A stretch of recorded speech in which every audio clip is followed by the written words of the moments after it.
Good morning, guys. This is Jennifer, Post Woke World. I had a rough night, but we're going to watch the trial together today. If you're interested, nobody is here yet, but it should be starting soon. So I'm going to go grab a coffee and I'll be right back. And hopefully this will be starting shortly.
The perfect domain tells your brand story. Grab it now on Wix Domains and go from what if to what's next. Turn your ideas into a living site with tools that move with you on a platform that brings it all together. Put your name on it. Go to Wix Domains. Yes, please.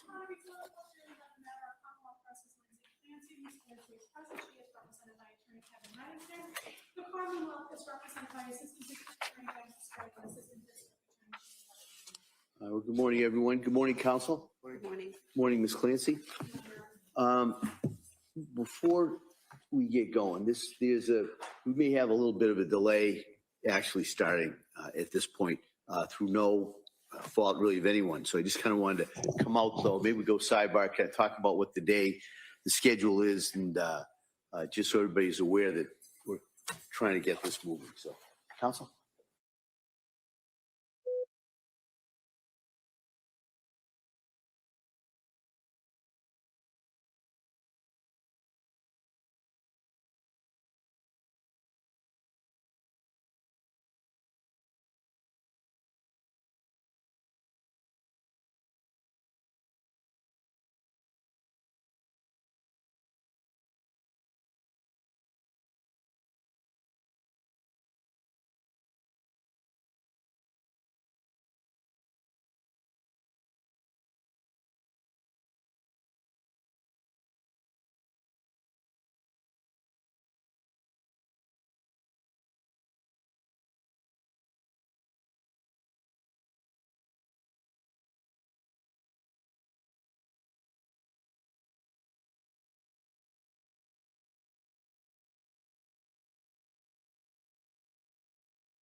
Hey guys, just waiting for this to start. Let me just see here. Let me see if it started on any other channels.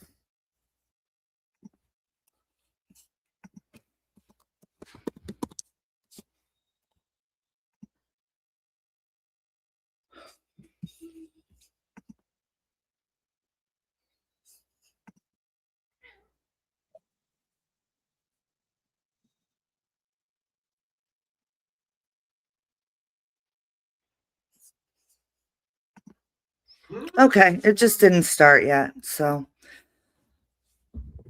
hopefully it will be starting soon. Just give me 1 second. If you're here, thanks for joining me. We're going to watch the trial together today. I'm going to go over it. I'm hoping there's some medical testimony and psychiatric testimony that I can offer some commentary with. Hold on 1 second. Just give me 1 second. I'm going to let my dogs out. I'll be right back.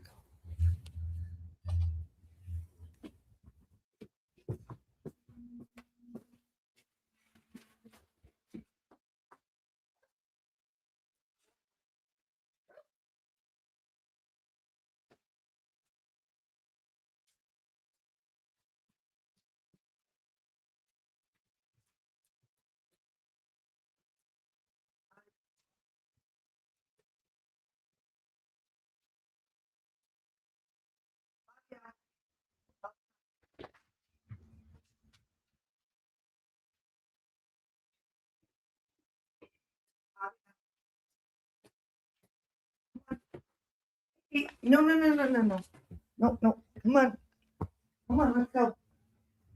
Come on, baby. Good boy. Come on, outside. Fabio. All right, you want to stay in here?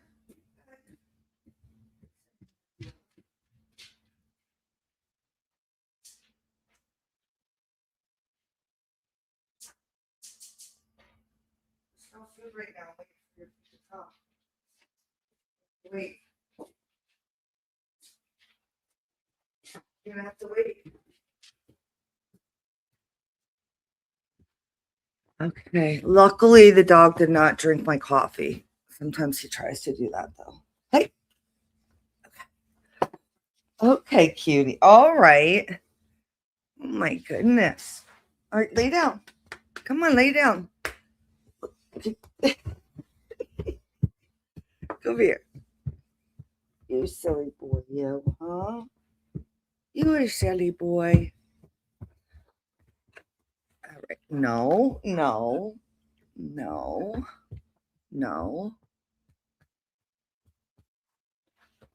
Good morning, anybody that's here. Just waiting for the Lindsay Clancy trial, day 16 to start. Oh, At we this got. point, what we're going to do is we're going to My goodness, dog. be in recess, and we'll come back as soon as we can in regards to this. We'll resume the trial at that time. Okay, thank you. All right.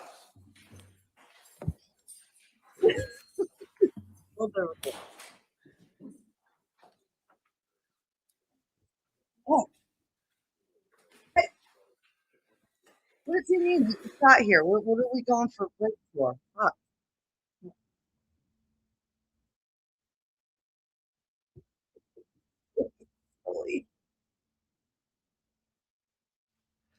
Okay, that was really exciting. Hey. No. Be a good boy. Huh? I can't play with you right now. I'm trying to do a live stream.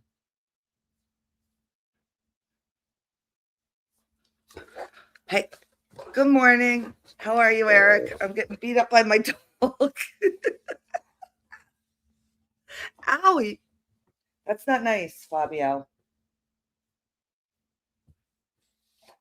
Thanks for being here. Hey. What are you doing? Sit. Don't you look at me like that. Hmm? Don't you look at me like that, mister. It's nuts. Hey. Hi, Simi. How are you? What, Grumpy? Sorry, I'm waiting for the. Hey. All right. You guys might as well see my dog since he's being a brat right now. He's not being a brat, he's being a dog. Come here. Look at this big old boy. You see him? Oh my gosh.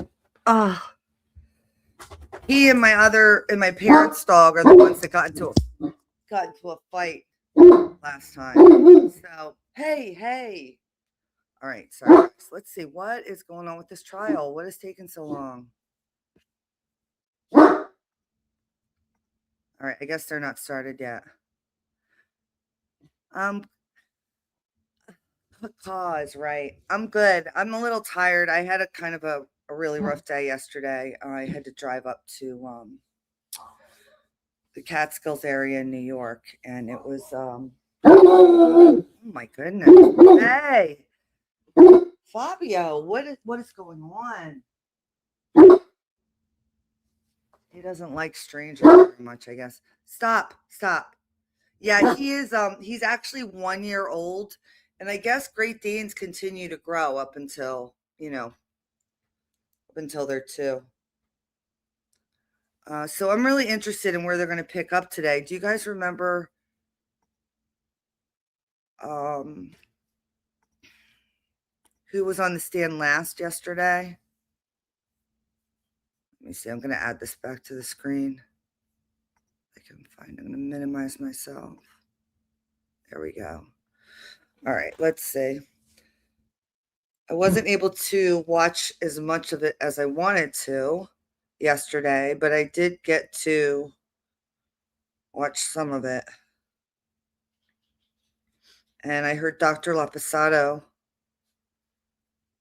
go over some really cool stuff. So sorry, I was hoping this thing was going to start.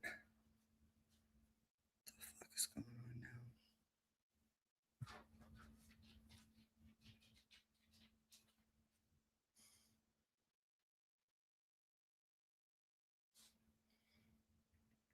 What do you guys think so far of the case?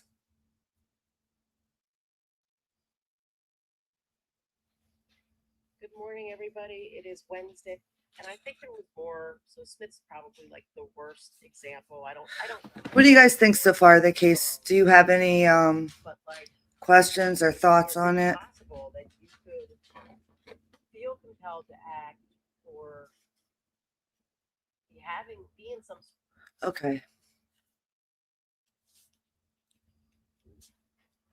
Give me 1 second, guys. Sorry. I thought this was starting and it's not, so I'm a little bit discombobulated here. Hold on 1 second.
Okay, any day now this will start.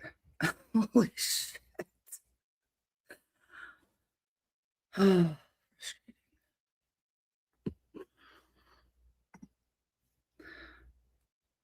Yeah, I agree. I think she tried to get help too.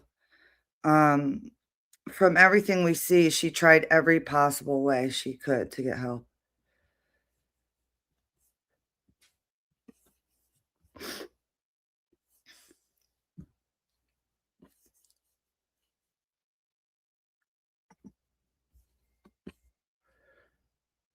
I'm going to check on X and see why they are not starting.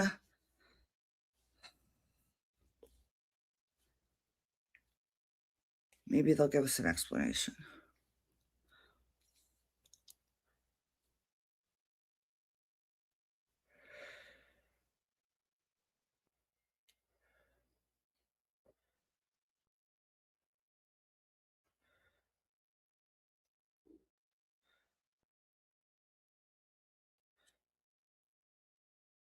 Okay, we're in the courtroom waiting on the judge and jury. This is defense diaries. Anyway, all right. Who knows when it's going to start? Sorry, guys. This is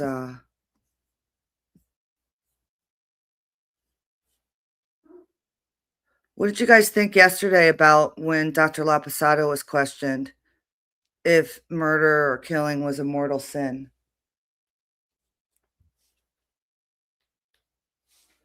Apparently, Kevin Reddington objected to that. I didn't hear it. A lot of people didn't hear it, but apparently he did object to it, and it was withdrawn from the record. But I thought it was an outrageous thing to ask someone on the stand, particularly a grandmother that had lost all of her grandkids and who had desperately been trying to help someone get better. The prosecution in this case is they seem to be very motivated to prosecute her, and they get huffy and upset. For example, they didn't seem to be very happy with Dr. Lapasado's answer. When the prosecutor got up there and got that band and just tried to demonstrate how if you rolled it in a circle, it would just come apart. It was pretty pathetic attempt to try to combat what the medical expert was saying. It was clearly logical.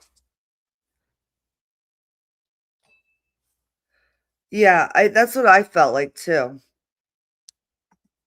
You know, I thought it was in really poor taste.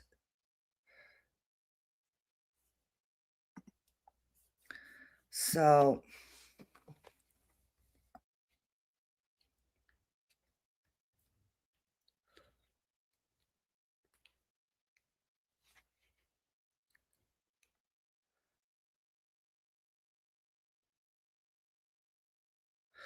yeah, I mean, with the court and that one prosecutor's definitely wearing a bow on purpose. I mean, she doesn't have, nobody owns that many bows. You know what I'm saying? Like she's doing it in memory of Cora, which I think is nice, but this isn't a typical murder case. If this was a regular murder case, sure, but it's not. The mother is a victim here as well.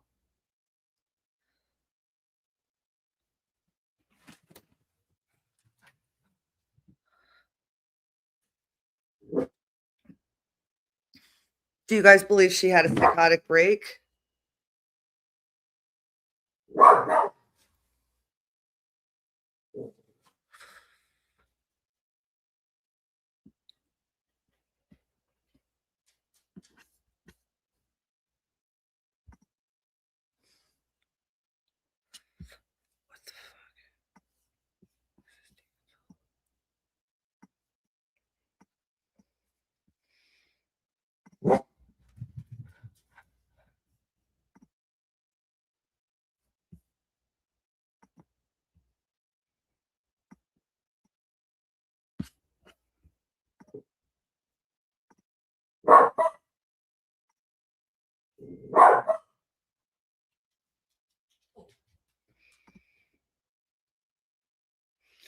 Any day now, the court will start.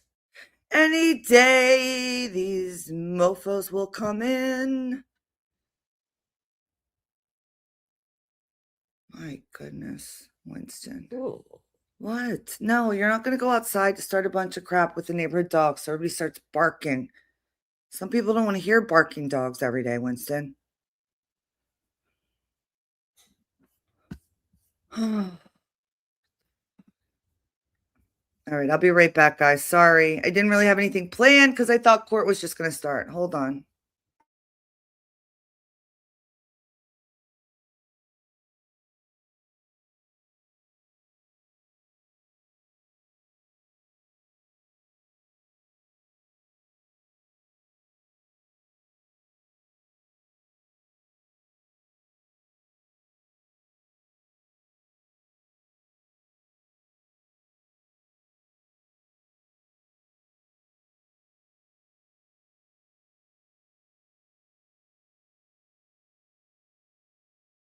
Yeah, exactly, Eric. They told her no. That was a big point of contention for me. The woman was suicidal for months. Like every time she went in to talk to her psychiatrist or a therapist or anyone, every single time she said she was thinking about hurting herself. Every single time. One time she said she was worried about thinking about hurting herself. All of those things are called suicidal ideation. They're all thinking about suicide. Yeah, we're taught, asked to have a plan because that makes it more urgent Only in the sense that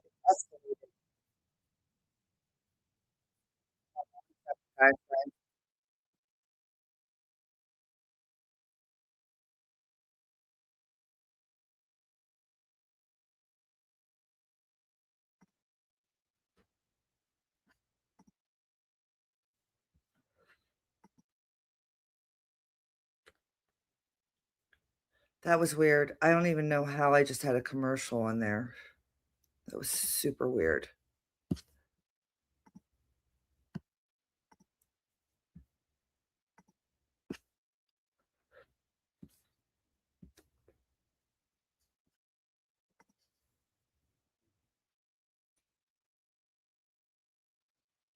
That's crazy. That's crazy that they can put a commercial in when there's nothing showing. Oh my God. I can't with this thing.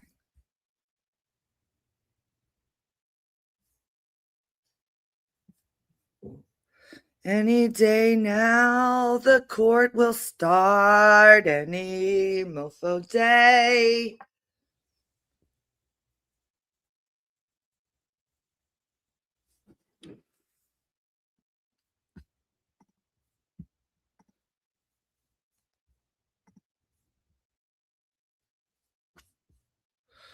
So anyway, back to the suicide issue. Yeah, we're taught that if sorry, I keep checking if court is going to start and it's still not on, so I'm just going to talk until it starts. I'm going to talk when it starts too, um but they're about 40 minutes late at this point. So I don't know what's going on, why they would have to delay it like this, why nobody's giving an update.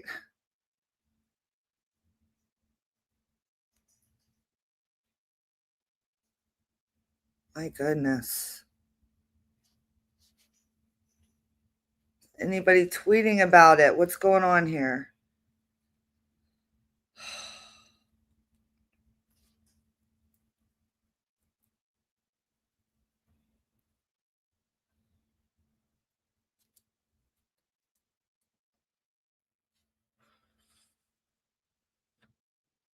Oh, okay. Thanks, Eric. These mofos, they should have told us. They should have said we don't start till 10. Don't tell us we're starting at 9 and when you're starting at 10. People don't like that. Very frustrating.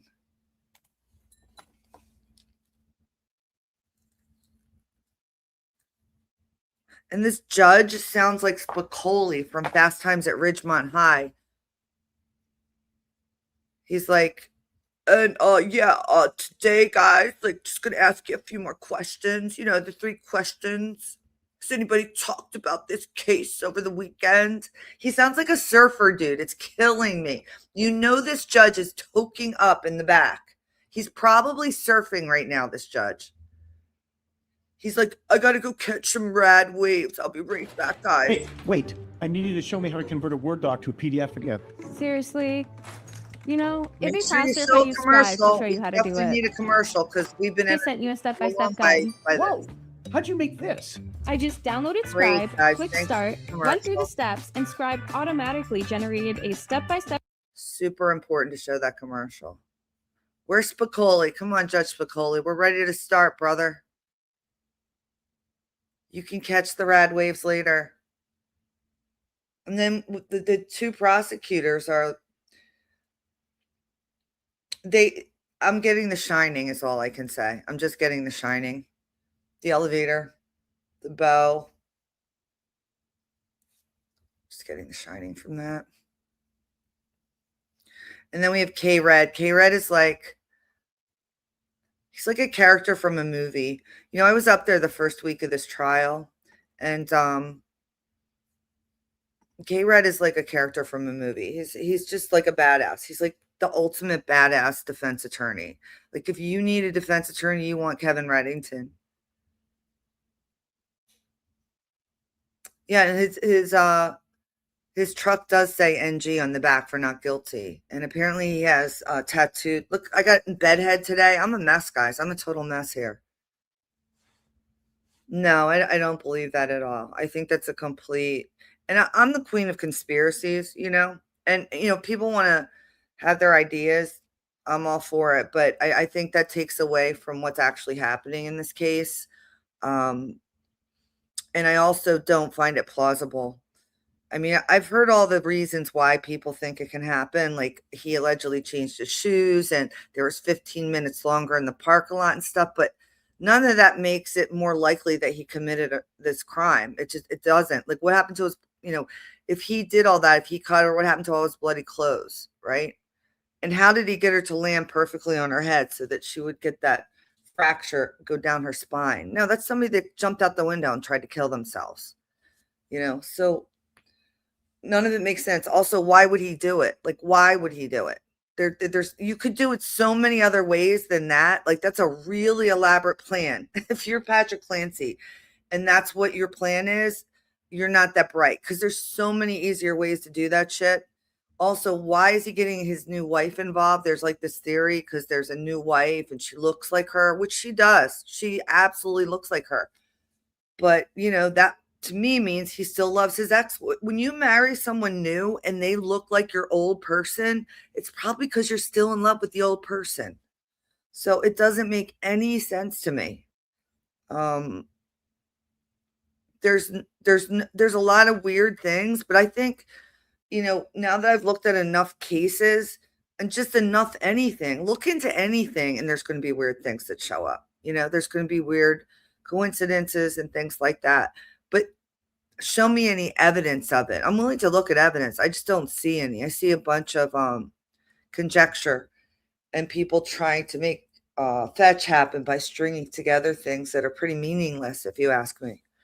I think it's pretty clear. The evidence is pretty clear that Lindsay Clancy has been looking for help, constantly searching for help, anywhere she can get it, from all different types of people on a weekly basis, going to another state even to try to get help. So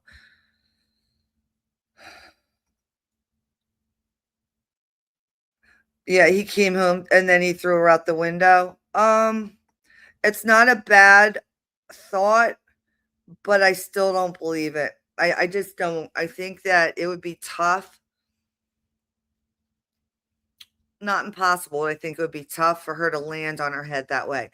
In order to get the injuries that she got on her spine, she it's a diving injury. That's what causes it. In medicine, or I guess in well, really in the medical field. I mean, I'm just based off my own analysis. When people come in and they have an injury, if they have a knee injury, if they have an elbow injury, they have shoulder injury, whatever it is, the whole idea is, how did this happen? How did you get your injury, right? And some people don't know, and some people can't tell you, either because they're little and they don't talk yet, or they're unconscious, or they're intoxicated. I mean, there's all kinds of reasons why people won't be able to tell you how they got injured, right? But it is really the most important question to ask when someone is injured. And if they don't tell you, there's other ways that you go about doing the exam and stuff and trying to figure it out. And then if there is an injury, an actual fracture, or say like an internal derangement of the knee, you can then match it with the mechanism of injury. In fact, it's one of the ways that you detect abuse in children, because when little kids come in, there are certain injuries that we're taught to look for, that if they have them, it's it is from abuse, right? And so parents come in and they say, oh, my kid fell down the step. But it's like, that's really not how that happened. We see this a lot when people pull their kid up by the arm and, they end up dislocating the shoulder. So there's a lot of things we're taught to detect mechanism of injury, of abuse, when people are trying to hide it and deceive and things. And then it's just a matter of basics. And so I talked about this on my last slide, but if somebody is jumping out of a window and at the end of the day, you don't know anything other than they went out the window, what are you going to do? You're going to look at their body. You're going to look at their injuries. You're going to look and see what happened as a result of it, right? And if you x-ray and CAT scan them and everything, and what you find is the C1 fracture that they're calling a Jefferson fracture, which is right the very first a vertebrae in the neck. And then you find further down the spine, right about here, which is the thoracic spine, that the T5 and T6 have, instead of sitting on top of each other like this, like if this is the vertebrae, they went like this. So her thoracic your vertebrae, they kind of sit on top of each other. They not kind of, they do. Okay. And as we get older, you can lose the cushion in between them. That's why people get arthritis in their back. But with her, it just went like this. It transected. And that's because of the force from the skull reverberating down her spine. And I didn't realize, I guess she had a couple rib fractures because she had transverse process fractures. Transverse process is just a fancy name for the two little bones that the bony prominences, the bony pieces, whatever you want to call it, that come off of the vertebrae and attach and articulate to the rib. And so since she ended up fracturing those, she had some fractured ribs too, but that's all a result of diving. It's a dive injury. If you've ever had, I remember when I was a kid, I know two people. I bet you most people know somebody in their life, whether it was when they were in high school or junior high, or maybe I just know more people than average. I would think, anybody have a friend or know somebody that dove and ended up paralyzed, or dove and ended up having to wear like a halo around? That was a Jefferson fracture they had. So it may be, you may even know someone in your life that's happened to. I know two people it happened to. One was a kid in my middle school. He had to wear that halo forever, but he ended up being okay. And another was, unfortunately, it was an ER, it was emergency room resident. During his residency in emergency medicine, he dove in the shallow end and ended up becoming paralyzed, So not just from the C1 fracture. That's not what did it. It was further along. It's the thoracic vertebrae. Anyway, it's a lot of medical jargon, but what I'm trying to say is there are ways you can detect this stuff. And for him to have thrown her out the window and she landed like on her head is just it doesn't make any sense to me. I feel like if somebody was going to push me out the window, I'm going to be fighting and stuff, and I'm probably not going to land I'm not going to be diving head first, right? I'm probably going to be grabbing the mofo out the window with me, and there's going to be blood that she's going to be hanging on the side. There's going to be, you know what I mean? Like, I don't know. That's just, there's no evidence for it, I get it. I'm like the queen conspiracist. Okay. Like I'm Gen X queen conspiracist, all up into every conspiracy theory I've ever been interested in, in this one though, I get it. I understand why people are saying it. It just, I can't even entertain it. It's not even, I can't even entertain it, I guess. So anyway. My lordy, please, court, will you start soon? Oh, no, that's fine. I love devil's advocate. I appreciate it. Yep. Yeah, boys do it a lot. Young boys do it a lot, actually. It's very common. More so than girls because they're more daredevils, especially in middle school and stuff, and high school, showing off for the girls and stuff like that. Diving, not realizing that's too shallow, that kind of stuff. So yeah, this is crazy. Hayden Panettiere. I actually read about that late last night when I don't know when the news broke, but it was very sad actually. And I had heard that she recently did a tell-all book or was going on these tours talking about how a lot of this trafficking happens on yachts and stuff. And she was made to, this is allegedly, okay? Allegedly, she was made to have sex with James. I think it was James Blunt she was talking about. Do you guys know? Did you hear that, Eric? There was James Blunt or something. which creeps me out. This is why I can't watch movies anymore. This is why I can't listen to television anymore. Because every time I like something, or I hear a story about like who they really are in real life, and I'm like, great, I can't listen to any James Blunt songs now. If he's the one that's waiting on the yacht with his arms back like this for Hayden, come on, it's so gross. It's like you're just these people are gross, man. They're so gross. So, did you hear that about her?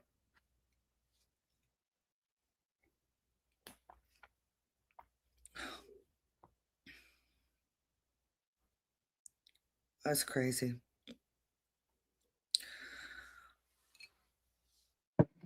Yeah, James Blunt, right? Thanks, Eric. Exactly. That's what I'm trying to do. I had a not a great night's sleep. I went up to New York yesterday, I told you. Then I'm thinking, I'm gonna watch this trial anyway. I might as well stream it. And and hang out with people and chat. And then I log on and it's still not starting. So I like to usually be prepared with some stuff to talk about. So this is me winging it, okay? I'm down for anything. Any questions? It could be about anything. I'm down for anything until this thing starts.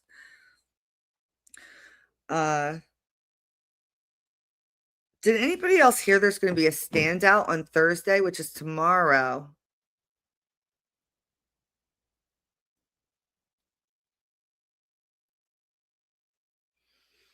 I heard there's going to be a standout tomorrow at the courthouse. Like a bunch of people are going to go and support and stand out. I think it'd be so cool if can you imagine if 1,000 people showed up outside the courtroom after the verdict, after they go in for the verdict, just in peaceful solidarity or something. It would just send such a loud message. Wonder what it would take to arrange something like that, like rent a bus or something. I mean, that would be cool. We could get a bus, we could all get in there and go up and stand outside. I'm sorry.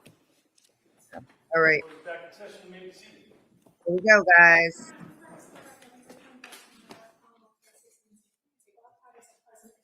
Judge Coley, Counsel, what up, we ready dude? for the jury? Yes. All right.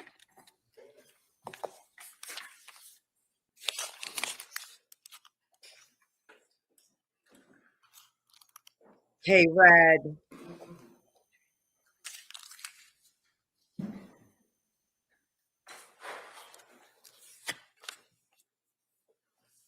Court, all rise, please. I got to talk to Dr. Zeisel, see that guy right there. Very nice guy. Thanks for joining me, guys. Appreciate you. I know there's tons of places to watch this, so if you're here with me, I appreciate it.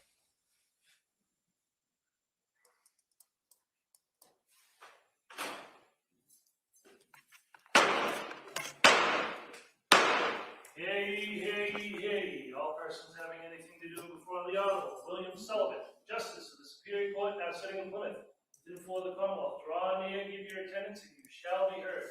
God save the Commonwealth of Massachusetts. This court is now in session. Please be seated. Good morning, everyone. May I proceed? Yes, please.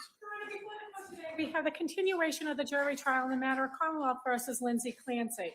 Ms. Clancy is present. She is represented by Attorney Kevin Reddington, and the Commonwealth is represented by Assistant District Attorney Jennifer Sprague and Assistant District Attorney Shannon Buckingham. All right. Thank you, Madam Clerk. Good morning, members of the jury. Nice to see all of you. I appreciate you being here. So what I'm going to do is we're going to go over the questions that are coming, and then what we'll do is we'll get right back into the case. So the first question is: any member of the jury read, seen, heard, or overheard anything from any source about any aspect of this case that would affect your ability to be fair and impartial? Next question: is there any other serious matter or concern bearing on your service as a juror in this case that anybody needs to bring to my attention? Again, thank you so much for following those instructions. And so what we're going to do now is we broke yesterday. There was a witness on the stand who was testifying on behalf of the defense. We're going to return to that witness at this point. And so if the witness could retake the stand at this time.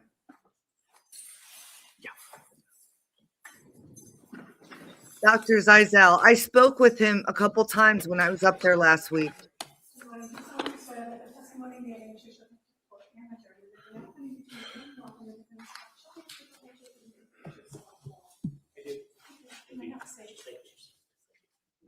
Good morning, Doctor. Good morning, Your Honor. Attorney Reddington? Thank you, Judge. Sir, I'm going to try to just redirect towards the interview that you had of Lindsay regarding her journey. On November 29th of 2022, do you recall which healthcare provider she visited?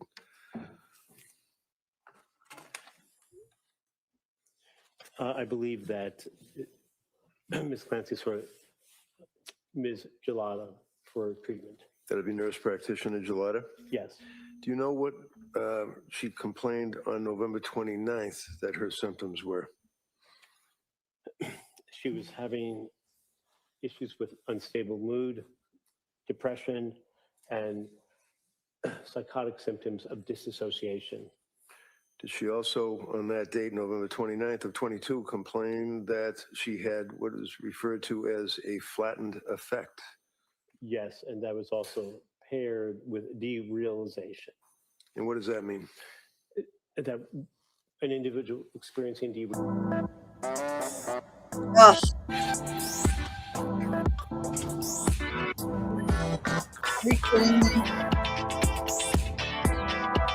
Sorry, guys. Towards the end of November into early December of 22, she was living in Duxbury, is that correct? That's correct. And she's living with her husband and her three young children, correct? Yes. And was the husband working? Yes. Where was he working? Pardon me, Attorney Where, Redding? where was he working? He was working for Microsoft, but in a home office that was in the basement of the house.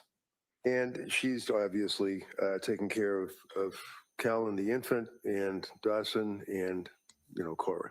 Yes. Right. And the kids were in school a couple of days a week in the preschool, the Little Sprouts or something like that, right? Yes. So did she improve at that point, sir, or did she end up going to South Shore Perinatal Clinic on December 2nd? She did not improve. She was getting worse. She did go to the South Shore Perinatal Clinic. And would that be on December 2nd? December 2nd, yes. And what was the reason, what were her complaints that brought her to South Shore Perinatal Clinic on December 2nd? She felt that her brain was damaged. She felt that she should kill herself. And she's never going to get any better. Did she also express fear that people could hear her thoughts and that anything adverse would happen in her life regarding being a mother and having children? Yes, that's called thought broadcasting. And what was her concern about the children? Her concern was that when people could hear her thoughts, her children would be removed from her care. Now, and keep your voice up, please. Yes. Did she indicate, and I quote, that she had bad and intrusive thoughts, and she didn't even feel that they were like mine, telling me I should kill myself, my brain is damaged, you're never going to get better? Yes. And did that type of intrusive thought or persecutory thought continue for a period of time? Yes. So it got worse. It gets so bad that she ended up doing something. Yes, that's correct. What did she do? She called the suicide hotline. And do you know when that was, sir? That was December 4th, 2022. Did she receive any help from the suicide hotline? She did not. Why is that? They told her she did not meet the standard of care because she And- did not have a plan. Did she call the suicide hotline again, if you're aware? Yes, she did. Do you know when that was? Was that in December? Yes, I believe that was perhaps the following week around the 15th, but I'm not positive about that. Did she receive help on the second call that she called the suicide hotline? No, she did not. Can you tell us at this point now, we're talking about in December, let's say towards December 15th or thereabouts, what were her symptoms at that time regarding any complaints or observations that she had about paranoia or things of that nature? Yes. She was having paranoid symptoms of psychoses, and she was getting more depressed. Did she make any comments about DCF or the police at that point? Yes. Now, to your knowledge, did she ever have any involvement in her entire life with the police? Never. And did she express that she was in fear or concerned about DCF and or the police in middle of December 22? Very much so. What did she say? She was worried that her children would be removed from her and that she would never see them again. Now, at this point, what medication was she on?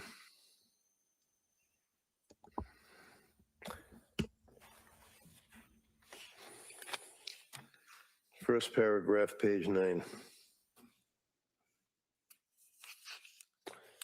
She started to take, at that point, Seroquel, Remeron, and Klonopin. Did she make any complaints at that point about the effect, if any, of Yeah. medications? Yes. What did she say? She said she felt like a zombie. Did she present with any particular medical observation that you refer to? I'm not sure I understand your question. Well, paragraph 1 on page 9, you indicate she presented with anhedonia. Yeah. What does that mean? Anhedonia is a word that means without pleasure. When someone has anhedonia, they cannot enjoy life. They don't laugh. They have no pleasure. Continuing on into December, what was her status of her condition of depression and symptoms of paranoia and intrusive thoughts, et cetera, that we've talked about? It continued unabated. On December 15th of 22, right before the holidays, did she go somewhere? Yes, she did. Where'd she go? She went to the clinic in Rhode Island, Parents and Women's Clinic, partial day hospitalization program. And she didn't get any help there either, right? That's correct. Did she go at some point around that same time frame to Mass General Hospital? Yes, she did. Well, you knew that she worked at Mass General Hospital for 9 years, right? That's correct, in labor and delivery. She wasn't there visiting friends, right? That's correct. Why was she there? She was there in the emergency room to seek help. Did she get help on that day? She did not. So after going to the MGH ER at some point in December 30th, what did she do? She went back to the emergency room at Mass General. Now, for example, on December 15th, did Pat Clancy, her husband, get involved with her medical treatment? Yes. And do the medical records indicate that he did something with her? Yes, he brought her to the partial hospitalization program in Rhode Island. Did he also bring her to the Mass General Hospital ER? Yes, he did. Did he also bring her to see the doctor or the nurse practitioner, Gelater, and complain about the medication? Yes. So December 30th or 31st of 2022, she was admitted voluntarily to McLean, right? That's correct, yes. How long was she there for? She was there till the 5th. She was discharged January 5th, 2023. Was that a voluntary discharge? They cleared her as well to be discharged? Yes. That was not what is referred to as AMA, or against medical advice, right? Yes. Yes, what? Yes, it's not AMA. It's not against medical advice. She was following hospital guidelines. She was discharged accordingly. And she wanted to go to her daughter's some function? She wanted to go to her daughter Cora's birthday party, which was held on the 7th of January. Now, at this point, what was her status? Was she weaned off of medication or on her way to being weaned off of medication when she got out of McLean? I believe so, yes. She was being tapered down on her medication. And what was the medication that she was tapered down on? I believe it was Seroquel and Klonopin. Did her intrusive thoughts and the paranoia, did that abate? Did that stop? It did not. Now, when she was home in the month of January after Cora's birthday, which I think was on January 7th, did she continue to have these intensive, intrusive thoughts? Yes. Can you tell us, when we say intrusive thoughts, is she referring to intrusive thoughts like you might think of something coming up next week that's bothersome, or is this a indication, in your opinion, to a reasonable degree of medical certainty as to what she was experiencing at that point in January of 2023? She wasn't just having everyday thoughts that we all have, reminding ourselves to do something, which we make note of, and then we move on. Intrusive thoughts are unrelenting. They don't stop. They're what we call ego dystonic. You don't want them. They keep interfering with your ability to get through the day. Did she have, at this point, intrusive thoughts continuing regarding voices that in her head that she heard constantly? Yes. What were these voices saying to her? They were getting worse, and they were telling her to kill herself. And as January continued, she was, to your knowledge, using her computer to look up drugs and interactions and side effects and things of that nature? Yes. If a person is in a psychosis, or as I think you said, premorbidly psychosis, are they able to do things like look up things on a computer? Yes. And you're aware that she actually at one point looked up, can you cure, I think a sociopath or a psychopath or something like that? It was sociopath, yes. She Is looked that indicative of her feeling that she is a homicidal maniac and has to have some help, or is that in the same time frame that she was Googling all of the effects of medications on a human being? Is it an objection? Yes. Yeah, sustained. So during the period that she was Googling, well, let me ask you, what was she Googling? Googling words about sociopaths, sociopathy. Can you treat a sociopath? What are hallucinations? What else?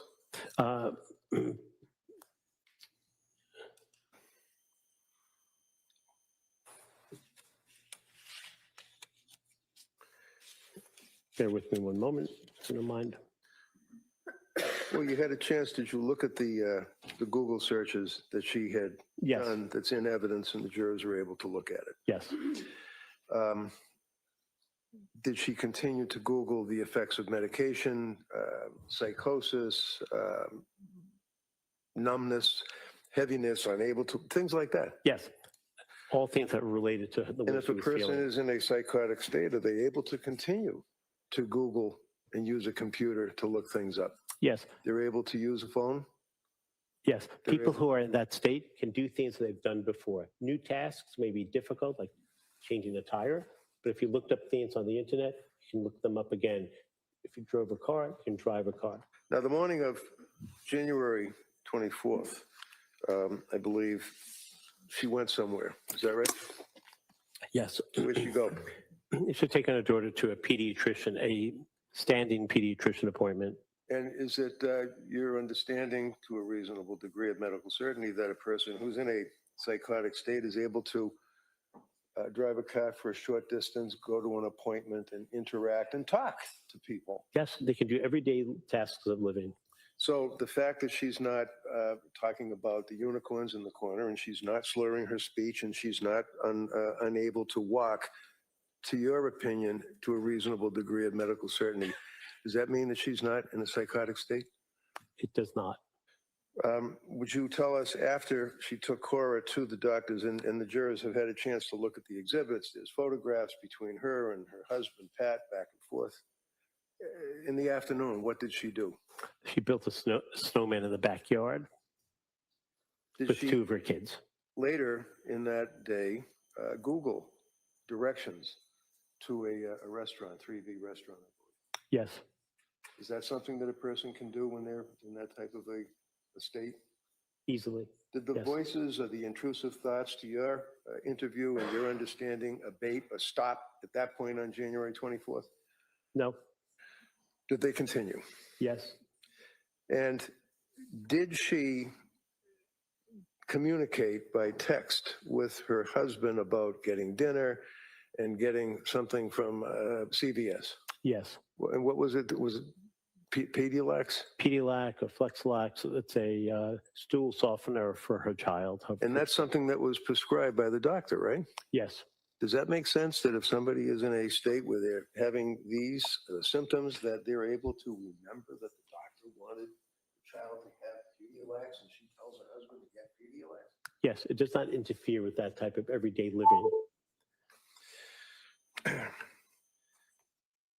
She indicated to you, sir, that that evening after the husband had, oh, by the way, was it your understanding from talking to her that the husband had taken trips, gone away for weekends, gone on ski trips, had brunches with his friends, and was out of the house on a regular basis? Yes, That night is when the children were killed. Is that correct? yes, And we've heard repeatedly about the circumstances of the going out the window and the weather and the damages and the injuries and going to the hospital. Doctor, based on your review of all of the medical records, did you administer any testing, by the way, to her? Like you were talking about psychological testing? yes. And what were the psychological tests that you performed? Initially, I did a mini mental status exam, MMSE. It's just a common test Wait a about minute. orientation. I'm sorry, I didn't understand that. Oh, NSE? What is that? MMSE, mini mental status examination. Very common test, Okay. demonstrating whether someone has a field of knowledge, who's the president, what direction should travel, and basic things like where are you, what day is today, who are you? And then I did another test as well. What other test was that, sir? That's the HARE Psychopathy Checklist, HARE. And what does that do? That's a measure of antisocial personality disorder. And do you have an opinion to a reasonable degree of medical certainty based upon the scale that you used to assess whether or not Lindsay Clancy had anti-personality disorder? Yes. What was the result? The result is that she does not have any type of antisocial personality disorder, also known as sociopathy. In addition to reviewing the medical records and testing and meeting with her, All right, so he's saying she doesn't have any antisocial personality means she's not a sociopath, essentially. He tested her for sociopathy and for trying to remember the other names for some of the disorders, and she tested negative. did you also interview third parties? Yes. Is that referred to in the psychology as collateral contacts? Yes. And you reviewed and interviewed a number of people in her family or friends or people in her social circle. Is that correct? Yes.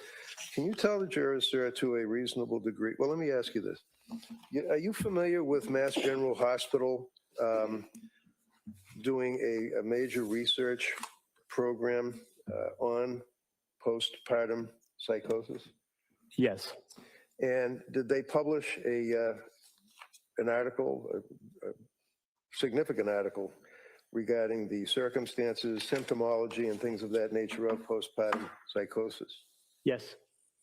And would you agree, sir, that the symptoms of postpartum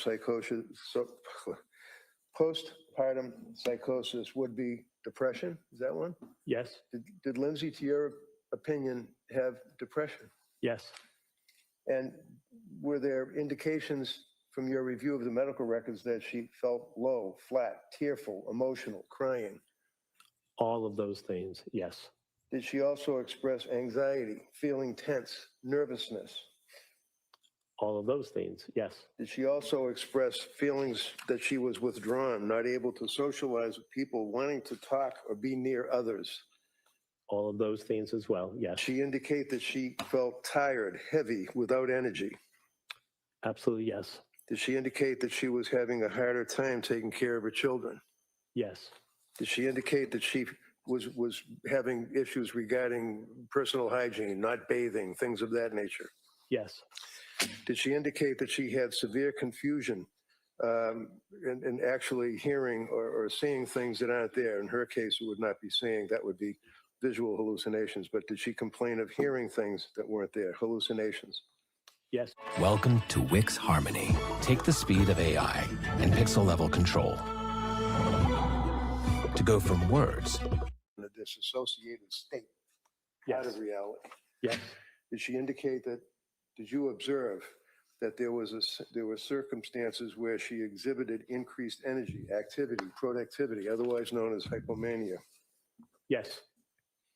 Did she complain that she had racing thoughts, a quote, busy brain, end quote, increased creativity? Yes. And when she said in your review of the medical records that she was having a busy brain, did she express the fact that she would get confused and that she thought her brain was damaged? Yes, that's correct. Was she restless and agitated, unable to keep still, Yes. unable to sleep?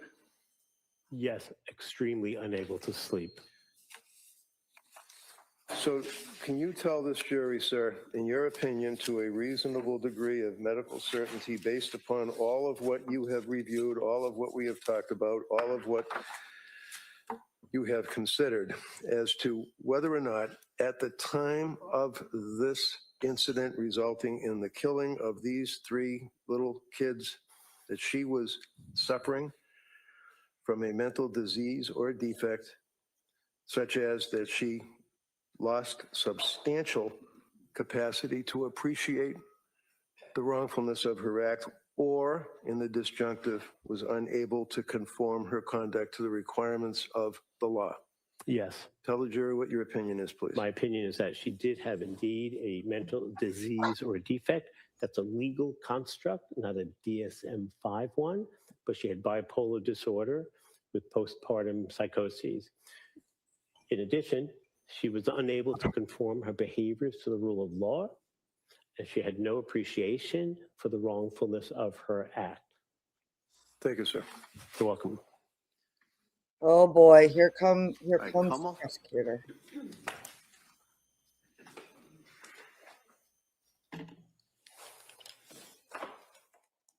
With her bow.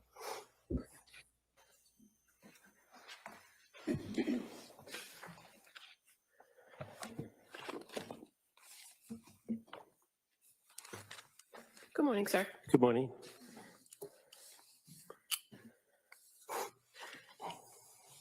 So yesterday, when you first took the stand, Attorney Reddington asked you a little bit about your background. Recall that? Yes. And you, in this field of being a psychologist and a forensic psychologist, you circulate a curriculum vitae where all that is outlined, right? Yes. And fair to say, you testified yesterday, and on your curriculum vitae, you speak briefly about the fact that you have previously testified for the Commonwealth, you said, as well as for the defense, correct? Yes. You referred to defendants and respondents, right? Yes. And so one of the things that you've done in the past is to be what's called a qualified examiner, right? Yes. You are currently not actively doing those examinations, are you? I actually have done one, but I don't actively do that anymore. Okay. And so in those respects, is that when you say you testify for the Commonwealth, is that primarily the work that you would do where you say you testify for the Commonwealth? Yes.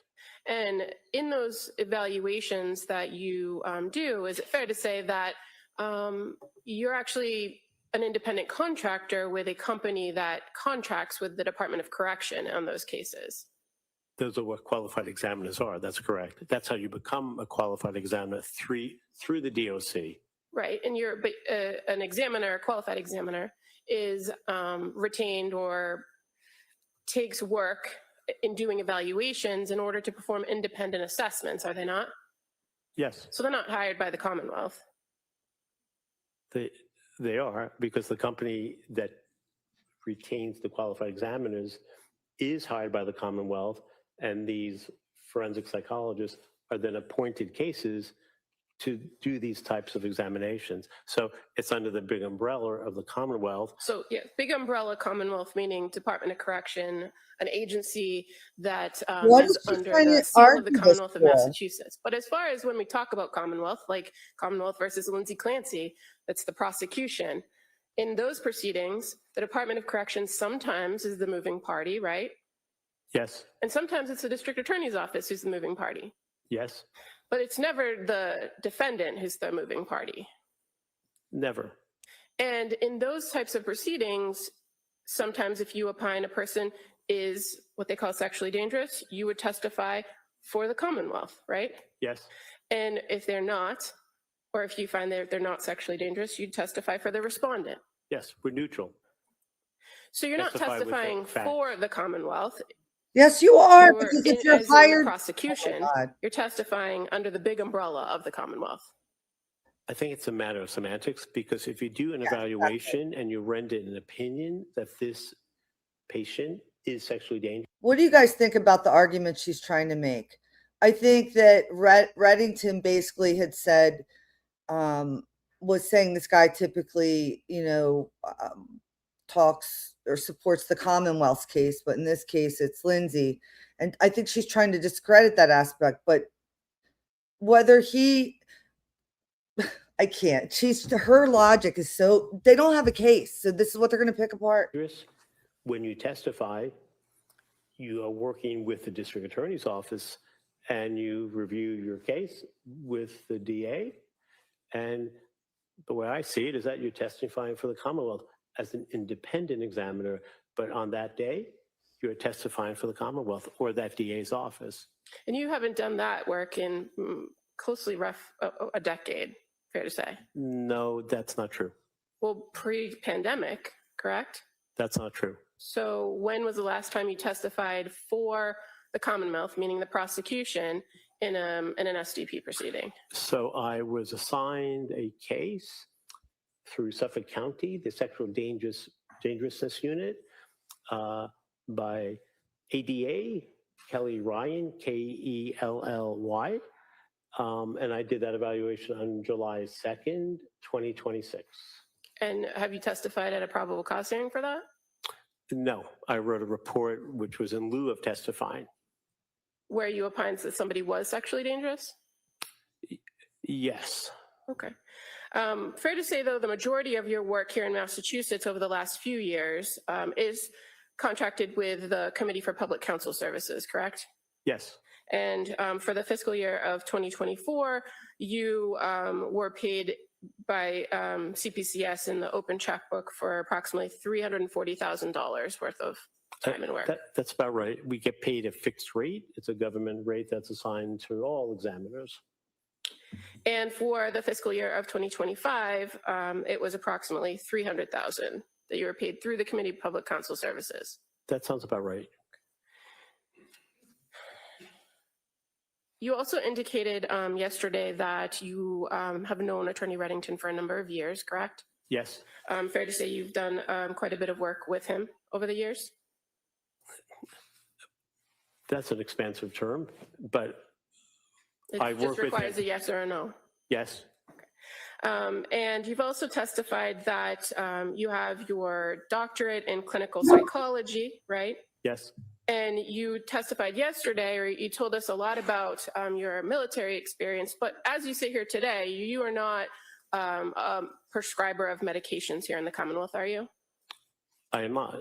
And I was not yesterday either when I was asked about that. Right. You told us all about your experience in the military and having that limited ability to prescribe years ago. But as far as you sit here today, and in your evaluations that you do today, you don't do forensic psychiatry evaluations, do you? That's correct, but I just want to clarify for a point of accuracy. I was not in the military. I worked for the Department of State. I believe I said your work with the military, but thank you. So God, here in Massachusetts, you conduct primarily you conduct evaluations in forensic psychology, correct? Yes, for the most part. And you are Psychologists hate being reminded that they can't prescribe. They hate it because they understand all the medicines and stuff, but they can't prescribe. They're not medical doctors. They're not physician assistants. They're not nurse practitioners. They're not pharmacists. There's a growing list of people that can prescribe. Psychologists are not on the list. And it's been a point of contention for years. So she's pushing on a sore spot right here.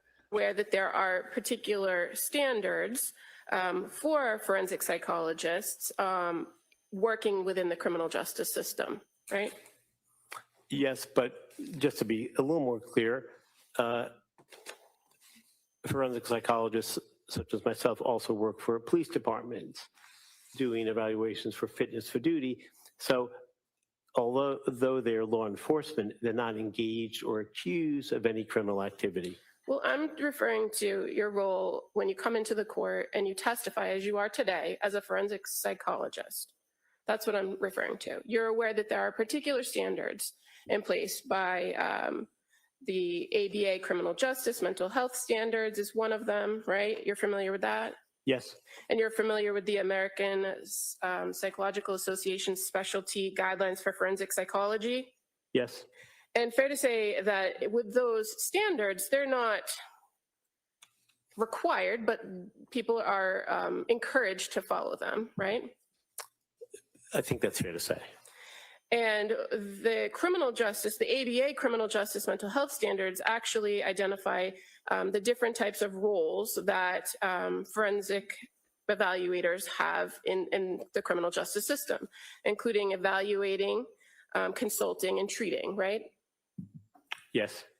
And so fair to say standard 7-1.3 indicates that for evaluative experts, the obligation is to make a thorough and impartial assessment based on sound evaluative methods to reach an objective opinion. Would you agree with that? Yes.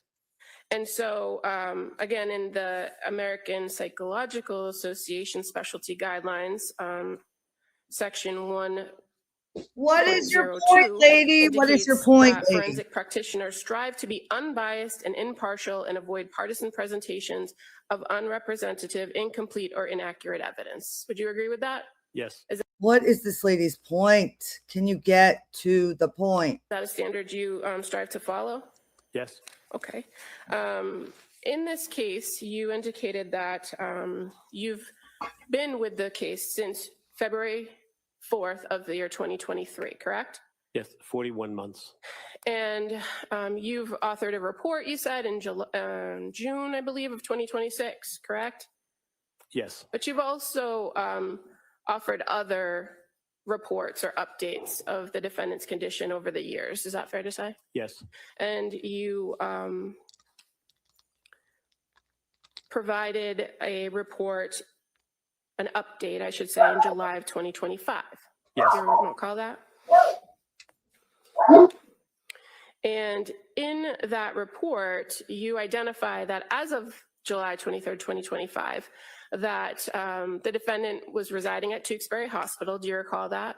Putting Yes. that in? Yes. And that there was a planned transfer to Worcester Recovery Hospital or Worcester Recovery Center and Hospital. Do you recall writing that? I don't know if it was a plan. It was a hope and a goal, but it was not an official plan. Well, I can provide you with your report if you'd like to review, but it reads, currently, Ms. Clancy resides at Tewksbury Hospital with a planned transfer to Worcester Recovery Center and Hospital. That sounds right. Yes. Okay. And that she is presently medication stabilized and is in the process of discontinuing most, if not all, psychotropic medications, demonstrating an emerging capacity to stabilize without them. Do you recall writing that? Yes. So in July of 2025, it was your opinion that she was stable and she would be hopefully, as you say, transferred to a different facility, correct? Yes. And you're aware that currently she's still at Tewksbury Hospital? Yes. And currently she's still taking psychotropic medications? That's true. Yes. Does she think she ate with that? I don't understand. What's the... I think you also write in that report. She has nothing. There's nothing she can Let's do. strike that. Guys, stop it. going back to your most recent evaluation in June of 2026, you would agree with me that in an evaluation for criminal responsibility, being a forensic psychologist, it's really important to be as accurate as possible in your reports, correct? Yes.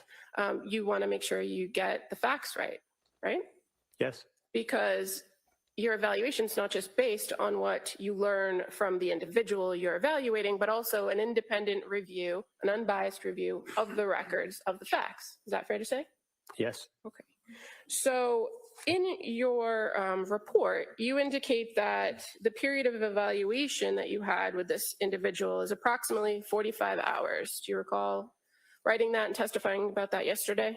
I think I actually said I've met with her a total of 45 hours, but the evaluation was more than 35 hours, and I think it was 37 hours. Okay. And you also said yesterday that in addition to that, you've met with her several other times for a total of approximately 60 times at least. Not 60 additional times, but in total, yes, since the court trial has started a few weeks back. Okay. Is that typical for you to spend 35 hours with a person that you're evaluating? It does happen, but it's not typical. You also indicated yesterday that one of how you became involved in this case is Attorney Reddington called you and asked you to go check on the, I think you said mental well-being. Is that what your Mental testimony? health or mental well-being at the time of her admittance to Brigham and Women's Hospital, which was roughly late January 2023. And your first time there was February 4th, correct? Yes.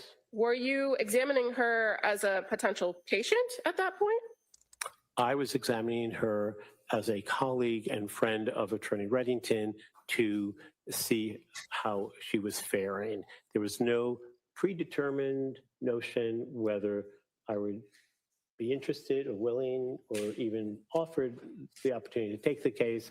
I was just going to meet with her, given the fact that she was in a bed in ICU, locked to the bed frame, and no one was able to visit her. So you went in to visit her? Yes. And when you went in to visit her, you indicated that she had recently been extubated in your testimony yesterday. You're aware from the review of the records that she was extubated on January 28th.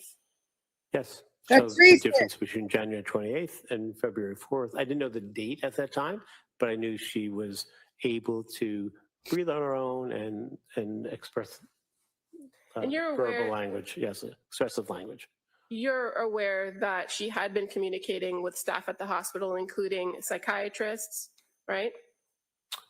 I don't know if I knew at that time, but I knew she had been speaking with the doctors and staff, Well, but not specifically who it was.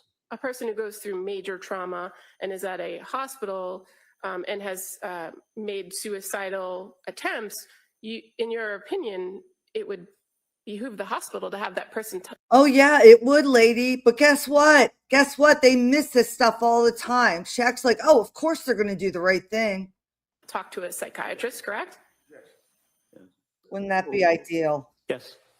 Now, in addition to meeting with the staff and the psychiatry team, prior to your arrival, were you aware that she had an attorney that had came to visit her a few times? Not Mr. Reddington, but a different attorney. Yes, I don't know how many times, but I am aware that there was an attorney, Gelb, who was somehow involved in the case. Okay, so there was somebody that came in to see her prior to you coming in to see her. Yes. Now, you testified yesterday that you performed a mental status exam that day on February 4th. Do you recall that? I do. Where in your report or the previous report from July or your June report do you outline the results of your? It's going to be A&O times 3. That's all you do. Hold on. Or mini mental status might be MMS and then gives the score. This company made an AI service platform that will make your IT team work so much better, it feels like cheating. It's not capable of just explaining who they are, where they are, and if they're clear of mentation and thinking, then I'll meet with them. But if they're not, I won't. So it's a sine qua non. You do that just to make sure you can keep meeting with them and that they were able to understand what you're talking about. Standard practice. But you indicated yesterday that she did know who she was, right? Yes, She didn't know where she was. yes, But I believe your testimony was that she did remember what happened, but she was foggy as to what happened. yes, that's correct. And she actually, according to your testimony yesterday, asked you for your phone or to access your phone to make a phone call. Is that correct? Yes, So she was able to communicate with you. yes, She asked you for something and you clearly understood what she was asking for. yes, And you indicated that she asked to call her husband, right? yes. Had you spoken with her husband before that time? I did not speak with him at that time. I didn't know him, and I had not spoken to him prior to that time. So how'd you get the phone number to call him? I did not have the phone number to call. So she provided you with a phone number to dial so that she could call him on speakerphone, right? Yes, And she remembered the number? yes, And so you indicated on that day, on February 4th, that she left a voicemail, right? yes, So in that voicemail message, were you able to identify that it was Patrick Clancy's phone? Did it say, hey, this is Pat, leave a message or something to that effect? I don't remember the salutation from the voice recording, but there was no evidence that it was not Patrick Clancy.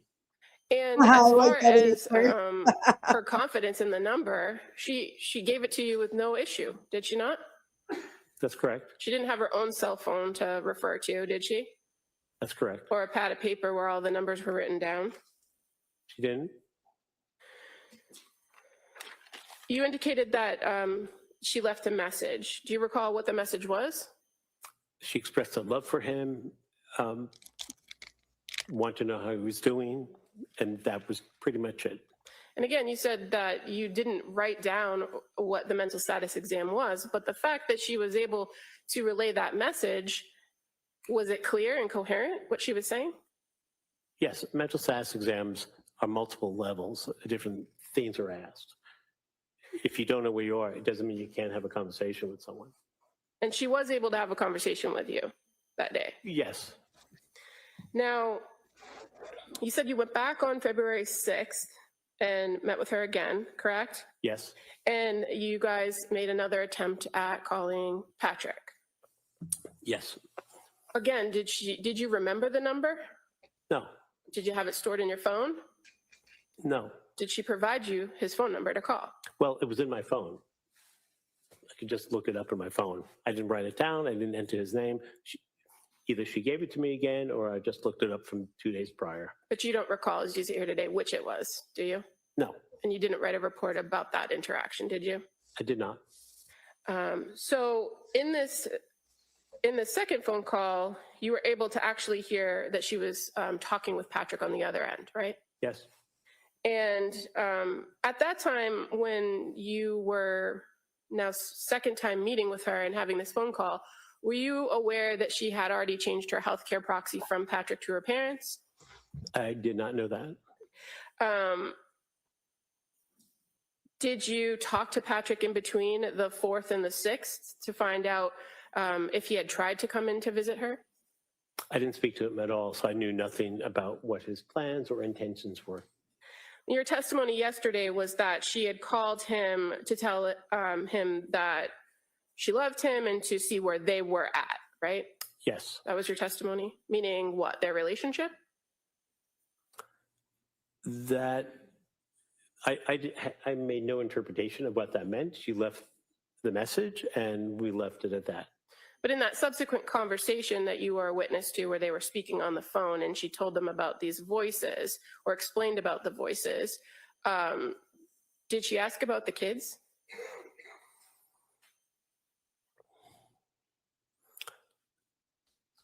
She did not, as I recall.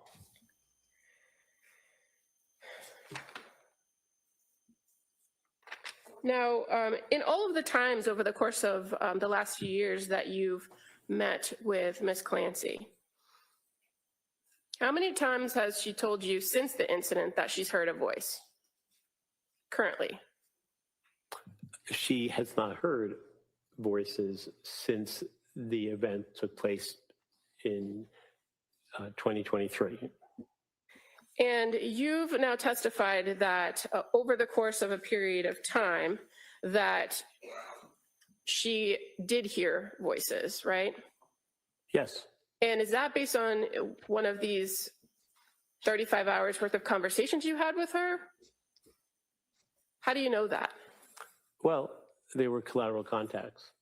Spoke to other people. I spoke to other people who I asked the nature of their interactions with Ms. Clancy, and it was not a fishing expedition. I asked them if they can tell me what happened. Well, I'm asking but they you. disclosed, pardon me. You have to let them finish. So they disclosed information to me that Ms. Clancy shared that information with them. So who did she tell that she had a voice that told her to kill herself? She spoke to a chaplain named Sheila Kavanaugh, who I spoke with, and Chaplain Kavanaugh told me that Ms. Clancy told her that she heard a male voice instructing her to first kill her children and then to kill herself. So the same message that she delivered to Patrick that day on the phone, you heard from a chaplain at Brigham and Women's Hospital after the incident occurred in January of 2023? Yes.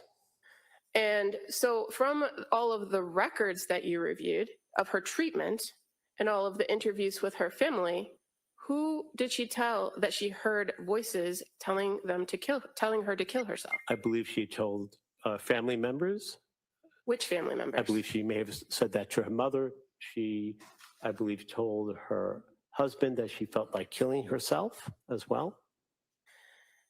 In the records with the providers, you're aware, you've reviewed them all and you've sat through all of their testimony. You're aware that when she described intrusive thoughts, she never referred to them as a voice telling her to kill herself, did they? Did she? No, she was referring to... It's just a yes or no? No. So as far as her reports of these intrusive thoughts that appear over and over in the notes, you would agree that it was simply, when asked about what they were, it was simply that she felt like she wanted to die, right? Yes, and... It's just a yes or no? Yes. Now, in your report, you go through what's called the sources of information. You're familiar with that part? It's pretty standard in a forensic report, right? Yes. Where you list all of the things that you've gone through and reviewed in compiling the information for your report. So in my sources of information, I reviewed the following, but that list is not limited to the following. So there might be other pieces of information that I may have reviewed, but didn't put on the list. Okay, so not on the list are the Tewksbury Hospital records that you said you reviewed recently, correct? Yes, the 7,000 pages of those hospital notes. I didn't review all of them at the time of the report. Did you review records from the Spalding Rehab Facility? Yes. That's not contained, though, in your list, in your report, is it? I don't think it is. And you don't cite to any of the Spalding Rehab records in your report coming to your ultimate conclusions, do you? I do not. And how about the women and infant records? Did you list that in your sources of information section? I do not. She was there for one day. Okay, but you've testified about that, right? Yes. Did you review them at all? Yes. And as far as the McLean records, you don't list the McLean records as a source of information in your report, do you? I did not, but I did review them. Now, you've described, and you describe in your report, that you believe that Ms. Clancy was hypomanic, right? Yes. And I believe you testified to some extent, and you've written in your report that you identify her as euphoric, excessively energetic for 3 months postpartum. Do you remember writing that in your report? Yes. That you note that she exercised early, right? Yes. But you're aware that she exercised pretty frequently before birth Yes. and while pregnant with Callan. And while post-pregnancy with her children as well, yes. So it was part of her routine, fair to say, right? It's part of everyday living. Things sometimes change when you have a baby, and a few weeks later, if you're still doing the same exercise, it's sometimes a reflection of something other than committed to fitness. And you Nice. you Good answer, identify doctor. what you refer to as a marketing scam, being that Beachbody business, right? Yes. But you're aware that that's a series of workouts in a line of nutritional shakes and exercise plans that millions of people engage in across the country. Yes. Doesn't mean it's not a scam, So it's lady. not a scam. It's just a way of That's a lifestyle choice. If you do something for marketing and you lose all your money and there's no effort Well, to did get she- that back, it's a scam. Yeah, you've asked them, you can kind of figure Sorry. out what his definition is. That's right. Thank Did you, she tell you she lost Jolie. money with the Beachbody? Yes. When was that? It was summer of 2022 after her third child was born. No, when did she tell you that When she did lost tell- money? I don't recall that. And is it in your report? It may be, but I'm not sure. Well, I have it with me, or do you have it up there? Can you look and point to me where she told you, at what point she told you she lost money in this endeavor?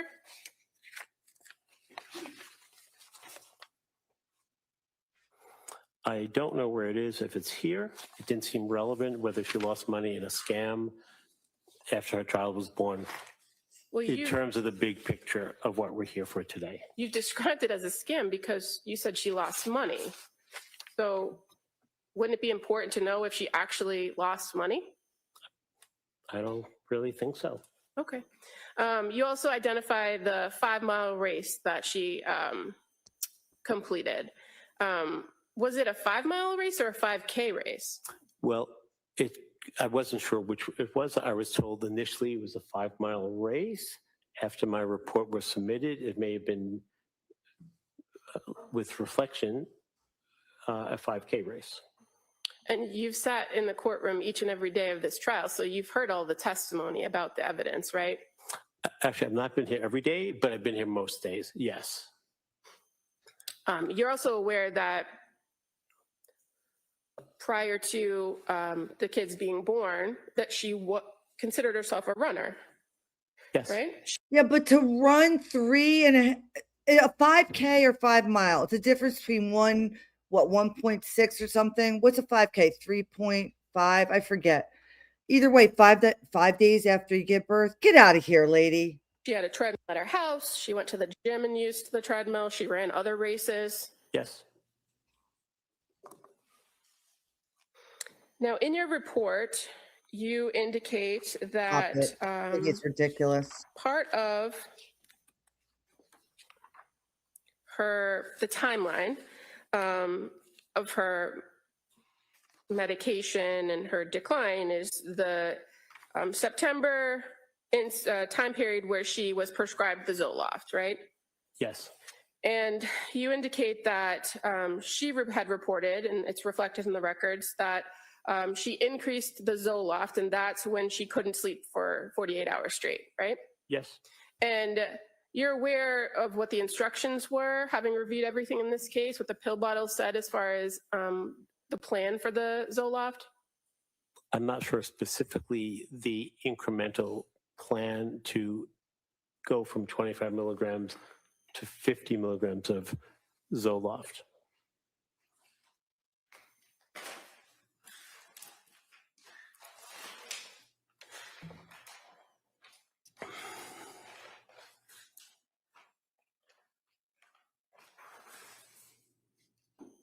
Well, I have the bottle, exhibit number 2. Certainly not Zoloft, right? Brand name Zoloft. Yes. Says take 1 oral tablet once a day for 1 week, then increase to 2 tablets daily thereafter. Right. Right on the label. Right. That's 25 milligrams to 50 milligrams. And again, having been at the majority of this trial, you aware that There were 30 in that prescription and 23 left in the bottle when they were inventoried. Yes. And those are pills that were in Patrick Clancy's possession at the time of these events in January. You're aware, right? Yes, I believe they were in the middle console on the lower part of his truck, the lower part of the middle console in his truck. So if there's only 7 pills missing from a prescription that requires the person to take a particular dosage for 1 week or 7 days, how did she double the dose? Well, sometimes when you are given medication, you may have medication of the same exact dosage and the same exact medication another time, and you therefore may have pills that you didn't take the previous month, the month before that, and sometimes people just finish what they've had before and before they go on to the most current dose. So I am aware of what you're referring to, but I don't know if there are other bottles there that she may have had medication still in those pill bottles. Well, I'm looking at exhibit number 1, a record from CVS Pharmacy, which all of these bottles are from. And the only time a prescription for sertraline is filled is on September 15th, 2022 for 30 pills. You aware of that? Yes. So there's no prior prescription for sertraline, is there? I don't think so. Now, in your report, you also refer to 1129, and your report on page 8, paragraph 2 says on 1129, Paula Gelada. Is that supposed to be Rebecca Gelada? Yes. Okay. So it also says that she prescribed Seroquel to treat Ms. Clancy's anxiety, depressed and unstable mood, and psychotic symptoms of disassociation and derealization. Where is that in Rebecca Gelada's record that that's why she prescribed Seroquel? I'm not sure. And in fact, you were present when Ms. Gelada testified and said that she prescribed it at 25 milligrams for insomnia, not for anxiety, depression, unstable mood, or psychotic symptoms. Did she not? It's used off-label. It's sometimes medications are made for many things. Sometimes they're used off-label, not for what they're prescribed for. So that's a medication that is used for sleeping, although it's an antipsychotic. You're aware from reviewing the records and hearing testimony that that initial prescription was for a 25 milligram dose, correct? Yes. I know you're not a prescriber, but you're aware that a dose for treatment of bipolar is significantly higher than 25 milligrams. Yes.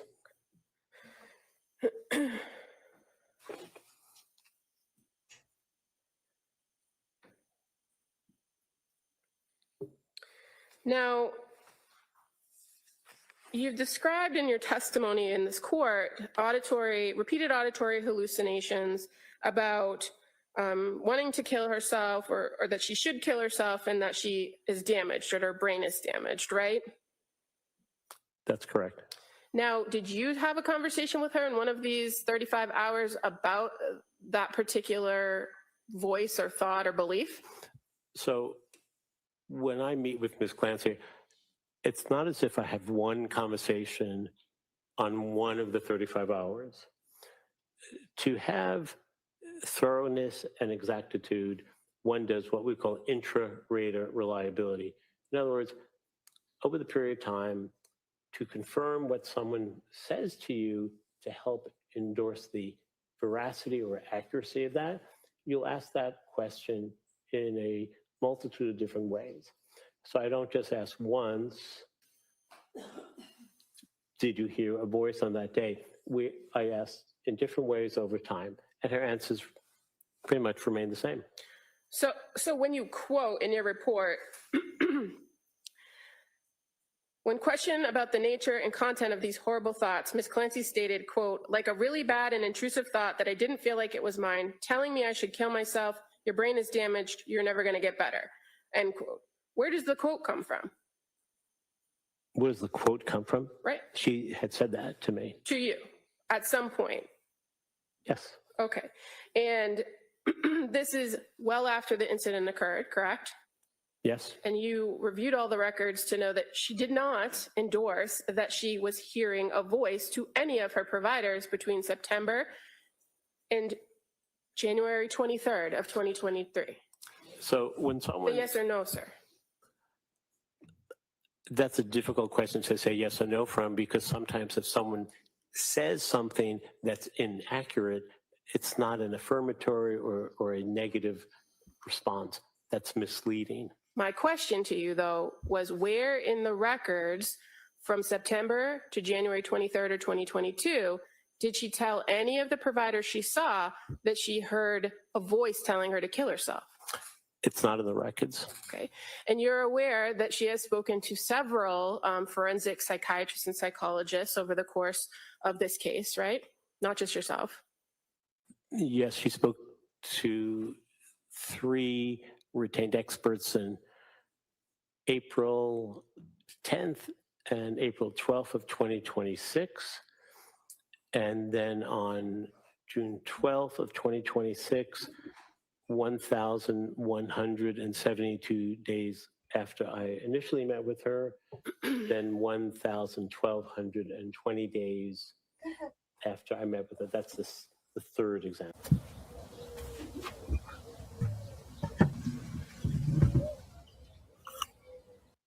Dr. Mack and Dr. Satoff, correct? Correct. But you're aware that she also spoke with Dr. Resnick and Dr. Spinelli well before that. On May 5th of 2023, approximately 90 days more or less later. Yes. And you're also aware, sir, that she never told Dr. Resnick in a recorded interview, nor Dr. Halbrin, Dr. Mack, or Dr. Satoff that she heard. Sustained. Your testimony is that she told you that she heard this voice. Fair to say she identified to you that it was her own voice that she heard, correct? That's not correct. So she told you that she heard a male's voice? That's correct. When? On the night of the incident, January 24th, 2023. No, I'm referring to the fact that you've now testified that she heard this, as you call it, a persistent what's the word you use? Persecutorial voice over the course of time? Was that your testimony? So you're referring to the ongoing negative voices or intrusive thoughts that she was hearing, right? Where she felt, in fact, other people could hear those voices, thought broadcasting. So there are multiple layers here of hearing intrusive thoughts. So, but hearing voices so loud that she believed other people could hear her. Those are 2 separate phenomena, if you will. In those voices that you're saying she told you she heard about wanting to die or to kill herself or her brain was damaged prior to January 24th of 2023, did she say it was her own voice she could hear? It was her own thoughts. She did not identify whose voice it was. Fair to say the only time she specifically said she heard a male voice was when she recounts the events on January 24th of 2023. Yes. Because that's when she got psychotic, lady. You'd agree that there's a difference between the idea that somebody believes this lady is not going to be able to prove. You can't prove that she didn't hear a male voice. You can't prove it. And that's when she had her psychotic break. This woman does not understand mental health. And I'm glad that we get to see this on display. People want to believe people are making things up. They're not actually depressed. Like, just, buck up, trooper. The psychosis is the reason why we call people psychotic is because they snap. They snap. She had signs of snapping before she actually snapped. That's why this irritates me. It irritates me because there were signs she would snap. Intrusive thoughts. Thoughts that she wanted to die. Worried that other people could hear her thoughts. Paranoia. Insomnia. That's not. Anyway. Their thoughts would be or could be heard by others, and the belief that they are being heard by others, right? Yes, it's a matter of semantics, and it's a level of degreeism. Believing and knowing, two totally separate things. And believing, having a fixed belief like that would be a delusion, right? That's correct. A delusion is a fixed false belief that is unshakable and not something you get rid of either through your own efforts to tell the voice to go away or other people saying, just, for example, try to stop thinking about it. And the idea that she believed that something was wrong with her brain, or that if people could know what was happening, that the police might get involved, that is something that could happen if somebody articulates those things, right? Absolutely. It's common sense. Now, in your report, you also indicate that, in your testimony, you indicated that on January 5th of 2023, that's when Ms. Clancy was discharged from McLean Hospital, and I think your testimony was that she went in there on Seroquel and I think you indicated Klonopin, correct? Yes. And your report says Seroquel and Klonopin. You recall that? Yes. You're aware that based on the medication journal that is in evidence that she hadn't taken Klonopin since November 27th of 2022. She had a prescription for that, and I think she may have taken some, but may not have been on a regular basis. But you've seen the pages of her journal to know that she's pretty diligent about saying exactly what she took on each particular date. Yes. Leading up to her stay at McLean and even after. Yes.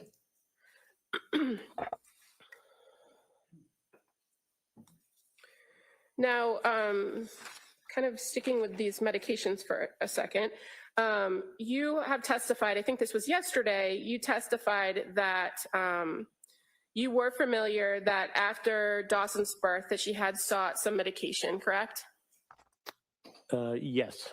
And I believe you testified yesterday that she was on trazodone, but in fact, she was prescribed Zoloft after Dawson and reported she did never take it, That's right? correct. So after my testimony, I reviewed that and I confabulated the trazodone with another medication, the Zoloft. And again, you've talked a lot about that the medications that she was taking, the different medications, didn't provide her with any sort of relief. So it's important to know the different medications she was taking and what the reactions were, right? I don't know if I talked a lot about it. I was asked questions. I answered them honestly. They didn't provide relief. I would agree with that. And that was the whole point of her seeking help. And her history, whether it be medication history, a social history, a family history, those are all important things overall for you to look at and examine when coming to ultimate conclusions, right? For everyone, yes, of course. So it's important to be accurate when you're recalling or reporting that information. As much as possible as one can be, yes, that's true. And as far as the medication goes, I think you testified yesterday that she also took medication in nursing school, correct?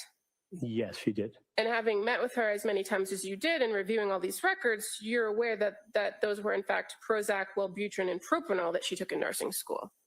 That's correct. That was for her what's called glossophobia, GOLLOSPHOBIA.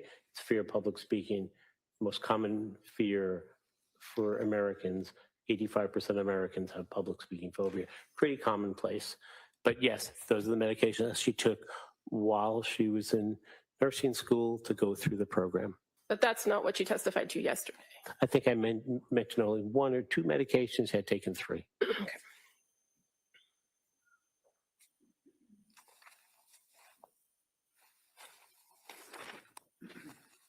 And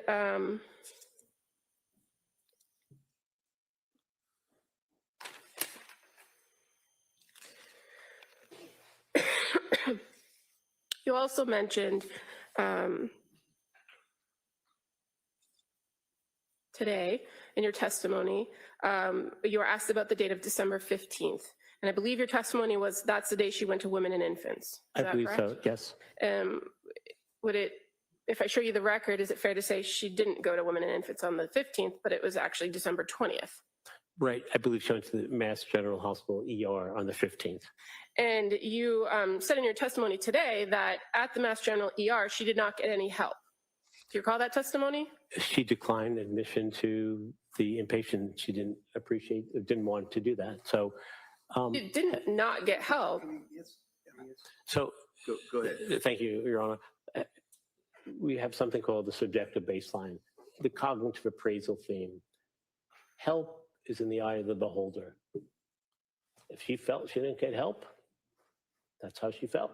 Well, sir, that wasn't the question. And your testimony was she went to the ER and did not get help. That was your testimony, not hers. Well, my testimony is based on my evaluation of her. This is what Ms. Clancy shared with me. Who am I to doubt what she believes or doesn't believe about the offer for treatment or help? It's her opinion. She chose to decline the bed at McLean on December 15th, did she not? Yes. And she then indicated to the Mass General Hospital that she was going to opt for an outpatient program at the Women and Infants, correct? Yes. That's what's in the records. Yes. And did she tell you that as well? Yes. And as it pertains to the Women and Infants, again, after you review the records, you're aware that a referral had been made to her well before her visit to the ER on the 15th for that same program. I believe so.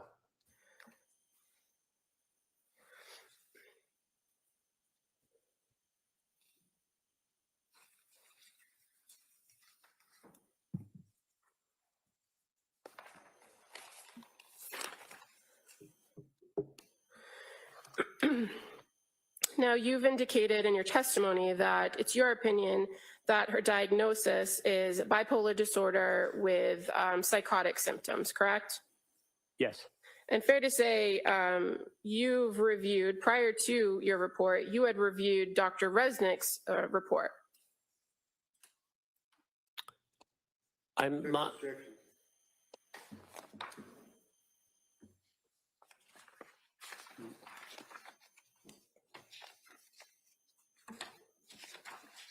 Can I see counsel say that?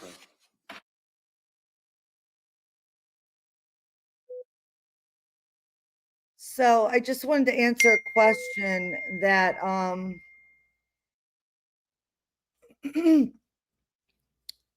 just wanted to answer a question Eric had asked up here about knowing when people are drug seeking from a doctor. I'm a PA, not a doctor, but similar in terms of when I'm prescribing the same type of stuff. So how difficult is it to determine if a person is looking for drugs opposed to some? So the thing about it is these prosecutors are trying to hit Lindsay on every aspect, just like every stigma you can imagine about mental health and addiction. These people are utilizing it. We are in the dark ages here.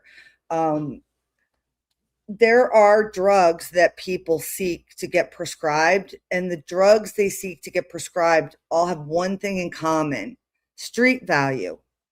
If a drug has no street value, then nobody's coming into your office trying to get on the drug. You know what I mean? They're not losing the pills. They don't get flushed down the toilet by mistake, that kind of stuff. It's only the drugs that have street value, because people will either sell the drugs or use the drugs because they're addictive. And addiction is really needing something and continuing to use it and continuing to need more to have the same effect. And when stopping it, having withdrawal symptoms. There's more that goes into addiction, though, because there's a lot of these medications like the SSRIs, like Prozac, or the SNRIs, like which one is it? Effexor, where over time people need higher doses in order for them to help. And then when you go off of them, Prozac doesn't really do this because it has a long half-life, but others will be there, like Effexor. You can have a really bad withdrawal from it. People end up in the hospital if their doctors don't tell them to go slow. All right, here we go. The question, I believe, was Did you review a report of Dr. Resnick in all your sources of information and before you came to a conclusion about diagnosis? No, I did not. Well,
one moment, sorry.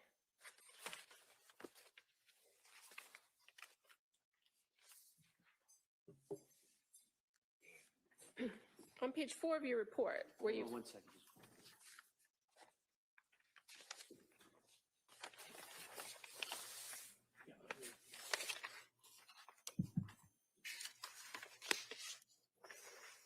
Okay, I'm sorry, Council. On page 4 of your report, where you list the sources of information, you do identify as number 24, forensic psychiatric evaluation of Philip J. Resnick from 9/27/24, do you not? I do. And so that's something you reviewed. I didn't draw my opinion. That wasn't the question, sir. Well, All right, hold on. Ask the question again. Go ahead. Did you review his report? That's not the question.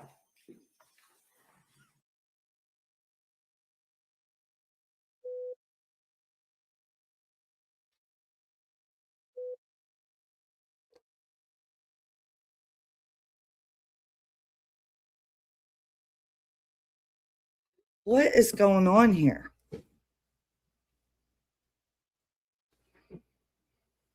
About this report with Resnick. Does anybody know what's going on with this Resnick?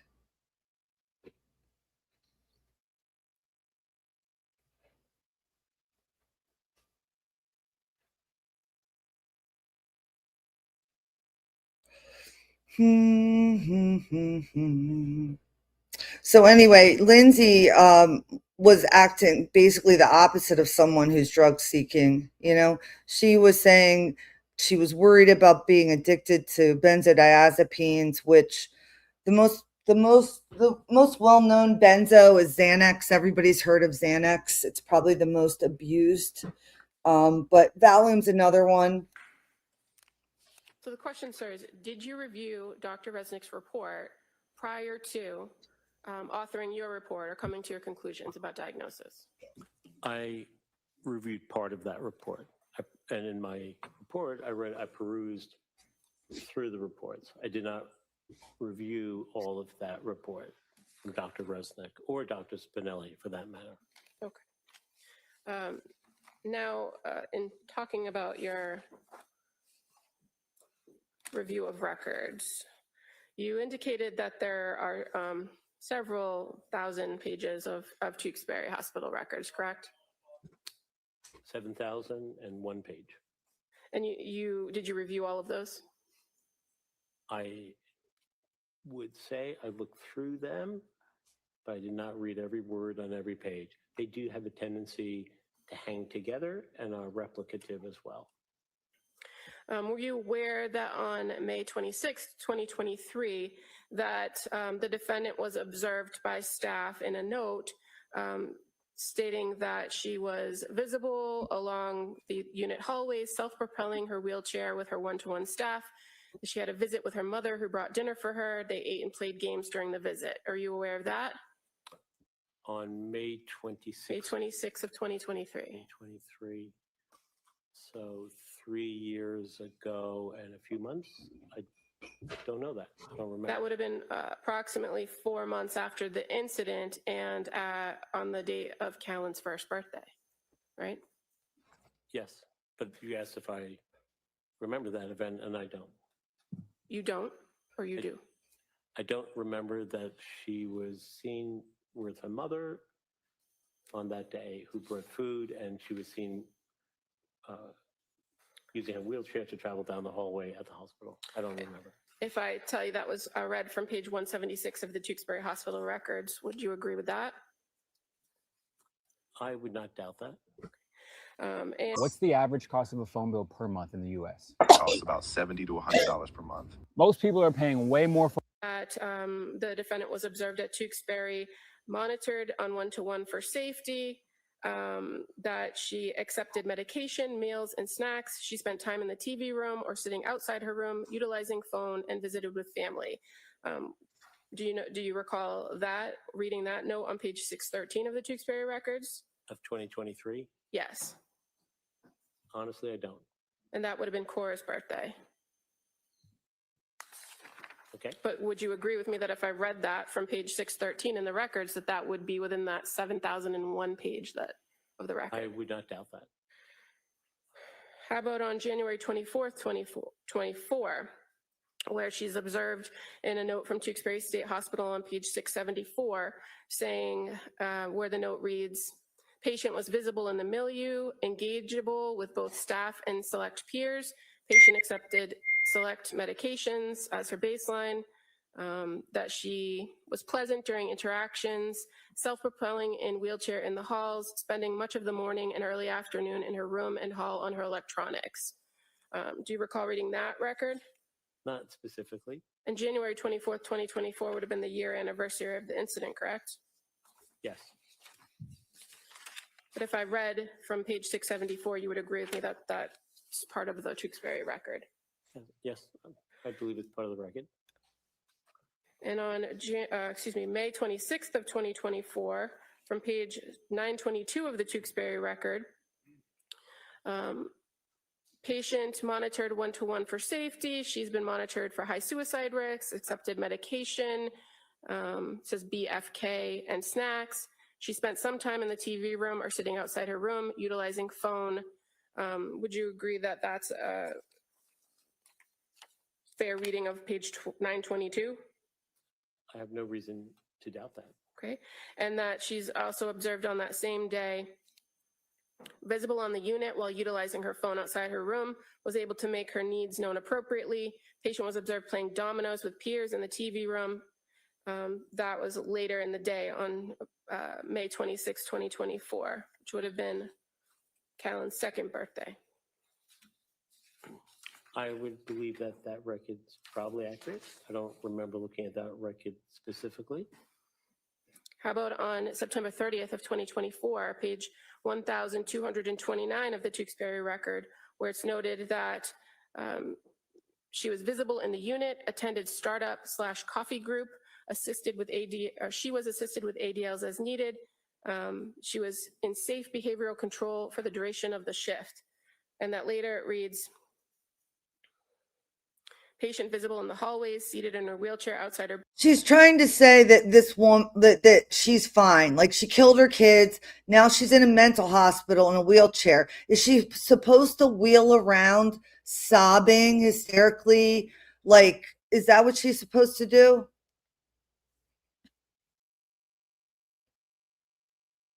She's probably on the right freaking medications now. Did anybody think about that? People actually are paying attention to her and to what she's saying now. Maybe that's why she feels a little better. Bedroom using her cell phone, pleasant upon approach, social with select peers.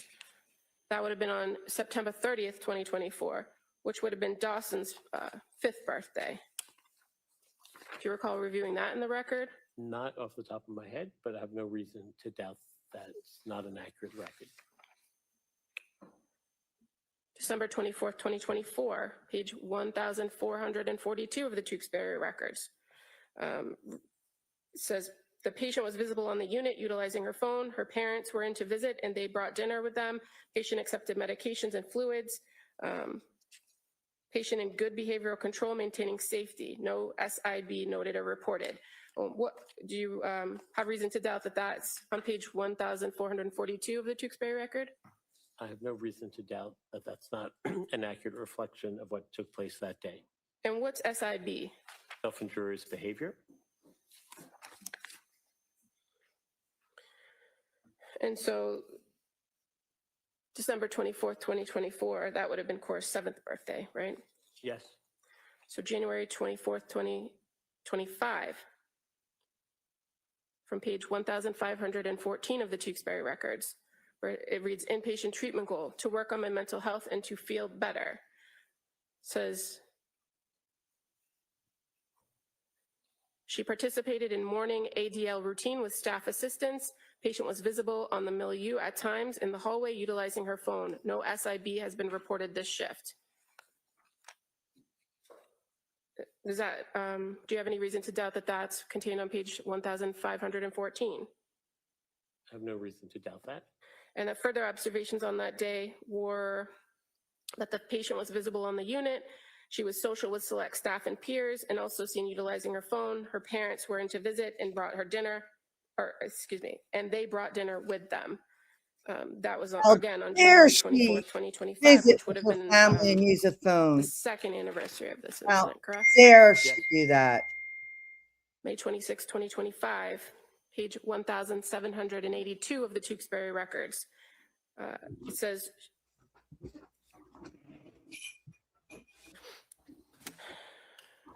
she did not engage in any SIB. She was visited by her parents this shift. She attended startup group and watched TV. That would have been on May 26, 2025, which would have been Callan's 3rd birthday. Do you have any reason to doubt that in the record? I have no reason to doubt that. And on September 30th, 2025 of the Tewksbury record on page 2056, reads, patient was visible in the hallway using her phone. No SIB or behavioral issues observed or reported. Do you have any doubt? Do you have reason to doubt that that is an accurate read of page 2056? I have no reason to doubt that that's not accurate. And that would have been September 30th, which would have been Dawson's 6th birthday, right? Yes.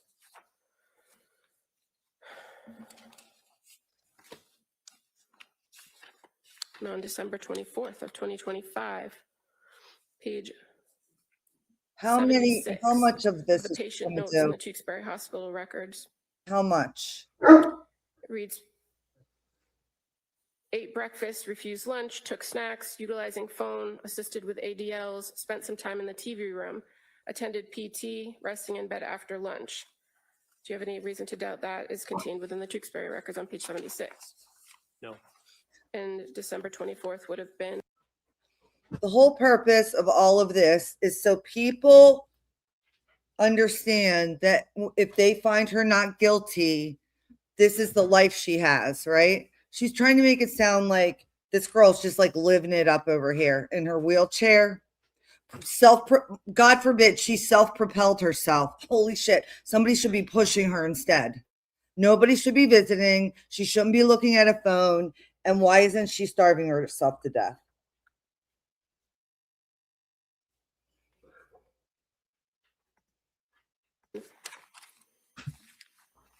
Cora's 8th birthday, correct? Yes.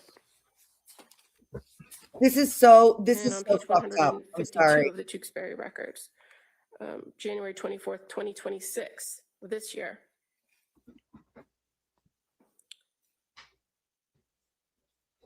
Patient observed for safety, assess mental status, encourage safe behavioral control, monitoring for abrupt behavior change and attempt to prevent escalation or self-harm, encourage patient to participate in groups. On this particular day, she was also observed compliant with meds, ate breakfast, participated in coffee group, visible in the hallway utilizing her phone, later visited with parents and had an early lunch. That was on January 24th of 2026. Do you have any reason to doubt that's within the records? How dare she participate in coffee group? How dare she participate in coffee group and then have a visit with her family? Who does she think she is? No. And that she was later observed to not have any SIB or behavioral issues. Again, on January 24th, 2026. Do you have any reason to doubt that's contained within the Tewksbury records? No. No. And again, you reviewed or looked at some of them, but not every one of these. But these are already currently in evidence, correct? Yes. Your Honor, I would move to admit these excerpts as the next exhibit, please. Any objection? No problem. All right, that may be admitted.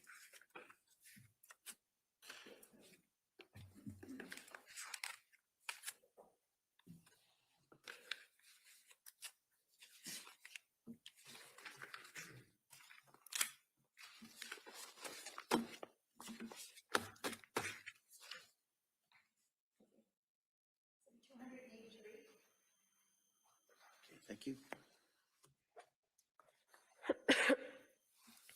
And Dr. Zeisel, as far as the records that I just read in, do you know if in those records it indicates that she slept well on all of those occasions? I wouldn't know. I don't know how.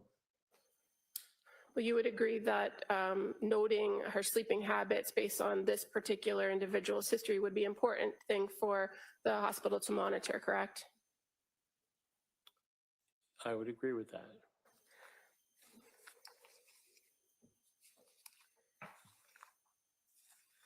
Now, in this particular case, well, let me ask you, are you familiar with the concept of confirmation bias? Of course. And fair to say it's pretty prevalent in most areas of science and forensic psychology and psychiatry, correct? It courses all domains of work and life. And as far as confirmation bias for psychiatry or providers, fair to say that clinicians are warned that they may lean towards or support their own theories and overlook contradictory evidence. And that you have to be aware of that, correct? Yes. And again, in forensic psychology, the goal is to render an objective opinion, right? Yes, the facts come to you. You don't go to the facts. Okay. And there's a danger for clinicians and forensic psychologists of quickly forming an initial diagnosis before having all the information, correct? Yes. And that confirmation bias accounts for the fact that a lot of times people, clinicians and providers will cling to diagnoses and interpret subsequent information in light of that kind of already perceived idea. Is that fair to say? They cling, I just want to make sure I understand what you're saying. They cling to a diagnosis? Well, once a diagnosis is reached, they cling to that diagnosis when interpreting subsequent information. That happens, yes. And, but you would agree that in practice of forensic psychology that it's important not to do that, right? Particularly with the guidelines of criminal responsibility where you don't need a diagnosis. You just need a mental disease or defect. But diagnoses are helpful in understanding whether the person was suffering from this legal construct of a mental disease or defect, correct? That's fair to say. And it's fairly accepted in the field that if somebody has a disorder or a diagnosed mental illness, that they then in turn suffer from a mental disease or defect. Or could. My God, this lady is so in the woods right now. Doesn't mean you have a mental disease or defect. Because she doesn't have any good things to ask. To make you ineffective and have a defect or a disease. So yes, it could. Ask you keep your voice up. Yes, Ron. So it could, but it doesn't always have to. Thank you. Of course. I think the jury is probably falling asleep right now. This is so boring. Nobody understands what the hell she's talking about. And the fact that Lindsay is self-propelling in her wheelchair and goes to coffee group is not something that's particularly bothersome to me. And you're aware of the danger of this idea of confirmation bias of having multiple relationships and conflicts in this type of work, correct? Yes. And that's why it's important not to be treating somebody as a patient when you're also evaluating them for this type of legal issue, right? Of course, you cannot be the therapist and the examiner. The therapist is an advocate. The examiner looks for the truth. And You see this cat? She's just constantly on me. She stares at do me. you recall in this case submitting recommendations to the court in November of 2025 about the defendant regarding accommodations for? Me too, Crystal. This woman drives me absolutely insane. She's in the dark ages with the way she perceives mental health and mental illness. And I think people like her have just never experienced mental health problems and must not have any relatives that have them. Because she can't, I believe she really thinks that Lindsay's like this horrible, evil person and that she was drug seeking, even though people don't seek antidepressants. Like people aren't like, oh man, I got to go to the doctor and I got to get my Effexor fix, right? You know what I mean? Nobody needs a Celexa fix or a Zoloft fix. And then you see when she's prescribed the benzos, she doesn't even want to take them. She's so conscientious about being addicted that she's afraid to get addicted. She's afraid of everything, which is interpreted as paranoia, by the way, which is part of what psychosis is. So it's the whole thing. She's clearly never dealt with someone with mental health at all. I've treated people with it. I've referred them. And one other thing I'm going to say, when people repeatedly say they want to die, they're thinking about killing themselves, you don't need a plan. You don't need a plan. That is not true. Somewhere along the line, people got this idea. I don't know where. You do ask people, you feel like hurting yourself, you feel like killing somebody. And if they say yes, the next thing is, do you have a plan? Because then you have to notify the person they want to kill, or you have to tell that person, we need to get you, into a hospital and notify. You could section them probably. I never had to do that. But the point I'm trying to make is, if they don't have a plan, you still need to help them. And you don't have to immediately hospitalize them. But if you're treating them and it's months and every time they come in, they say they feel suicidal, that is malpractice and negligence. That 100% negligent. I know in general, but I don't know specifically what those accommodation requests were. I can't remember them. But you authored and signed a letter dated November 13th, 2025 to the court, correct? Yes, but I'm saying I don't remember specifically what those recommendations were. I know I did that. I'm not asking you that. I'm just asking if you wrote the letter. Hold on, just ask a question. Doctor, if you listen to the question.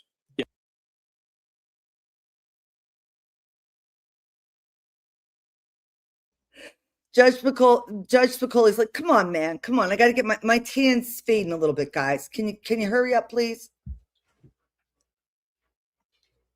Just asking if you wrote the letter, sir. Yes. Exactly, Crystal. And that's why I think it's important for people to understand, like in real life, like when you're practicing, like I said, I was a PA. I'm not a doctor. I'm not pretending to be a doctor. So don't anybody get upset. Okay.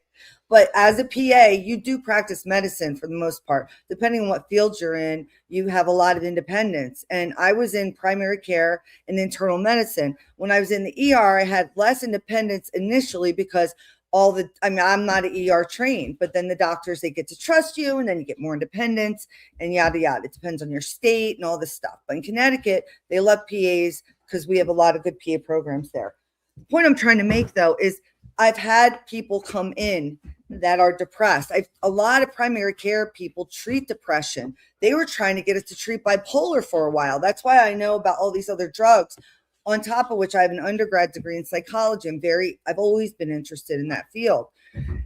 So I think it's common sense, and everybody knows it, that if someone keeps coming in saying they want to die and they want to kill themselves and they don't have a plan, anybody would say, yeah, this person needs to be at least in an outpatient program, at least daily going to outpatient program and then coming home and seeing how they're doing. And if they're worsening, then admit, right?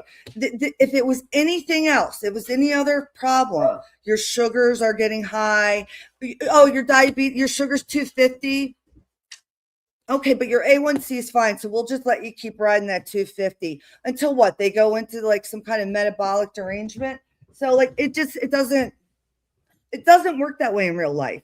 And these doctors and I think she had doctors and she had the nurse practitioners.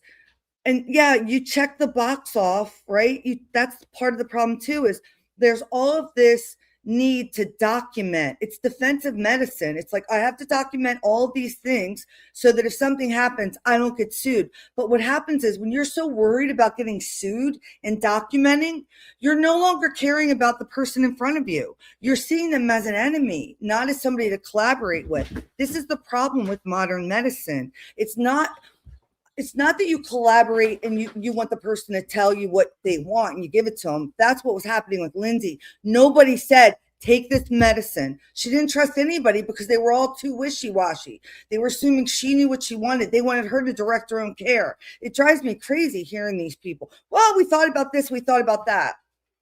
No, tell her this is what's going on. You're going to be on this. You have to, and someone like that, some people want you to hold their hand, but other people you need to take the lead. Nobody took the lead for her, which is why she didn't trust anybody, and it got much worse. It's horrible. It's horrible what happened to her.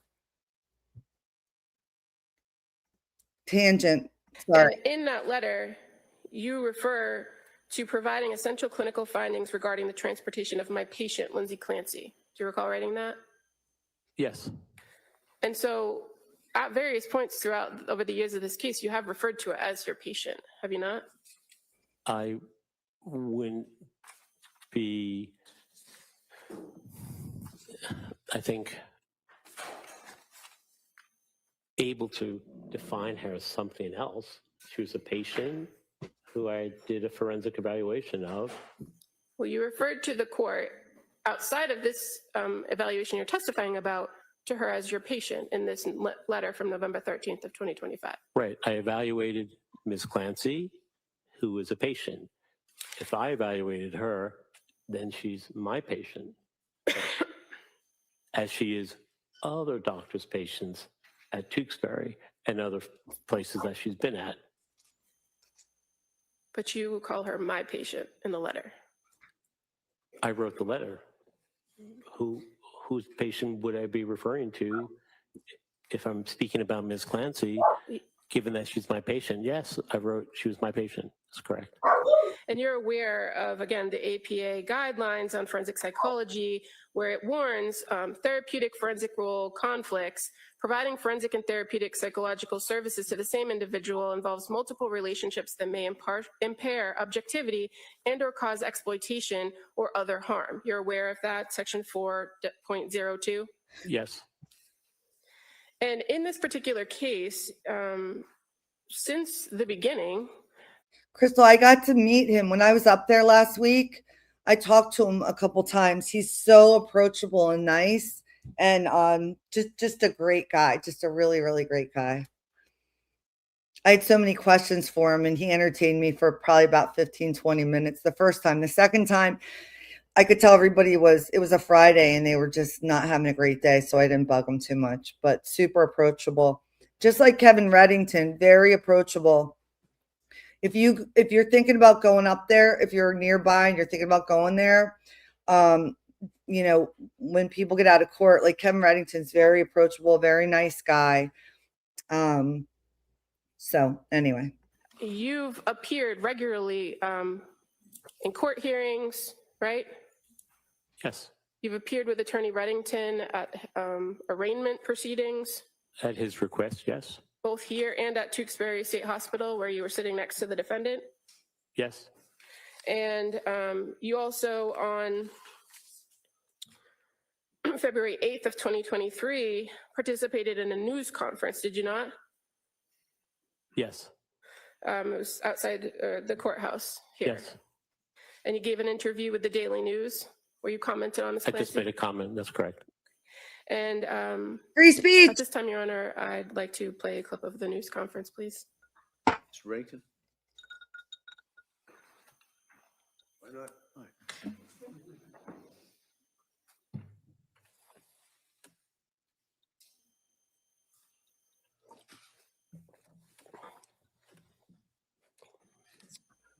The most this lady's going to get is a hung jury. That's the most she's going to get. Nobody's going to do all guilty.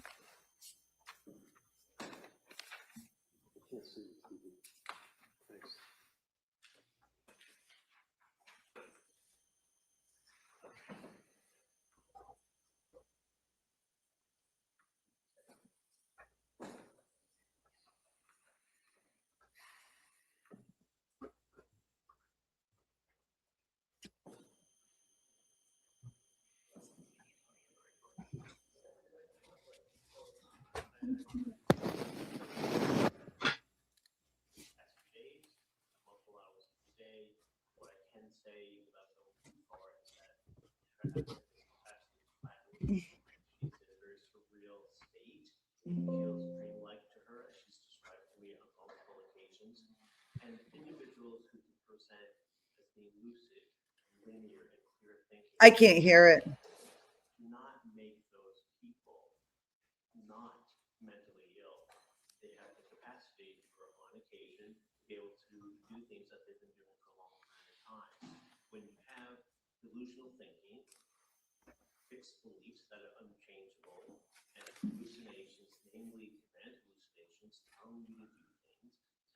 My daughter said my house started to smell like old people, so I Sorry. urgently needed a solution. This air freshener pod destroyed every. There we go. That's when things Better. go downhill behaviorally, psychiatrically, and familially. And that's what we see in the most tragic of cases where individuals could be healthy and normal, and quite frankly, because they're paranoid and worried about what others think, they hold back on what they share. And in some cases throughout the country and the world, these are people who one day will be functioning well, but because they have the onset of command hallucinations, which they appear to, and they believe the voice, they have to do something. That's when tragedy is all about.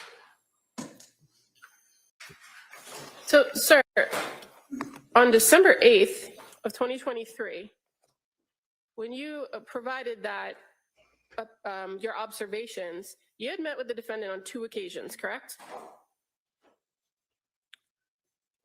I believe 3 occasions. Okay.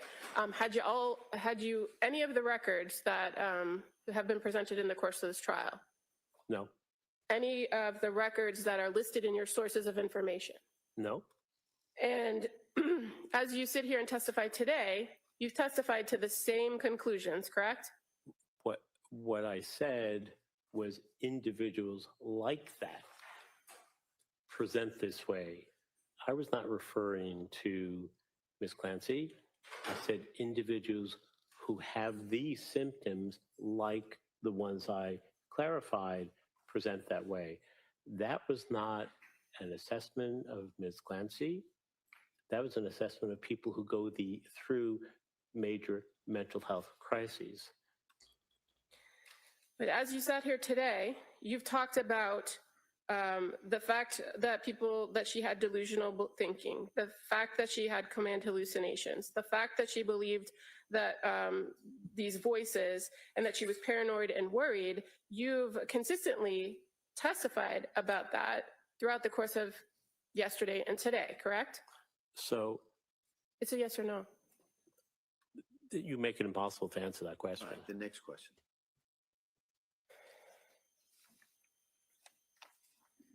In addition to, you testified today that a person in a psychotic state can do things they've done before, but it might be hard for them to do new tasks, right? Yes. So if it's something that is part of their daily life, getting up, caring for the kids, feeding, making a meal, driving a car, those are things that people do every day and a lot of times don't even have to think about, right? Yes. No thinking necessary. But you're automatic response. You're aware that on this particular day of this incident, on January 24th of 2023, that the defendant took Cora to the doctors, right? Yes. And you indicated in your testimony today that it was for a regular checkup, but in your report, you identified that it was for a stomach ache, right? Yes. She had a stomach ache. But in addition to maybe her having a stomach ache, she had previously had this visit scheduled, and you're aware of that now, correct? Yes. And at the doctor, there was a recommendation made for an over-the-counter medication, right? Yes. And the defendant was able to process that information, take it back with her, and then later, not immediately after the visit, but later in the day, search for where to get that medication, right? Psychosis doesn't lower your intellectual functioning, so you can do all those things. So Well, that wasn't my question. My question was, did she do those things? Yes, so that's correct. Okay. And would you've talked a lot about that a person can operate as normally as they can, but fair to say, if you're in a psychotic state, that person themselves has a significant amount of distress, right? Yes. And that in order to mask those symptoms, it requires an enormous amount of control, does it not? It depends on the level and the extremism of the psychotic processing. So some people will hear voices that are nominal, they whisper. Some people hear voices that are yelling and screaming. So it's on a range, it's a continuum. So the more upsetting, more powerful, demanding the voice, the more difficult it might be to resist it and do other things. The less, the easier it is. In all of the time between September of 2022 and January 23rd of 2023, at any point in which the defendant heard these voices about harming herself, she didn't act on them then, did she? That's correct, yes. She did not act on those. She sought help instead.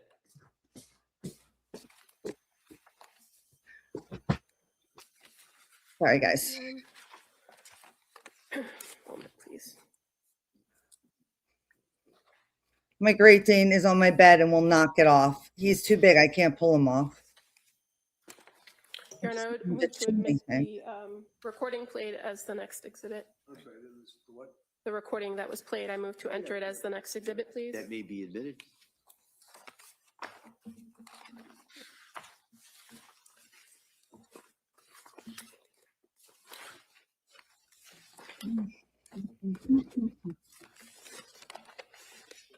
I can find it. Here it is.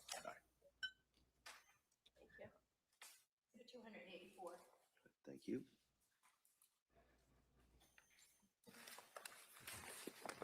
I have no further questions at this time. Let's talk about confirmation. Can I sit down, please? Oh, hold on. Ooh. Ms. Buckingham. Thank you. Wow. Can I sit down first? Really? I've seen her friend jump up real testy like that too. Stop it. Have a seat. Confirmation bias. In the field of forensics, interface of science and the law, trial of cases, hiring experts, having people give an opinion that a jury is going to listen to. Confirmation bias means that the individual might want to help out the person that they're testifying for. Is that right? It can be, yes. So in other words, if you have a shooting case and you're a ballistics guy, and without the ballistics showing that the defendant's gun shot the victim, the government has no case. They may send an email to that witness and say, hey, I really need your help here. And that might influence them, right? Yes. Now you got involved with this case, as you indicated, out of my request, obviously. Yes. Compassion. Correct. The fact you had a young lady that was literally in extreme condition, emotionally, physically, you went to speak with her, correct? I did, yes. Do you care for her? I do. And is that a violation of the canon of ethics for professionals like you if you care for your patient? Not at all. Within the ethical standards, it's also noted to do an appropriate and meaningful forensic evaluation. It's strongly suggested you develop empathy and rapport. And when you have those two psychological constructs, you get more information from the respondent. You do not cherry pick the information. You include warts and all in your report. That avoids confirmatory bias, and you avoid confirmatory bias by also not looking at conclusions that other examiners come up with when they render their opinions, and you do your evaluations independent of anyone else. You do it by yourself. How many times did you see her? At the time that my report was No, right about now. 60 times. How many hours have you put in sitting with Lindsay, either in the hospital or evaluating? More than that, roughly. And you have all of that information that you have brought here today to testify to this jury. Is that correct? Yes. Are you confirmed bias? Are you not telling the truth just to help Lindsay out, or is this your opinion based upon your review of the records, your interview of her, whether or not you care for her or not? Overruled. Overruled. I am telling the truth. She Yeah. You can re-ask that question. That answer will be stricken. So you can't tell someone you're telling the truth. And that's up to the jury to decide. Your opinion is based upon all of the times that you met with Lindsay, right? Yes. All of the documents that you've reviewed, all of this, all the exhibits, everything you're aware of, right? Yes, as well as collateral contacts. And in the course of your treatment and evaluation of her, one of the things the DA asked you about is the request that we brought to the court for accommodations. You recall that question from her? Yes. And is it your understanding that the request that we had seeking help from the judge was that she not be chained to a van when she's brought into this courthouse for 5-week trial? Yes, from Tewksbury to Plymouth. And her medical condition with her paralysis and all of the rest of the bodily functions that you lose, that's a concern, isn't that right? Very much so, yes. And we also had to have the help of nurses that would be available in the event that there was any type of emergency issue, correct? That we had to ask of the No, court. overruled. Yes, they're here every day.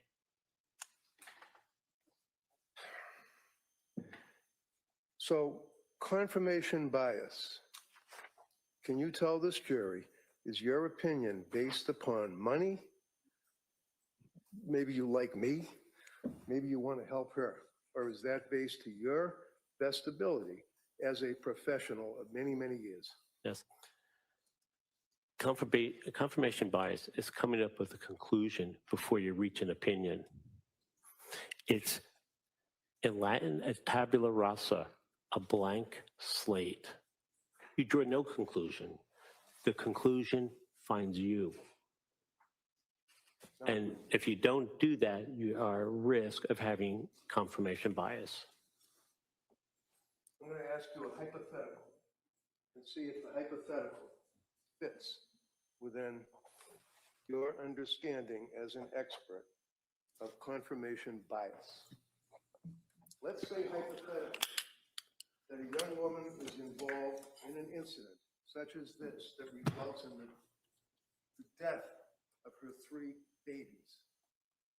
And that young woman is paralyzed. And that young woman is in a hospital. That young woman is facing indictments for triple homicide. And the incident occurred on January 24th, 2023. And it's not until 2026 that the district attorney's office hires 3 doctors. Yeah. Sustained. Sidebar.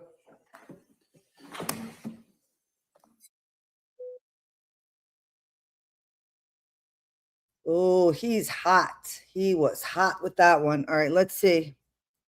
We can skip through the sidebar.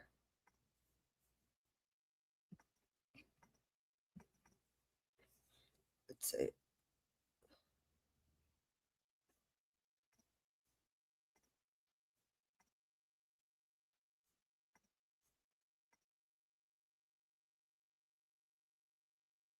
Let's see. Trying to skip through here, guys. Hold on.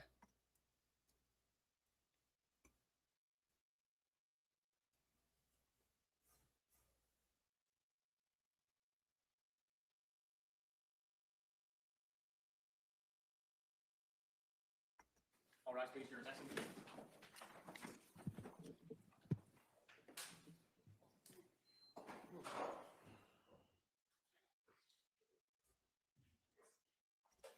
What the hell's going on here?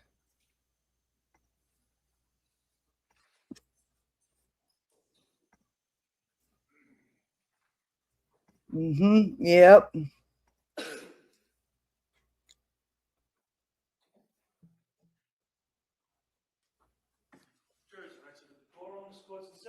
All right, we'll be in a short recess at this time. Thank you. Wow. Huh. All right, let me see if I can, how much. All right, yeah, so let's go back and watch that because they're still on recess. I'm going to go back and rewatch a little bit there because they're still on recess. All right, so.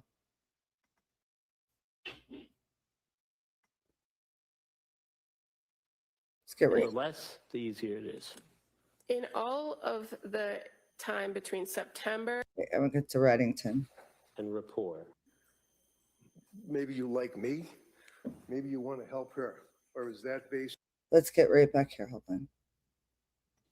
And you do your evaluations independent of anyone else. You do it by yourself. How many times did you see her? At the time that my report was No, right about now. 60 times. How many hours have you put in sitting with Lindsay, either in the hospital or? More than that, roughly. And you have all of that information that you have brought here today to testify to this jury. Is that correct? Yes. Are you confirmed bias? Are you not telling the truth just to help Lindsay out, or is this your opinion based upon your review of the records, your interview of her, whether or not you care for her or not? Overall. I am telling the truth. She Yeah.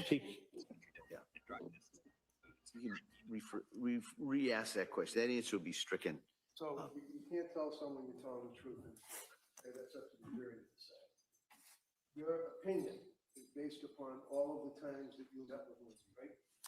Yes. All of the documents that you've reviewed, all of this, all the exhibits, everything you're aware of, right? Yes, as well as collateral contacts. And in the course of your treatment and evaluation of her, one of the things the DA asked you about is the request that we brought to the court for accommodations.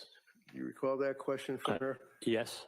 And is it your understanding that the request that we had seeking help from the judge was that she not be chained to a van when she's brought into this courthouse for 5-week trial? Yes, from Tewksbury to Plymouth. And her medical condition with her paralysis and all of the rest of the bodily functions that you lose, that's a concern, isn't that right? Very much so, yes. And we also had to have the help of nurses that would be available in the event that there was any type of emergency issue, correct? That we had to ask of the court. Overruled. Yes, they're here every day.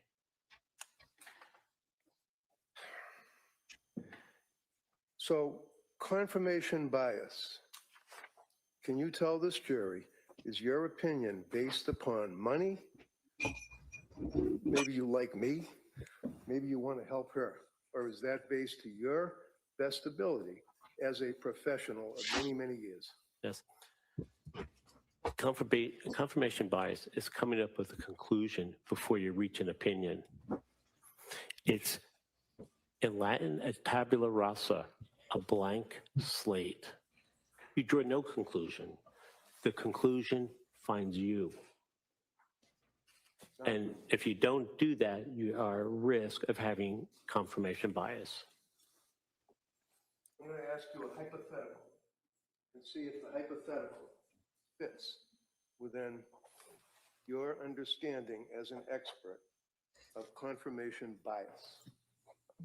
Let's say hypothetically that a young woman is involved in an incident such as this that results in the death of her 3 babies. And that young woman is paralyzed. That young woman is in a hospital. That young woman is facing indictments for triple homicide. And the incident occurred on January 24th, 2023.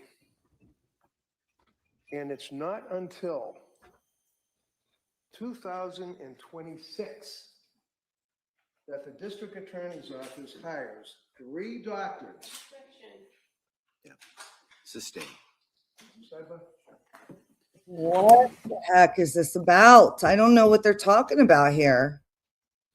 I just don't know what it is. I thought maybe if I went back, I'd understand it more. All right, let's see if they're back in yet. No, no, they're still not back. All right, here, let's look at the comments here. There's a chat. Hold on. All right. All right, let's look at the live stream chat over here, what people are saying. All right.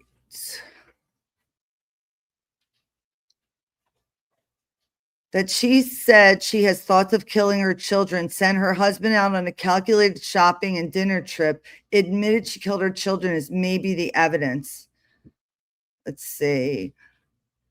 How about shit dense do you have to be to even question that? He was gone longer than he could have been anticipated. No way she planned to do this. Let's see. It's the jury's decision whether she is guilty or not and criminally responsible. It doesn't matter what anyone else has said in that courtroom. It's their decision. I like that. That's true. Does anyone know when this is coming back on? Watch the whole trial. Then Sasquatch. I don't know what that is. Let's say. I'm sorry, but asking your husband to go to CVS and pick up dinner is like bare minimum partner responsibilities to me. That's not evidence of anything. I agree. I totally agree with that.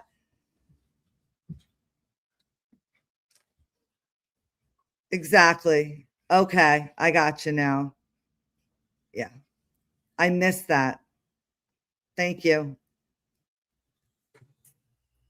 Says she admitted to it because her husband made her think she did it. If you're mentally messed up and someone that looks identical to you is doing something, you think it's you in the third person. Oh my goodness. That's a theory. She had a nanny and her husband was at home. Okay. And what else? Saying it's Patrick is just repeating. I'm just reading comments on the live chat because the court isn't back yet. So I'm just reading what people are saying here. The illnesses she was battling made that necessary. I'm sure she wasn't proud of it. Exactly. You clearly haven't seen postpartum depression firsthand. Yep. Yeah, I don't think that, Crystal. You're like, wait, what? Says, I've had education, moved countries on my own, been to many places, living my dream from an abusive life. For anyone who thinks she did this premeditated and that there's enough physical evidence of that, go argue with your mom, it said. Having bipolar and postpartum doesn't just get in a snap of your fingers. Some of you are deluded. No, actually, this didn't happen in the snap of the fingers. This had been going on for months. This poor woman was trying to find help for freaking months. They act like, no, the psychotic break can happen in a second. Have you ever seen someone do PCP? I mean, I haven't seen them do it, but I've seen the results of it in the ER. They come in and they're psychotic. And when the PCP wears off, they're no longer psychotic.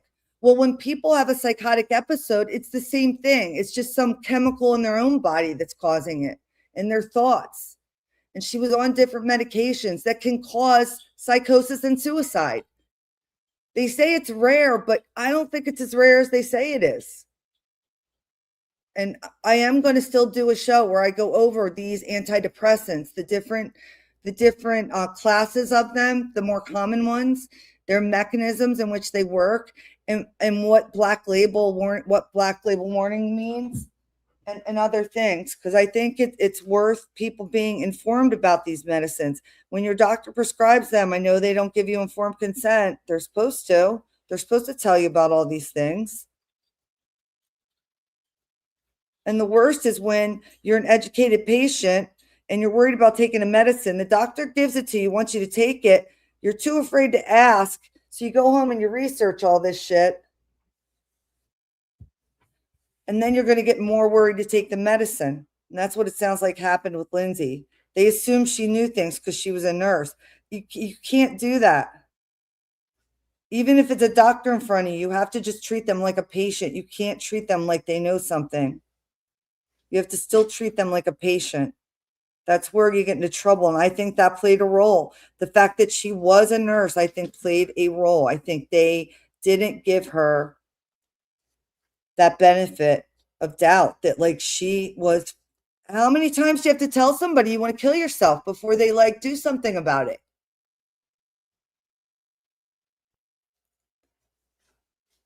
Yes. Yep. And it's interesting. There's actually people online now. Actually, you know what? Let's say I just don't want to miss them when they come back, but it's fine. We can, let's take a little cruise over here for a second. 1 second. Let's see here.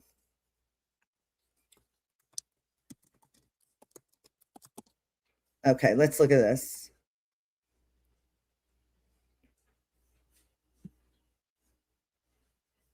One second.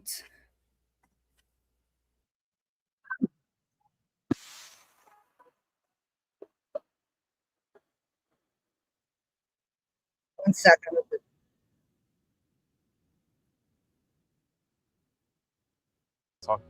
Talkspace is super. Hi everyone, and welcome back to the Living Well with Schizophrenia channel. In today's video, I'm going to be going over 10 signs that I'm slipping into psychosis. This is a woman who has schizophrenia, and it's a really great channel. There's a few different people now where people, it's crazy. I did not know this was possible, but people who become psychotic there are now people who have insights as to when they're about to become psychotic. They just become very self-aware, which is so fascinating to me. So this is this is a woman who, she knows the symptoms before she slips into a psychosis, and she's going to describe them. And she'll even show you an episode where she's in psychosis. So it's pretty interesting. Yeah, right. It's very cool. She's not the only person. There's a few people. If you just look up on YouTube, just search I'm in psychosis or something, and it'll come up. I had to research it because at first I'm like, this can't be real. I didn't know. One of the things people say is, well, if you ask if you're crazy, that means you're not because you have insight. That's not true, I guess, because you can be aware of the delusions you're having. Which reminds me of my grandmother. When she was older, she went on oxycodone, which is Percocet. They didn't have OxyContin back then. This was in the 80s. And I remember in the middle of the night, she woke me up and she was pulling a string out of her hand. She just kept going like this, pulling a string and pulling a string. And she's like, I can't get the string to stop. But there was no string. She was hallucinating. And so I said to her, Mama, there is no string. Your medication is making you think that there's a string. And as soon as I told her that, her eyes changed. And she was like, it was like she snapped out of it. But I don't think you're not able to do that with everyone. You know what I mean? Some people can become self-aware. So it's kind of interesting. Let me just check on this, make sure it didn't start back up. Nope, they're not back yet, guys. So let's just take a look at this woman because it's kind of interesting. My name is Lauren, and I make videos about what it's like living with schizoaffective disorder or schizophrenia. Please make sure to subscribe to the channel so as not to miss any new content we put out. And also, if you would like to help support the creation of future videos like this one, please make sure to check out the link to our Patreon page, which is in the description below. We so appreciate any support you can give. It really helps us to keep making new videos and new content for you all. I also want to point out that we have already done a video called What is Psychosis, which gives you kind of an overview about what I'm talking about when I refer to psychosis and what exactly that means. Also, we're going to have timestamps, so if you want to skip ahead to a part of this video where I talk about a specific sign that I'm slipping into psychosis, you can check that out in the description below. They'll all be listed, and you can jump ahead to that specific point in the video. Okay, so there's a lot of different scenarios where psychosis can come about for an individual living with schizophrenia or schizoaffective disorder, but I think most often for me anyway, and I know for a lot of other people too, when it happens most is when I'm under a period of a lot of stress. Now, this can look a lot of different ways. This can look, just a lot of stressors in my life, like a lot of work demands or school demands or life demands or, relationship demands or whatever is piling up to be really stressful.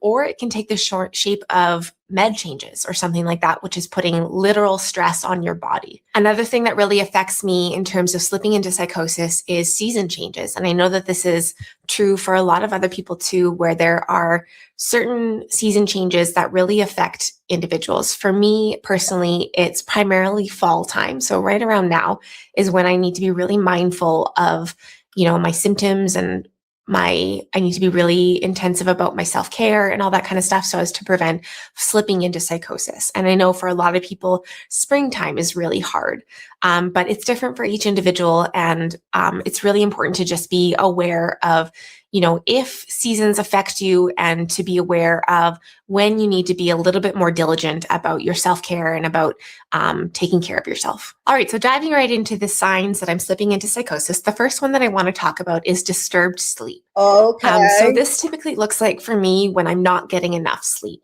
I need to be really mindful about making sure that. What was Lindsay constantly, her number one complaint all over the chart, all over I'm keeping an eye. When the trial comes back on, we'll go to it. The number one complaint Lindsay had was insomnia. That she kept saying, I can't sleep. She had an episode where she didn't sleep for, I think, 48 or 72 hours after one of her pregnancies. She was in mania at that time. She just didn't got diagnosed. And oftentimes when you're in mania, you don't get diagnosed. When you're in actual full-blown mania, not mixed mania. If you're in like mixed mania or hypomania, you're more irritable, you go to the doctor. But if you're in like actual mania, you feel great. You feel really good, even when you don't get sleep, So it's hard to know if that's what it was for her, but she did have episodes like that prior. But regardless, this is exactly Lindsay,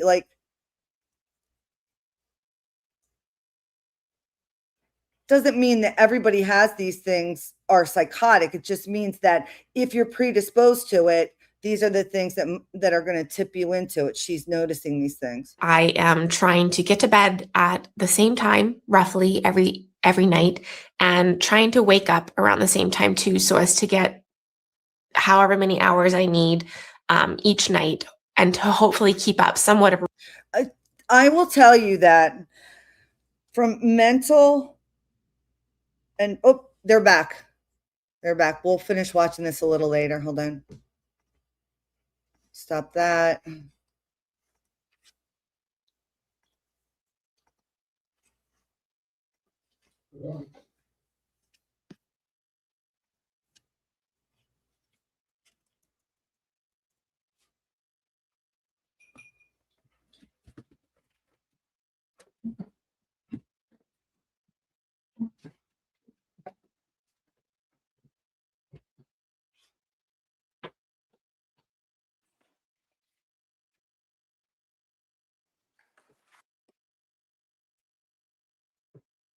What is going on? Why is there no sound?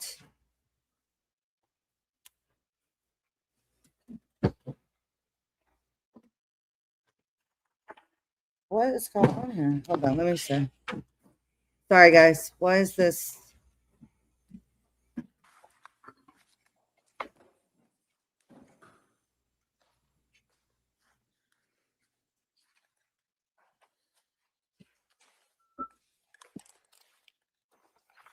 There we go.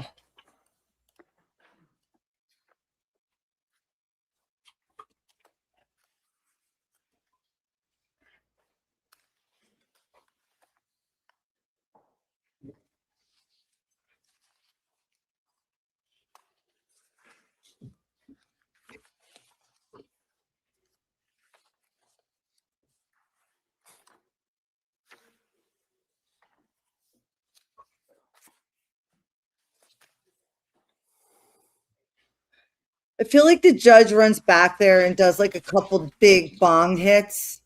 You know what I mean?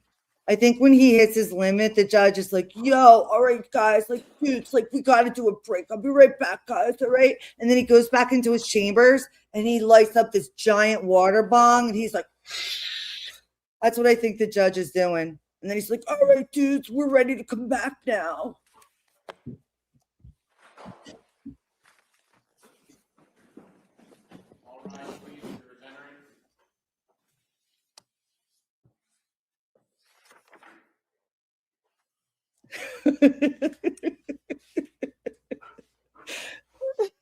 Right? I mean, come on. He's such a surfer dude. All right, folks, I'm going to ask you those 3 questions one more time. All right, guys? All right. Nobody looked at it, any of this stuff over the weekend, right? He's so funny. I love this judge. All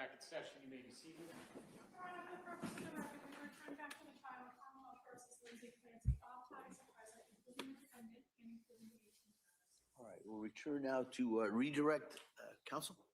Thank you.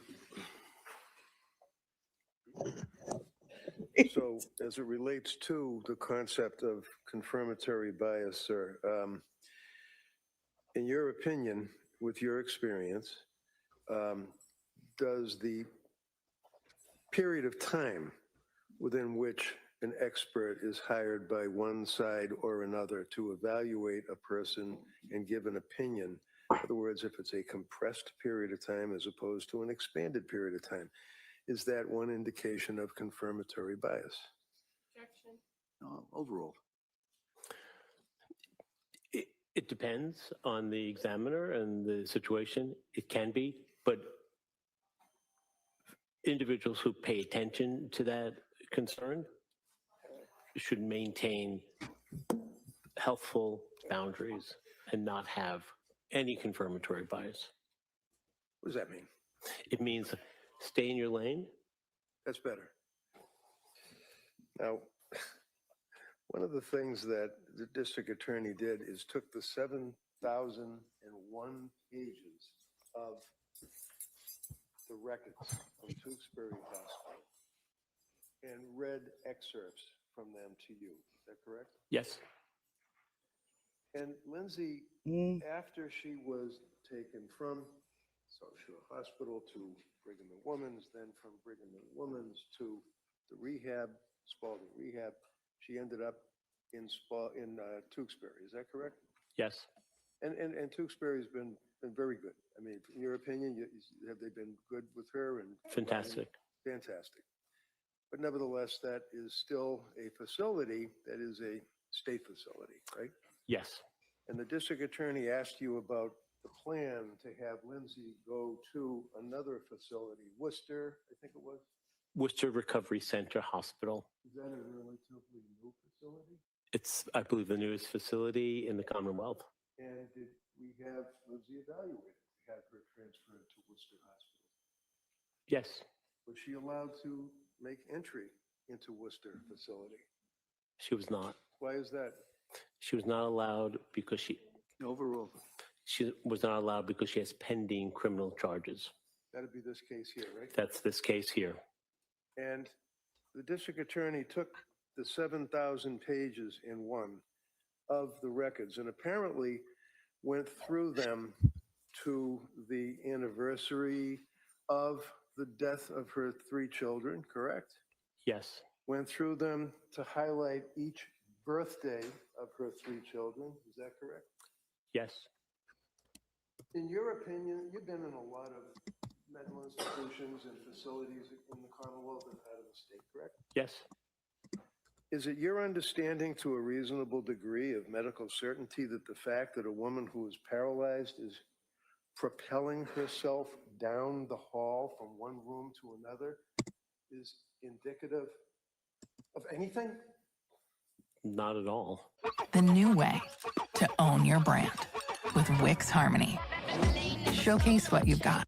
Years and practically missed not one day of sitting with her and bringing her dinner or lunch. Is that something that would be indicative of undercutting the fact that the woman was suffering from mental disease or defect?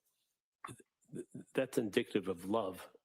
And How about the fact that she's talking to other inmates or people that are patients? And in your review of the records, would you tell us your opinion as to her level and degree of popularity, bluntly, in that particular ward? she is extremely well regarded and well liked on that unit by everyone. Overruled. How about in reviewing the records, I didn't hear that she's laughing and partying and having a good time while she's in the Tewksbury Hospital. Did you see anything like that? No, Lindsay Clancy has bad days and worse days.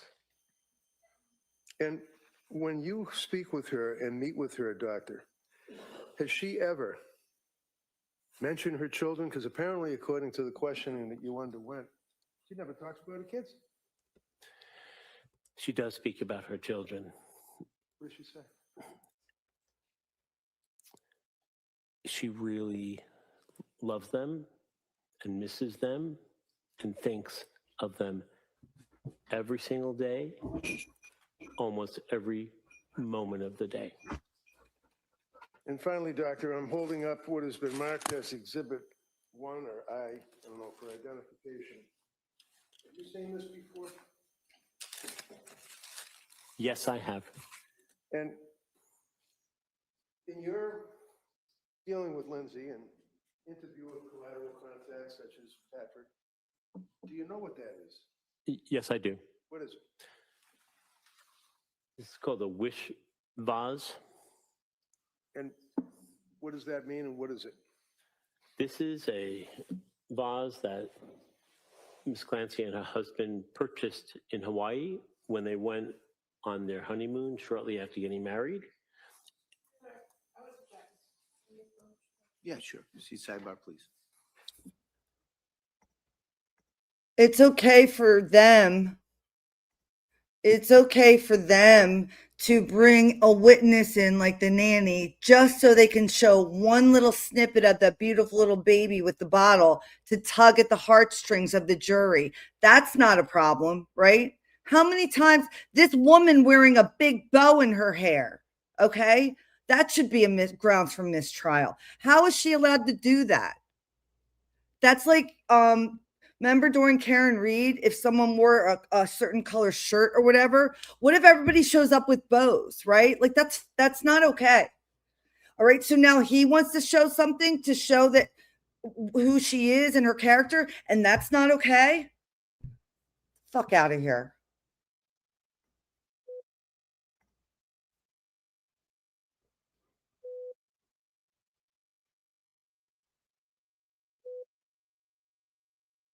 Judge Spicoli is going to need to do a really big bong hit at lunch because it's been a tough day. Let me tell you. He's like, damn, I want that Acapulco Gold or some Maui Wowie. Judge is like, oh boy.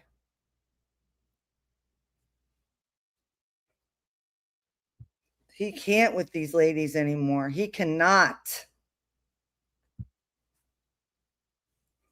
And I picture Reddington. I picture him like during that break.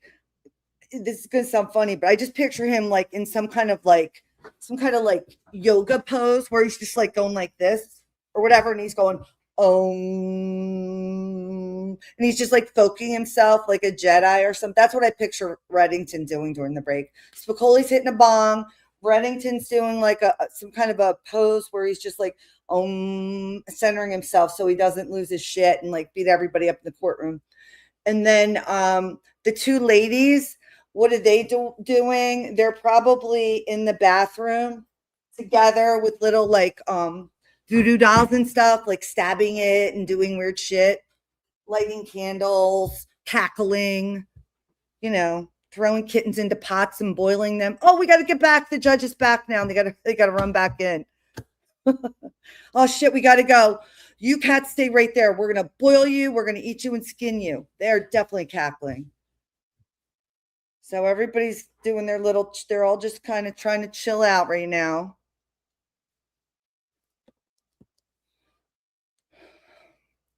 But what I was going to say is when we were looking at that video earlier, the 10 signs I'm slipping into psychosis, she mentioned sleep. And honestly, whether it's for mental or physical health, the best thing you can do is sleep. Go to bed at by at least 10 or 11 and wake up by about 7 or 8. It really helps optimize your health. It is the best way and easiest way to optimize your health. If you did nothing else but made sure that you went to bed by like 10, 11 and woke up 7, 8, there's a lot of things that could change by just that. There's a lot of studies that show. I've always known that sleep is obviously important for all kinds of things, which is why I would screen for sleep apnea and things like that, because sleep apnea means you're not breathing when you're sleeping, and that can cause other problems, and create mental health and physical health problems, right? But like for people who don't have sleep apnea, which are, most people that are like a normal or average weight, it has to do with your neck size, essentially, with the sleep apnea. And then sometimes the size, how your anatomy is in your mouth. But mostly the heavier you get, the more likely you can get sleep apnea. Because when you fall asleep, I'm going on a tangent. Somehow I got on this tangent, but I'm going to finish it. When you lay down and you're sleeping, all your muscles relax. All the soft tissues and everything around your neck, they'll collapse. And if the more weight from your neck that you have, the more it will collapse. And so when you're breathing, it can create airway restriction. And so sometimes, that's why people are really tired when they wake up in the morning, because they have sleep apnea, because they're waking up 100 times a night. The way you figure that out is, well, you probably can do it with a Hume band at this point, but it's typically with a sleep study, and it's easily corrected with a sleep mask, and they can help you. But if you lose weight, it usually goes away. But I got on that tangent because I've always known that if somebody had sleep apnea, correcting it would improve their health. But now it's just in general, and it's for myself too. I don't keep a good sleep pattern. But all the studies show it's better for your mental and physical health. It will actually help you lose weight, because there's certain hormones that are released at nighttime in sleep that if you're not getting sleep will not get released. And that's why people who don't sleep well will start to gain weight. Over the Commonwealth's objection, that may be admitted. Good. We got to win. Commonwealth? Doctor, how many defendants that you've evaluated for criminal responsibility have you spent 35 hours evaluating? One. One other person.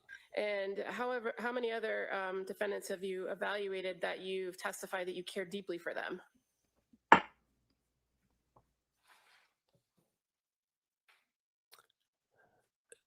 I would say one other one. And how many other defendants have you given press conferences about? None. And how many other defendants that you've evaluated have you gone back every day until the lockup to check on?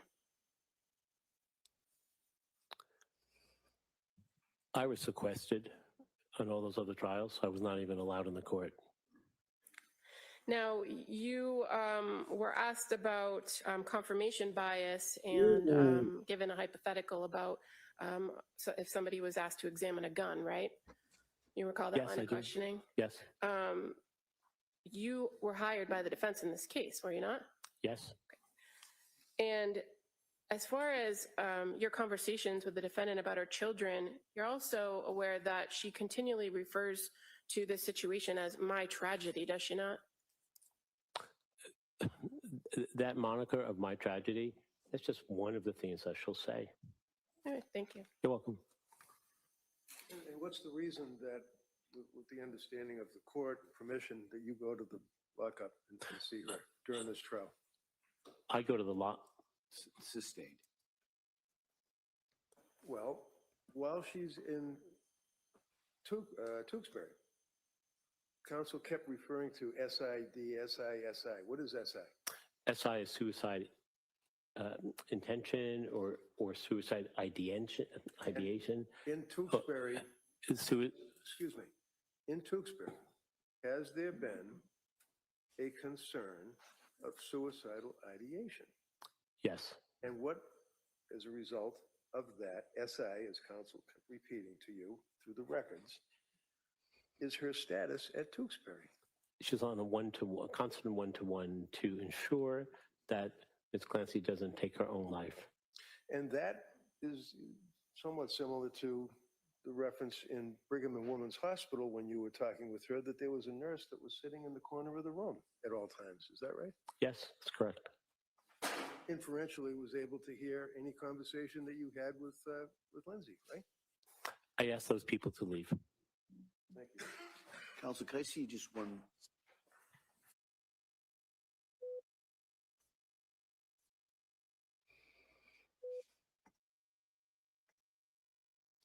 So, she refers to it as my tragedy. That's what else is she going to refer to it as? It's interesting. It's so sad, really. It's just sad. I heard someone say that she has a DNR now, and that I think they may have been saying that because they felt like that means she's not suicidal. But I think if you're suicidal every day, you're admitted into a psychiatric ward, which is where she is. I guess what I'm wondering is, does she have a healthcare proxy? You know what I'm saying? Like, is there a conservatorship happening here? You know what I mean? Like a Britney Spears type thing?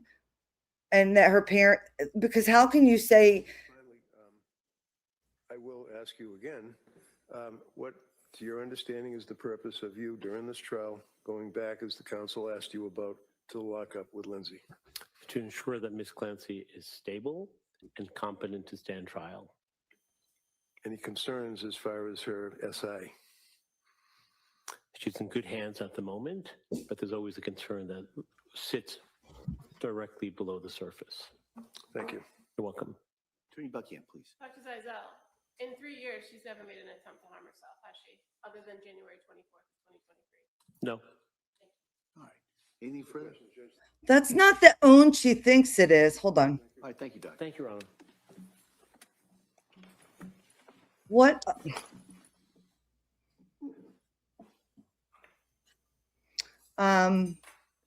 So yeah, she's like, in 3 years she hasn't made an attempt to harm herself. That's because she's one-on-one, girl. She's one-on-one in a psychiatric hospital ordered by the state. She better not make an attempt because the state's going to get sued. Come on.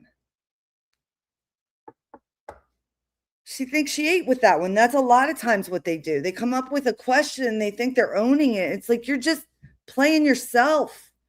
But the DNR, yeah, somebody has like, I believe that, I mean, just logically going through it, I'm going to look into it. But logically speaking, if you're in a locked psychiatric ward and you're suicidal and you have one-on-one, you're not in the frame of mind that you can make decisions about your health, because you're going to say, no, I don't want to be resuscitated. I have cancer. I don't care. Let it go. Whereas regularly, if you're of sound mind and body, that's not a problem. You can decide to do all of those things. Doesn't matter how old you are. But when you're her, I don't think they're going to allow her to make that decision because she can't make, she doesn't want to live. So it's that would be my logical conclusion on that, but I'd have to look into it more because I don't know the actual facts. So. All right. Attorney Reddington? It's up to Your Honor as to the voir dire on McLean Hospital witness or Dr. Spinelli. I know. All right. Counsel, let me see in regards to the timing on it. He's like, come on, man, I want to go get a toke. Okay, fine. We got to do a voir dire. I'm going to need an hour. Yeah, so I guess they're going to talk about the voir dire for. There's a young woman. I don't know if you guys have seen her. I think I saw her, but I think I saw her on Melanie Little. And she's on TikTok, basically. And Melanie Little highlighted it. And which she's great. She tends to highlight things that end up getting used in trial. She did that in the Karen Reed trial, I believe. Although I don't think the dog expert ended up going in, they were going to use him. So, and they may be using him in the civil trial, who knows? But anyway, this young woman on TikTok is just going on and on, spilling all the beans about behind the scenes at McLean Hospital, about what they do when it's a skeleton crew, how these kids have high school educations, which is totally fine, but they're going in and checking on patients in locked rooms that are suicidal. That's not a mental health check by a professional. About a matter that I've got to talk to them outside of your presence. All right, so I thought we'd do it at this point and excuse you till 2 o'clock. We'll take up the next witness. We're going to stay in here and we're going to take up that other matter. All right, and so with that, during the break, remember, same instructions. Don't talk about it. Don't do any research about it. Don't read anything. Don't go anywhere in regards to this. And I'll see everybody at 2 o'clock. Okay. All rise, please. Your next meeting.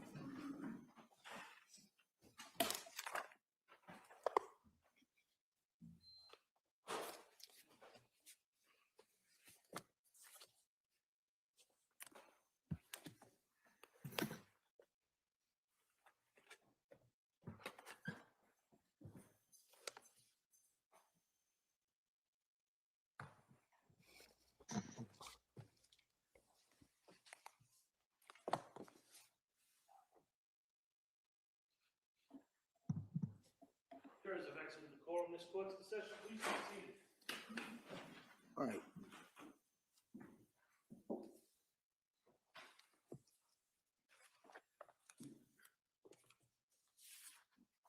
All right, Counsel, we ready to do the voir dire of Ms. Thorndike?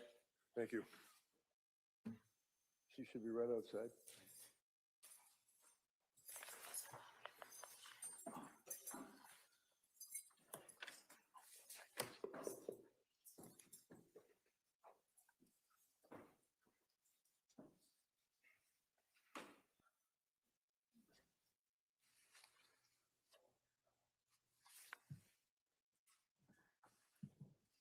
Wait, you can declutter on Vinted?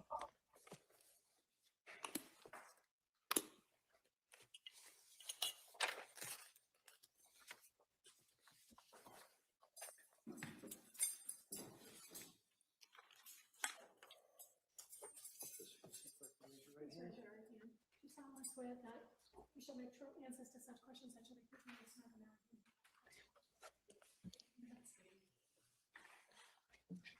Hey, good afternoon. Good afternoon. All right. Pretty ready. Thank you, Judge. Tell us your name, spell your last name for the record, please. Emily Thorndike, Thorndike. And what town do you live in? I actually live in Brooklyn, New York, but I summer on Cape Cod. I'm spoiled like that, so I'm in Chatham. So where do you live now? Brooklyn. But where you live? Are you In Chatham. Chatham? Yes. And what do you do for work? I own my own therapy practice right now, so I'm practicing as a business owner and a therapist. And what is the name of the business? It's called Wise Mind Therapy Practice. What is it? Wise Mind. Wise Mind? Yeah. Okay. And where is that located? It's a virtual practice, so yeah. And how long have you been doing that? So I had my own private practice I opened that January 2023. And then this past May, I expanded. I hired somebody. So technically it's a group practice, but I've owned my own business technically for, 4 years? So tell us your educational background, please. I went to Dover Sherburne High School and I went to Hartwick College and then I went to Boston College School of Social Work. And what degrees do you have?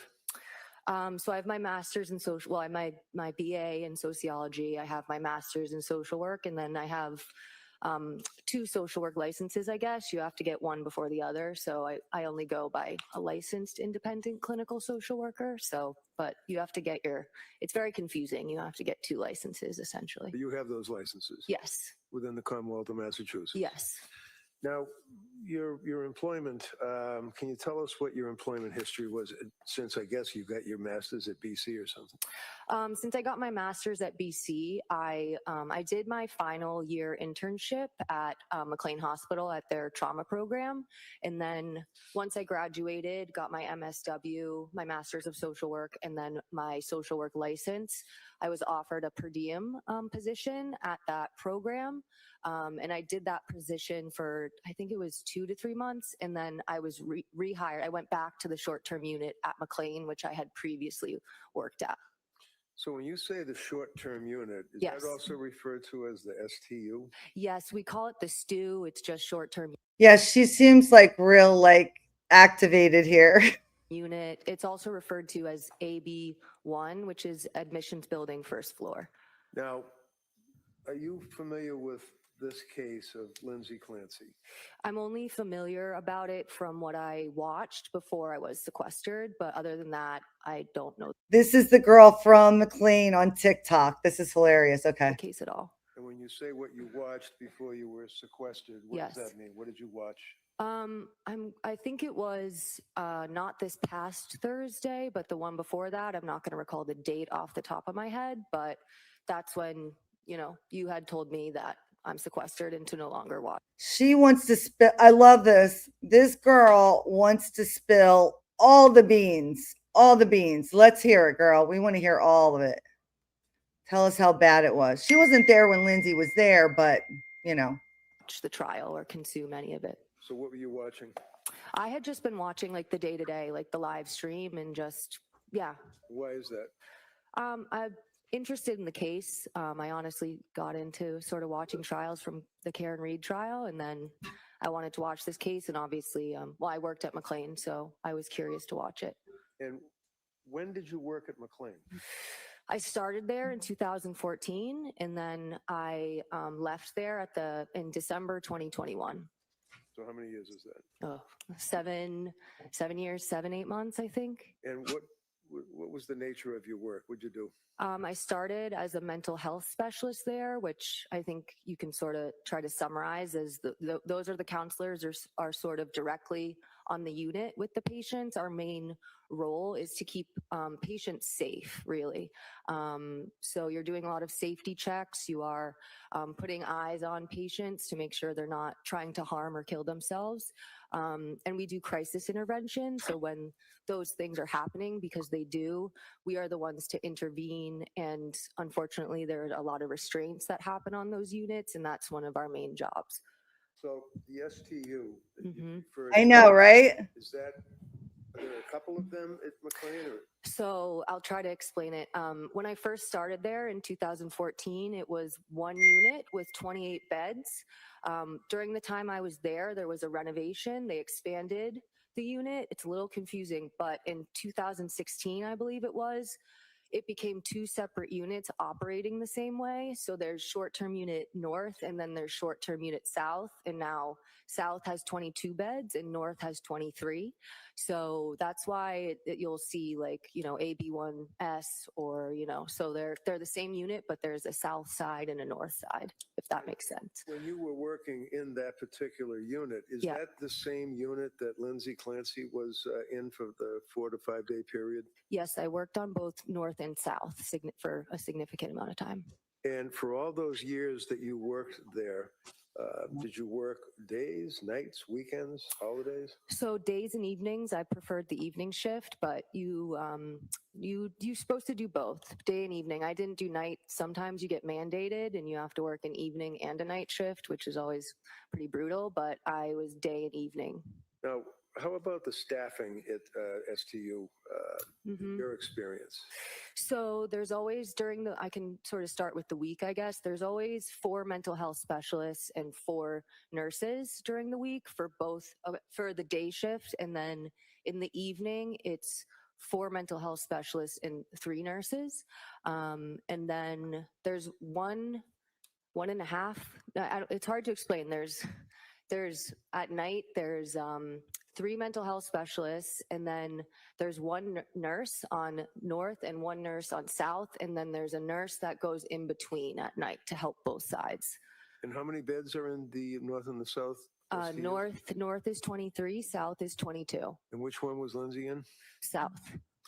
Are you familiar with the Code of Mass Regulations or regulations that mandate or require certain staffing levels within that particular unit, the STU of McLean? Yes, like the Department of Mental Health regulations. Can you tell the judge what your understanding of the regulations from the DMH would be on staffing? Yeah, so the Department of Mental Health has to oversee all of the mental health facilities in Massachusetts, and they have specific requirements for safety regulation, for staffing ratios, how the unit has to be set up. You know, for example, there was a renovation while I was there to adjust handles on a sink because you could use it to harm yourself. So DMH, there's usually an annual or biannual inspection, and they will go around and they will look at charts, they will look at the unit, so they oversee everything.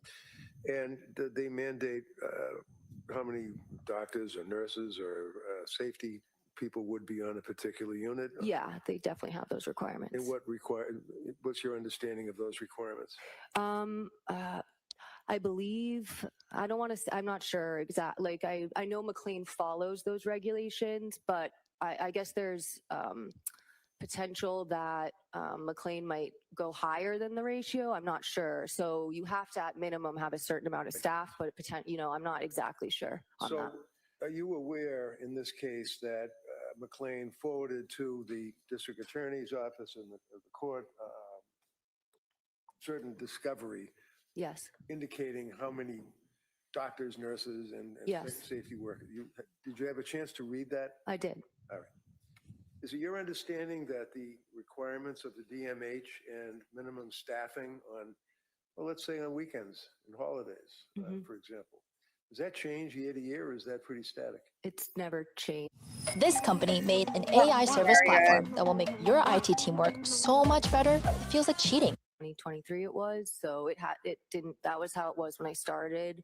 Well, I guess one caveat, when it changed from a 28 bed unit to 22 and 23, there was, different numbers, because with 28 patients, you have to have, a certain number of staff. But so since it's been 22 and 23 patients on those 2 units, the staffing has not changed from when I started there and from that document that I reviewed. Now, you indicated that you, because of your interest, were watching the proceedings on this case. Yes.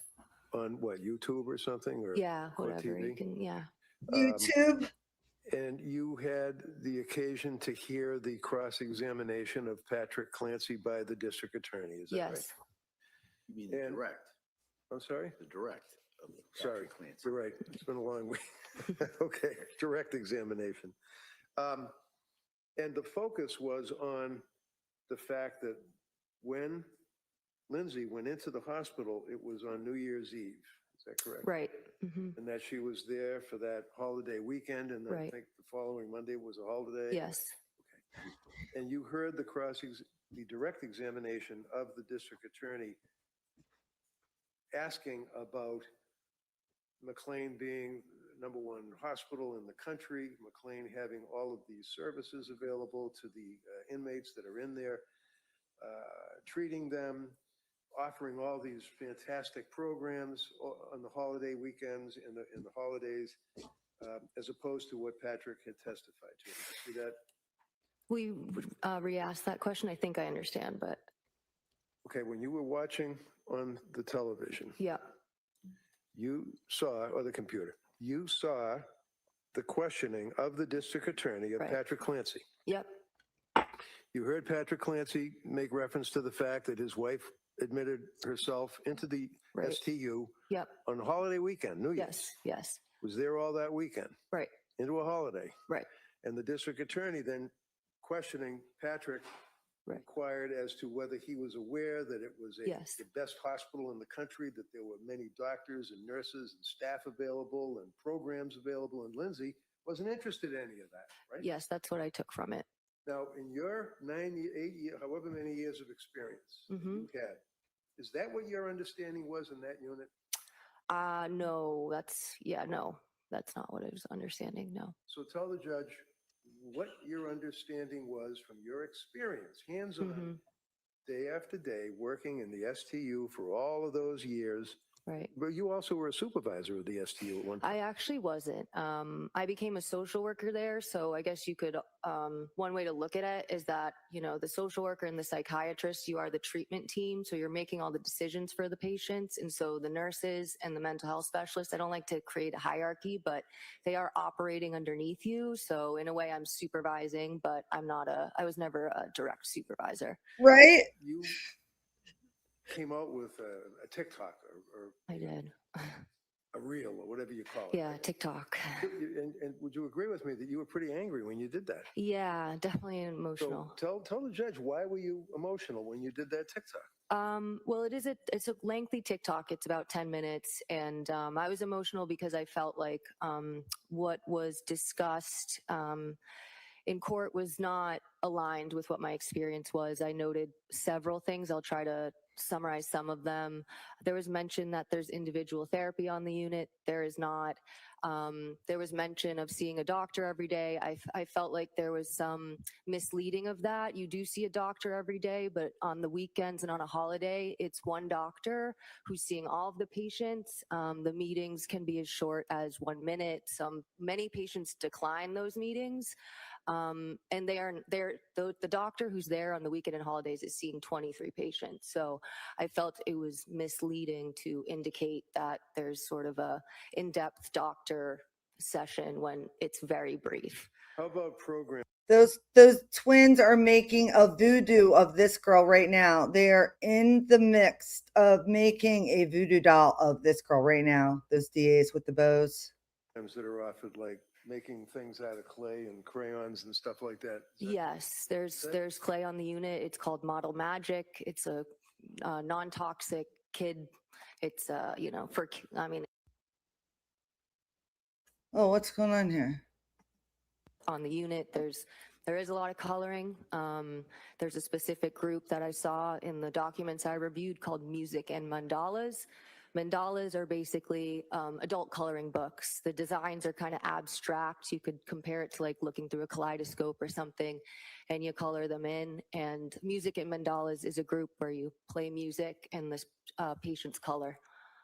So you understand from watching the proceedings that you became emotional over is that Lindsay went in on New Year's Eve with some fairly serious Right. symptomology. Is that correct? Yes. And Patrick indicated that they were, quite frankly, pretty bluntly disgusted with the help and the care that was allegedly offered to her, right? Right. And you were upset about what you felt was a misleading of this witness based on the questions that were asked. Is that right? Yes.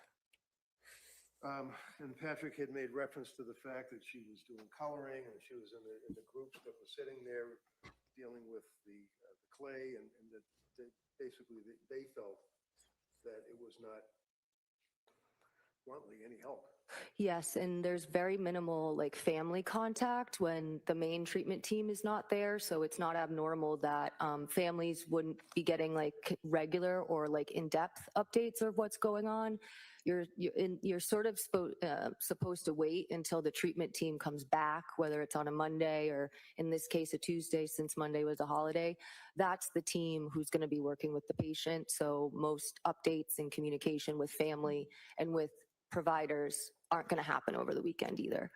Now, one of the things that that occurred, just for the background, is that your TikTok was observed by me, and I tried to reach out to you and couldn't find you. That's correct. And then I had a private investigator, Bob Jones, Yes. down kind of, and ended up in front of your house. No, Bob and I were sort of chuckling about that because he never ended up outside of my house, but the rest of it is all accurate. So he wasn't outside of my house, but the rest of that was true. So he was able to locate you. He was, He was able to talk to you. He was, yes. Get your contact information. That's crazy. Provide that to me. Yep. I could have probably found it for him. As a result of that, I reached out to you, and then you indicated that you initially somewhat reluctant, but then ultimately agreed to get involved and talk to the judge, right? Yes, yes. Okay. Now, the district attorney is objecting to your testimony, and I believe they're going to argue that the change from that 1 year period, when did you leave working there? I want to say my last date was like December 18th. I since working there, you don't get a lot of holidays off. So out of all my time there, I said, I'm going to leave right before the holidays and be able to enjoy that. So I believe it was December 18th, but mid-December, 2021. 2021. Yeah. And when was Lindsay in there? December 31st, right? She came in on New Year's Eve, what would that be? 2022, right? Yeah. Two. Yeah. So in your opinion, is there a change that is Right. significant in the staffing, in the nurse to patient ratio, in the safety issues, the crayons, the coloring, and all of that? Is there any change from that 1 year that you left to the time that she was in there? From the records I reviewed as well, those are exactly the same staffing ratios, and all of the groups are the same. So there's no change whatsoever. Not from what I can tell from what I reviewed. Thank you. Mhm. Oh boy.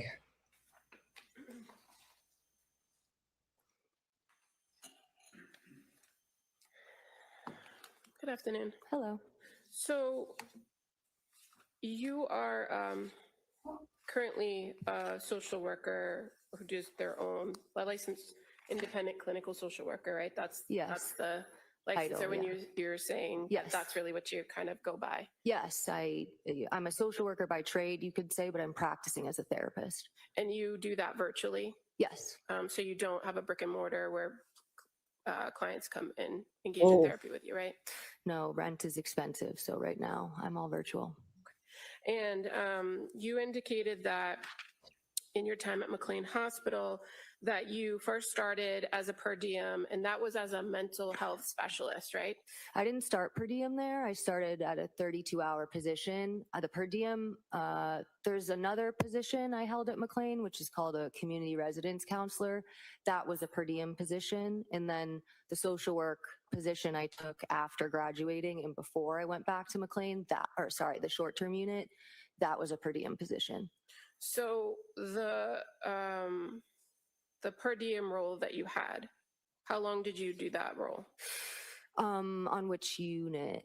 Well, you just said, right. When I asked you about working per diem, you said you were the community resident counselor. Yes, I I mentioned two per diem positions, so I just wanted to be clear. I believe it was around a year.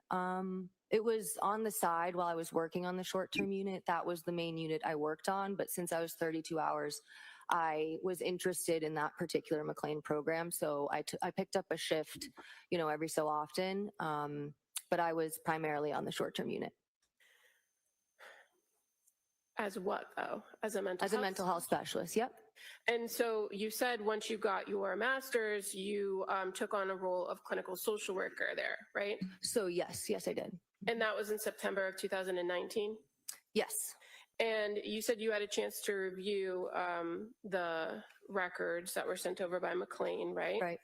Now, when you were a social worker from September of 2019 to December of 2021, yeah, what was your schedule? So I would come in around 9. You could view it as sort of normal business hours. My clinical rounds that I did with all the multidisciplinary staff was at 9:55. So that was kind of a little bit of my start time, but generally probably like 9 to 5, you could say. And was that Monday through Friday? Yes, I did cover weekends on occasion. Social workers, you're not required to, but it's kind of highly encouraged. So, every once in a while, I would cover a weekend as a social worker. And you're aware that the records that came from McLean Hospital indicate that during the time period of January 1st to January 15th of 2023, that the social worker role was a day position that was Monday through Friday.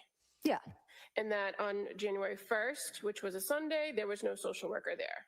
Yeah, I saw that. And on January 2nd, which would have been the observed holiday for New Year's, there was no social worker there. That's what I saw. Okay. And while you would pick up shifts, the majority of your schedule was 9 to 5, Monday through Friday. Yeah. From 2019 to 2021. Yeah, I mean, I did regularly pick up weekends, but yes, primarily I was there during the week. Now, you provided Attorney Reddington with some kind of like typed up notes. Do you recall that? Yes. Where you outlined kind of what your experience was on the unit and how inpatients were, how inpatient experiences went, like the schedule and that kind of thing. And you noted that as far as the treatment team, which you referred to yourself as a social worker, worked with a psychiatrist, right? Right. And you identified that in your experience, there was 3 teams, red, green, or blue. Yes. But you are also aware that the records show that every day during the week, that the treatment team of a social worker and a psychiatrist, there was 4 social workers and 4 psychiatrists that were on shift. Right. So where's the 4th? So the numbers aren't equal. So the medical director often took residents. So he would have a little bit less of a caseload. The lead social worker on the unit, she would go in between the different units. So she would take a smaller caseload on one unit. So for example, I had 8 patients on my caseload, but one of my social work colleagues would have 6. So it's not an even distribution of the 3. Some of the doctors and some of the social workers just carried a different number of caseload. So, but your testimony today, after having now reviewed the records, is that it's always been 4 social workers, 4 doctors. Yeah, I didn't say that there wasn't before. Well, we don't. That's why you're here, because we don't know. Yeah, I just thought I answered your question. So, but yes. And you came aware of this God, case yeah, by this watching lady. the trial, right? Yes. And so would you say that how many days of the trial did you watch? All of them up until that point. What point? What day? I'm not remembering the date exactly. Not last Thursday, but the Thursday before. What was the last content of testimony that you remember watching? I believe it was maybe Patrick's friends, or I was aware that there were doctors testifying. Mr. Reddington made sure I was not watching anymore, and that there were doctors coming up that were particularly important for me to not watch. And you were asked by Attorney Reddington here about observing that testimony or the direct examination of Patrick. And I think he mentioned where it was referred to that McLean was the best hospital in the country. Do you recall that being the question that was asked of Patrick Clancy? I don't recall. And in fact, the Commonwealth didn't ask about his opinions of the status of the hospital, but did just verify with reference to records whether or not he knew his wife participated in particular things that were contained within the records. Did you see that in the testimony? Yes. And so you're aware that the testimony actually was that, or the question was, were you aware that she declined groups? Yes. And that's based on records you've never seen, right? Correct. And as far as the contact with the staff and the doctors, meaning nurses or social workers or whatnot, you haven't reviewed any of those records, right? I have not. And so you don't know the extent of what the interaction was with the nurse and the patient, do you? I mean, there are some general guidelines that you have to follow. I can't tell you the content within them, but for example, mental health specialists, you're not supposed to meet with a patient longer than 20 minutes because you have other things to do. So I can't speak specifically to what happened in those conversations, but I know the general gist of how everybody's role works. But you, when you say everybody's role, did you ever perform the role of a nurse? No, but I work directly with them. I'm operating on the job description. It says specifically you're under the direction of the nurse. So I worked directly with nurses. Do you go through the same training as a nurse? No. As far as what your knowledge is of mental health specialists, fair to say the last time you were employed as a mental health specialist there and did that work yourself was in May of 2019. Yep. And then you transitioned to being a social worker where you worked closely with the psychiatrist and primarily Monday through Friday. Yeah, psychiatrists, the nurses, and the mental health specialists, you all really work together. And you can only attest to what you would put in a note, right? as far as your contact with the patient as a social worker? No, you have access to all of the patients on the unit. So I'm able, and it's not a HIPAA violation to do that because we all work together. Sometimes I cover other social workers' patients. So I do have access. You have access to all of the records in every patient's file. So you can read everybody's notes. I guess my question, and that probably was a bad question, but my question is to you. When you are the social worker for a patient on the treatment team that you've described, you enter the information into the note for the social worker that becomes part of the record. Correct. And those are your words, your observations, your contact. Correct. You don't write them for other people, do you? No, but we have to follow a certain format. So, for example, we have to write a biopsychosocial note, which is a fairly lengthy assessment, but that's a social work. You know, I learned that in grad school, so I don't know how everybody writes their notes, but we have to follow a pretty strict format to write our notes. And is it I your love it. She's testimony sure of that herself. McLean requires only I love how confident this woman is. These are my favorite people, these type of people. She is telling the truth. She's not there for any other reason except for Reddington tracked her down. She does not give a fuck. And this woman is not, she's great. She's so sure of herself and it's awesome. I love it. each social worker spends a particular period of time or a max amount of time with each patient to do that? Yeah, I mean, I have 8 patients on my caseload, so I have to see 8 patients every day. And so you are limited with how much time you can spend with them because there's several other tasks I have to do. So you really can't spend a significant amount of time with your patients. That wasn't my question. My question was, does McLean tell you that you can only spend 5, 10, or 15 minutes with a patient? Yes, it's directly told from the people above me. It's something that's communicated in a way where you could sort of get in trouble if you're not doing that. So that's exactly right. And it doesn't just happen at McLean. Guess what? This shit happens everywhere. Primary care, internal medicine, every 20 minutes. And they tell you, they book you. It's not like they say you have 20 minutes. You don't have a choice. Or if you do what I did, because I'm not going to be a slave like that, I would just take whatever time I need with each patient. But that's where it is everywhere. They're, of course, not going to write it down. They don't write it down like that, but everybody knows the deal. Everybody knows the deal. Stop it. This lady is so annoying. I love this woman on the stand. Yes, it comes directly from McLean. And do you have any information, having left there in 2021, that the same people supervising the social workers were giving those same instructions? That shit isn't going to change. It ain't changed for 20 years. It's not going to change now. I mean, no, I don't know that.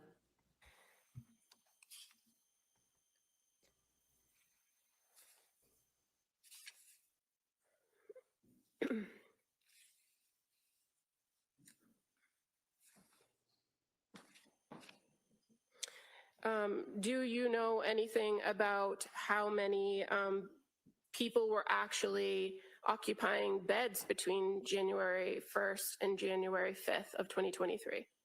No, it obviously has a max of, but so I don't know how many patients were there, but you can have up to 22 there. So yeah. And you've also indicated in your notes to Attorney Reddington that sometimes the people that are there for a particular period of time have the ability to go out on passes for weekends. Correct. Yes. Does that, in your experience, did that tend to happen around holidays? Yes. And so you don't know between January 1st and January 5th of 2023 who might have been assigned to a bed there but out on a pass that weekend, do you? No, I don't know what happened that weekend. And that would affect how many people are actually occupying the beds would affect the ratio of staff to patient during that time period, right? If I'm understanding the question correctly, I mean, it's the same amount of staff there. Are you saying like they're meeting with patients? Right, it's the same amount of staff regardless because it's by shift, right? Right. So if the unit has 22 beds in it, but say 5 people are off on a pass for that weekend, then same staff that are there Right. for the entire weekend have 5 less patients. They have to No, round no, with. no. You're still assigned. Every patient has to be assigned to a mental health specialist and a nurse. And so when you go on a pass, there's a limit. And day and evening shift, like the limit of the pass is 8 hours. So no matter what, you have to check in with your. I knew there had to be a change. They weren't excited to eat. The kibble would just sit around all day long, and then they just kind of graze on it. Now, You come back. So there's no patient who's not assigned to somebody. It's just they might not be on the unit the whole time when you're on your shift. Okay, so if they're not, they might not lose a patient on their load, Yeah. for instance, but that person isn't there that they have to check in with every so often, or they have to check in with about groups or keep track of or meet with, right? If they're on a pass and they're out of the facility for 8 Oh my hours, God, they're lady. physically not present. Talk and about that worker reaching. doesn't Talk about reaching. Are you kidding me? Stop it. have eyes on them. Yeah, you only check in once per shift anyway. So if they're going, you check in with them before, and when they come back, you check in with them after. But yes, you're not checking in with them when they're off the unit. And you don't know what the numbers were No, I don't. during that time period.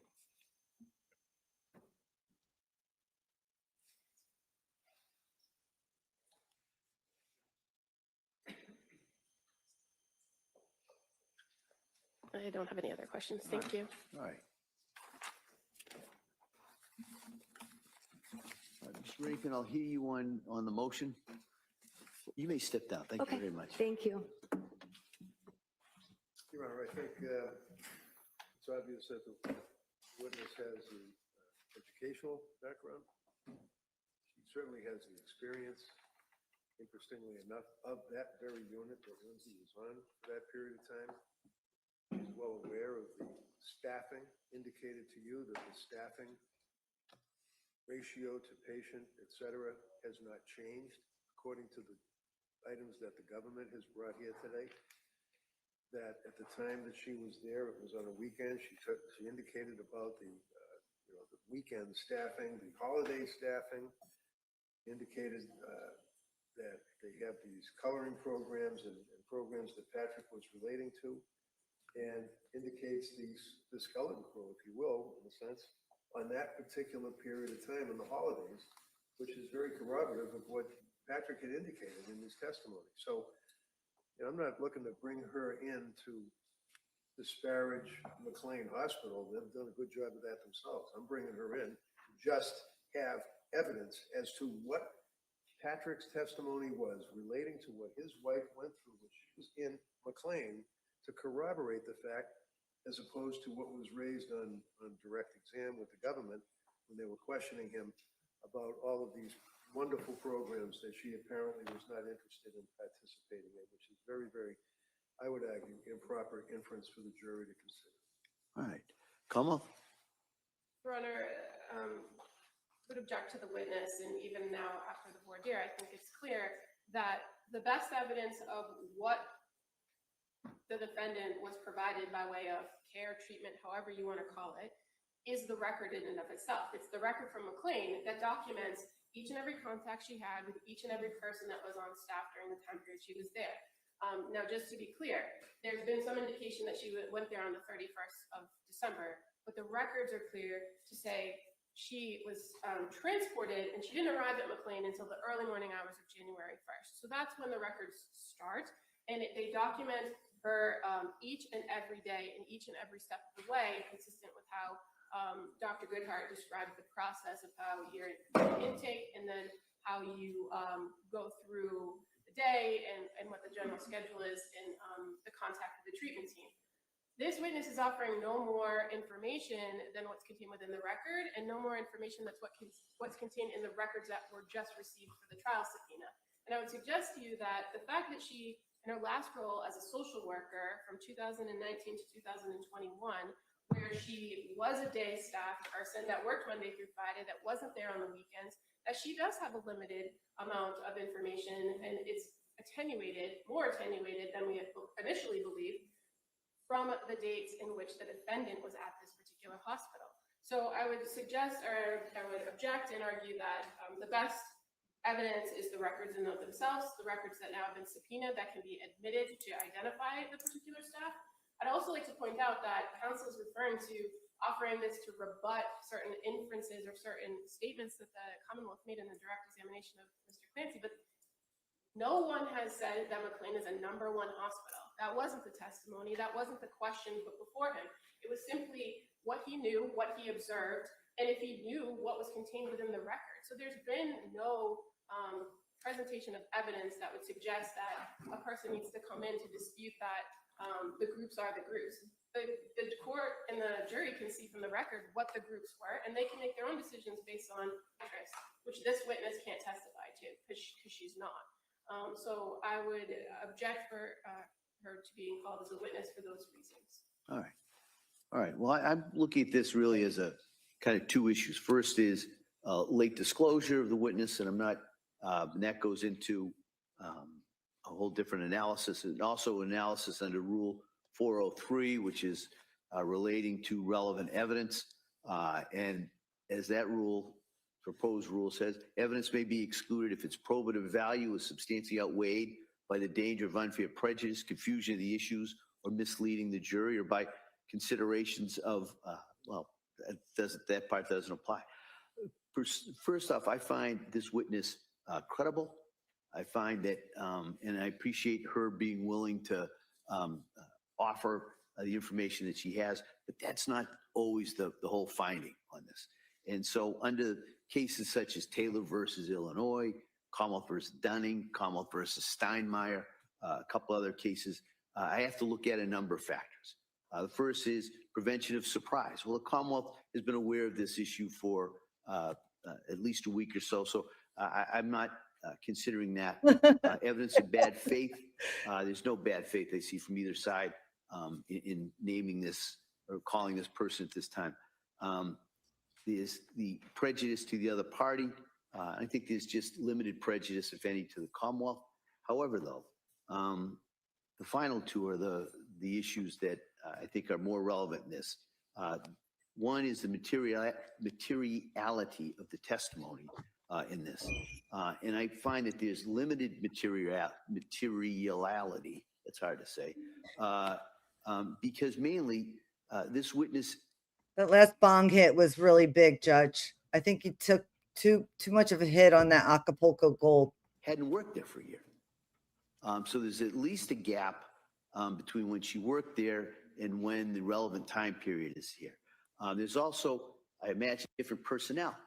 They're working on different shifts. And so there's kind of limited value to that testimony.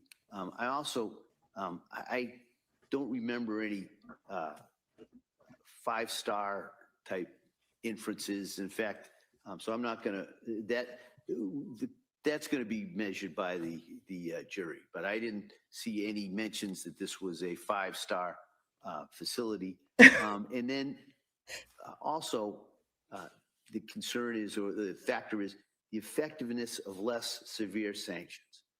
And I would find that the records that have been brought in pursuant to the subpoena in the last couple of days from McLean's talks about the staffing levels on holidays and not on holidays. So if there's a question of whether or not there was a quote unquote skeleton crew that was on for those, at least the first 2 days of this time that Ms. Clancy was there, that's reflected in the records. There also in the records here is a list of whatever programs were offered and also when they were offered. So if there's a question of less programs being offered. We pretty much take it all. Fridges and dishwashers, couches, mattresses, same day notice or 3 weeks in advance. And so I'm going to deny the defendant's motion to call this witness, but I am going to allow the defendant, if the defendant wishes, to submit those McLean's records specifically regarding the staffing and the programs that are available, not just on that weekend, but for the week. And I think there's records in there for the week before. So there could be a comparison between what was available to Ms. Clancy during the week and what was available to her on a holiday weekend. So that's going to be my finding. I'll issue a written ruling on this, but I just kind of wanted to give the parties at least some idea, as well as the witness who's been here, I know, a couple of days. I just kind of wanted to thank her for that. So with that, we'll be in recess till 2:15. And we'll come back and resume the trial. Okay? Thank you. All right. So, Duly noted. Thank you. yeah, I had a feeling that she wouldn't be admitted either. I mean, I think it would have been nice, but she on TikTok, it seemed a lot more substantive.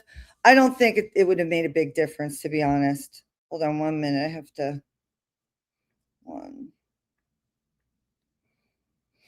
So I want to go over some other testimony. Yeah, right, Crystal? I don't think it would have been like a big. She was cool though. I liked her confidence and everything. So, let's go back to the slipping into psychosis thing, because we have a little time before they start back up again. So hold on, share screen. This one here. Routine around that to make that easier. But when I'm slipping into psychosis or when I'm starting to struggle a little bit more, this tends to be harder to do. And I have more disrupted sleep, and I'm awake more throughout the night. I wake up earlier, I go to bed later, and I just get less sleep. And that is generally an early warning sign that things are kind of slipping into possibly psychosis. Another kind of warning sign the other way is that if I'm sleeping too much, that can also be a warning sign for me where, perhaps I'm falling into a bit of a depressive state, or, maybe the negative symptoms are just taking over and I'm just withdrawing to bed more often than I should be and just sleeping the whole day or for large chunks of the day. And that's also a sign that things are going awry and that I might be slipping into psychosis. So the second possible sign that I'm slipping into psychosis is when I don't want to take my medications. Now, this is a pretty strong sign for me anyway, that, things are slipping towards psychosis, because this is one of my early warning signs where, I either think that I just don't need the medication anymore, which is a sign that I'm slipping into a period of kind of anosognosia, or it's when I think that the medications are poison, or that doctors are using the medications for mind control or some kind of thing like that, where, I'm slipping into delusional thought around the medication and paranoia about the medication. And both of these instances. Sounds a lot like Lindsay, right? I mean, that's what was happening with her. She was having so much paranoia about the medicines and how they would affect her and what would happen if she took it. She didn't trust the doctors, even though they told her to take different things. She had a lot of paranoia, and I think that was ignored. I personally think they missed the paranoia that she had. Are signs that things are kind of slipping towards a little bit of a dangerous place. Now, taking this one a little bit further, a really, really big warning sign that I'm slipping into psychosis is when I actually follow through on these desires to stop taking my medication and I actually stop taking my medication. This is when things deteriorate fairly quickly for me, and I end up in the hospital. It's crazy. It's like the relapse before the relapse. If you're I'm sober 9 years, but they told us in rehab, before you relapse, there will be signs like you're going to start doing things before the relapse, and you have to catch them before. And that's what this sounds like. It's like you have to take notice before, or you're going to become psychotic and have an episode, which has got to be terrifying. Or, in a bad situation relatively quickly after. And so this kind of path of not wanting to take my medication leading to stopping taking my medication is a pretty clear sign for me that I'm slipping into psychosis. Number 3 is hallucinations. So some moms have a village. I have the Skylight calendar. Skylight syncs all my other calendars: Google, Apple, Outlook, Cozy, and pulls them into one. This is kind of a hard one to gauge because, I'm not typically worried if I'm obviously not worried if I don't hear or see anything or experience any hallucinations. But I'm also not worried if it's kind of the occasional noise or chatter or commentary, and especially if it's not a harmful comment. If it's just kind of, mundane chatter about my life, that's pretty typical for me, and I'm not too concerned if that's what's happening. I do start to get more worried, however, when it's more personal directed comments or command hallucinations. I also start to get more worried when other senses become involved. Now, I get olfactory or smell hallucinations quite often. So again, I'm not too worried about that, but I am worried when I start to get visual hallucinations or touch hallucinations, because those are things that I personally don't experience very often. And so I know that things are getting worse, and I'm heading in the direction of psychosis if those things start to arise. Now, I know that this is going to be very different for each individual because each individual experiences hallucinations differently.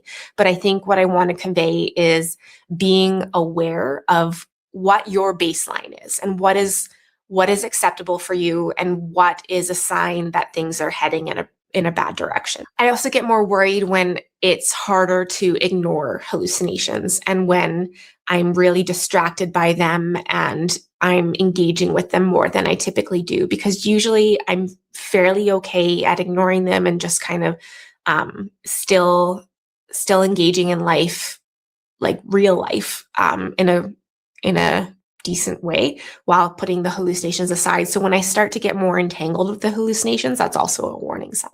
So number 4 is paranoia. And this is kind of along the same lines as hallucinations, where it's a positive symptom of schizophrenia or schizoaffective disorder. And when it starts to amp up is when I start to get worried about slipping into psychosis. So when I start to get worried about there being like cameras everywhere, like when I'm checking mirrors for cameras, or when I'm, just sitting in my living room and trying to figure out where the cameras are and whatnot, that's kind of a sign that I'm slipping into psychosis, because that's not something that I normally preoccupy myself heavily with. Also, I get really fearful and paranoid of police coming to get me. And, anytime I hear a siren or see a police car, I get really agitated and anxious, and I'm worried that they're coming to get me for whatever reason. I also get really paranoid of doctors and just kind of the medical system in general. And I feel that they are observing me and trying to control me in some way, or I feel that they are trying to poison me, or I just get really paranoid about those kinds of things. I also get really paranoid about people not liking me or feeling like I'm doing something wrong all the time. Now, this is kind of tricky because that's pretty normal. I think a lot of people worry about people not liking them, and that can be normal, but it gets taken to Websites your competitors don't want you to know. Part 2. All you do is go to this website and it lets you find out exactly how much you're a not normal place when I'm slipping into psychosis, and it gets taken to a really obsessive and really detrimental place for me, where I'm just racked with fear or paranoia that people don't like me or that I did something wrong all the time, and it gets debilitating. Number 5 is delusions. And again, this is going along with the positive symptoms of schizophrenia being worse. And delusions are oftentimes false narratives based on the paranoia that I just explained. So I get delusions. This was one of the ones that Number 9 Lindsay is feeling had. more removed from the things that I like to do and the people that I care about. So when I am having a difficult time enjoying the things that I used to enjoy, or when I'm having a difficult time connecting with the people who I love, who are around me, that's definitely a sign that. I'm just looking for something. Hold on for a minute.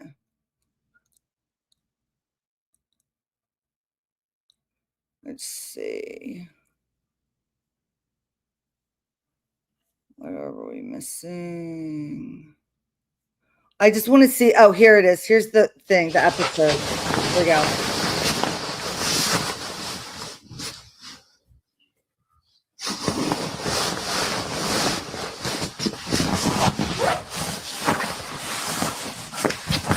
Look at her face. You can just tell by her face, like it's in her eyes and everything. This is insane. I watched this before, but I'll play a few minutes.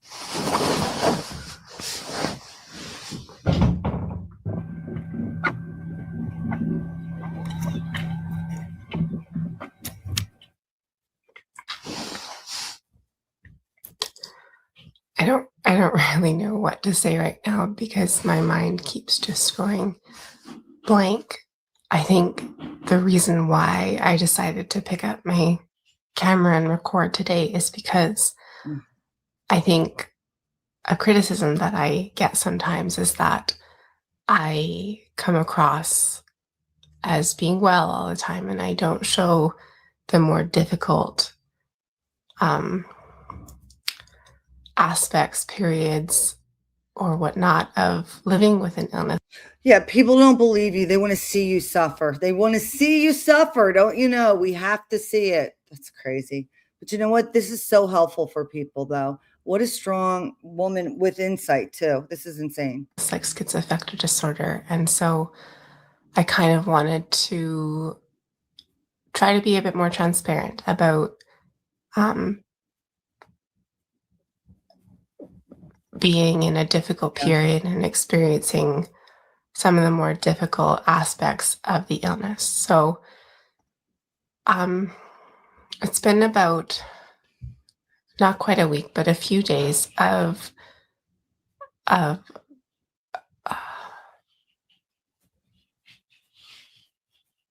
I genuinely believe that if people could hear my thoughts, they would realize I was evil. I lived my entire life thinking that I was a secretly terrible person. Of, you know, red flags popping up. It's difficult to hold a train of thought right now. I'm sorry. Red flags popping up around indications that I am slipping into a psychotic episode. And I think that this has been more difficult to identify and understand because usually when this happens, it's because I stopped taking my meds or whatever. And I haven't done that this time. I'm still taking my medications regularly. I feel like I've been trying to do a really good job of taking care of myself. And so I think it was difficult to identify when things were slipping, but it sucks. Rob kind of brought it to my attention yesterday and it kind of clicked that I don't feel I have a good grip on my reality. Hard to right now. watch. And so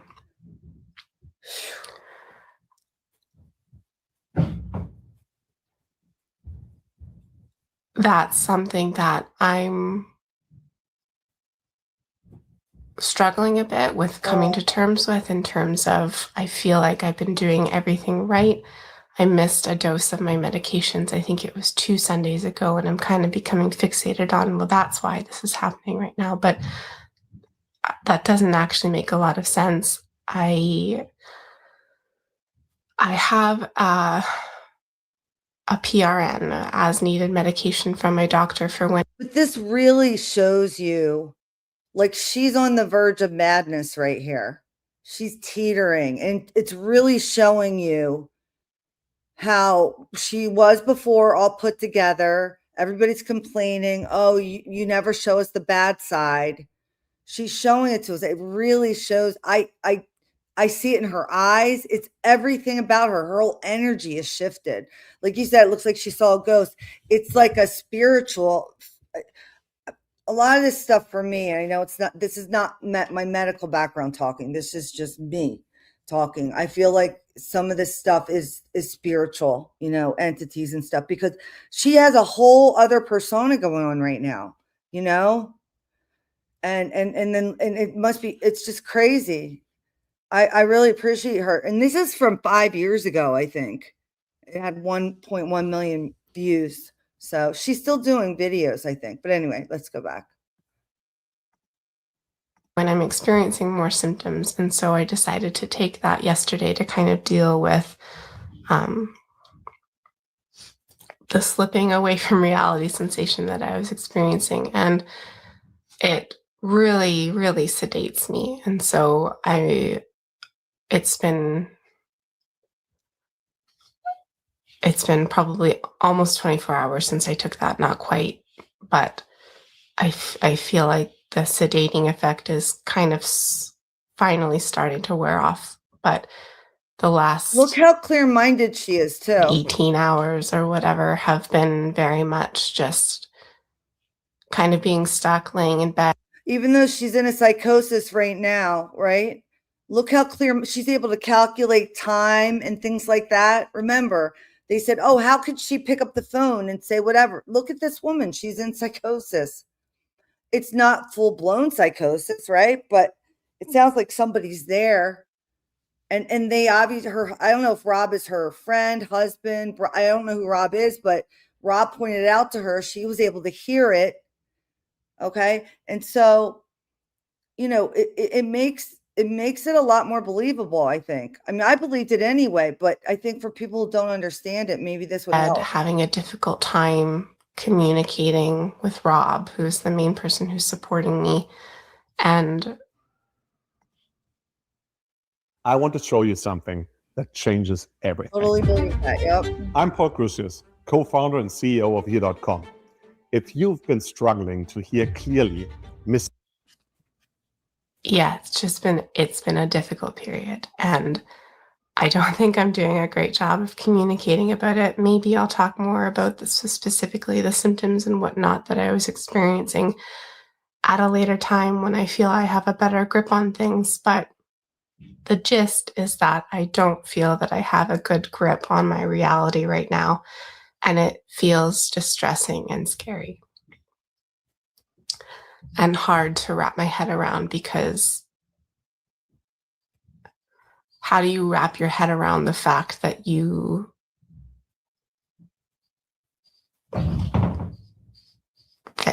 can't wrap your head around things, that your brain isn't working properly and that you can't really trust your brain? It's difficult to understand and come to terms with that and figure out what to do about it. So I reached out to my psychiatrist, who I can't talk to and I can't see until next week, next Friday. But I think the plan anyway right now is to take the PRN as needed and try to get through the next 24, 48 hours or so and see how I'm feeling after that, and see actually I also increase the main antipsychotic that I take.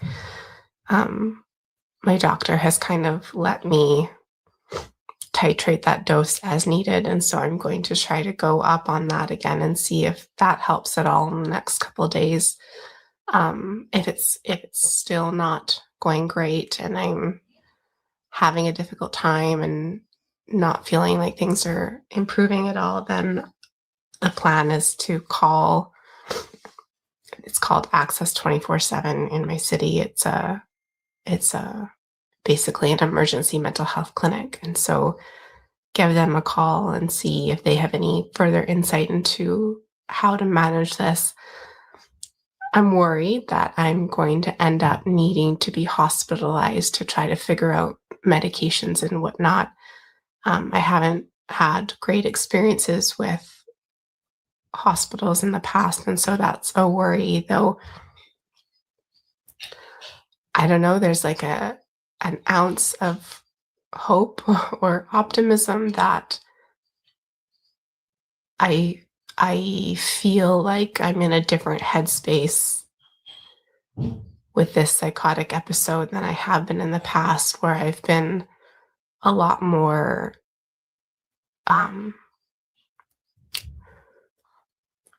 I guess less aware or more fearful or combative with the people around me. And I have been slipping into that a bit with Rob, but have been able to catch myself and kind of work through that delusional line of thinking or paranoia or whatever it may be that causes me to not trust the people around me. And so I don't know how this video is turning out. I think it was probably not a great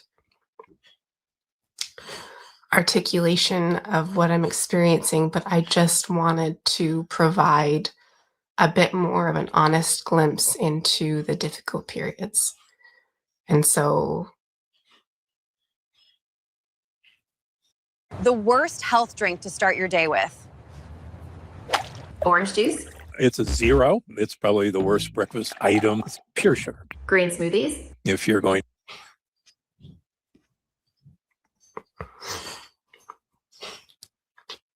It feels embarrassing and quite vulnerable to be sharing about this state because it feels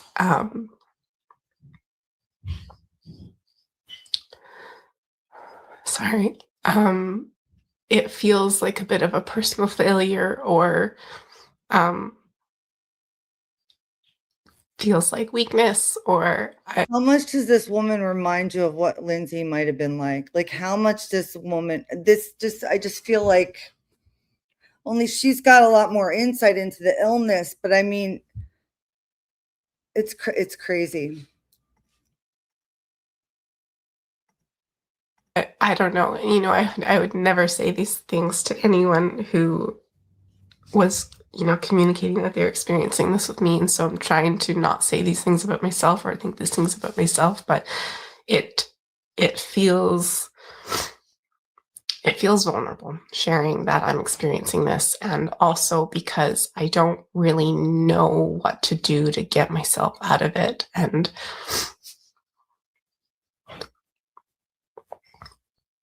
yeah.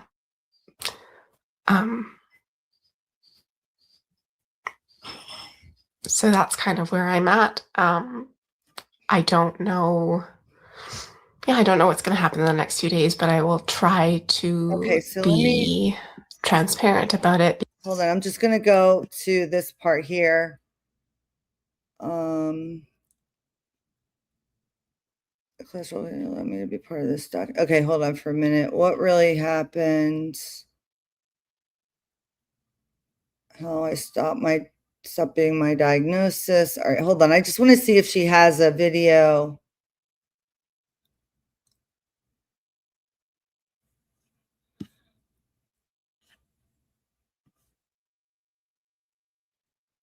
Where she can tell us kind of what happened.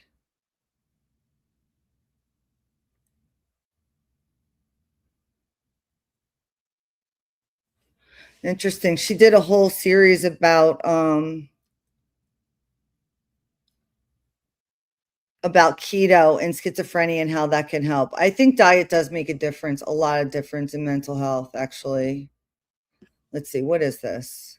Hello. So it has been a while. And if you watched the last couple of videos that I've kind of slowly trickled out over the last couple of months, you may have guessed that I've kind of been going through it on a personal level. And while it has been personally rough, I think that what I'm ultimately taking away from this little stretch is the importance of being able to hold complexities gently within life and to be able to bring nuance to complicated aspects of navigating said life. And so I'm hoping that that is going to come forward more clearly or prominently in after we got home from San Francisco. I had the MRI done and I found out that I had torn both my ACL and my MCL. Ended up and dose.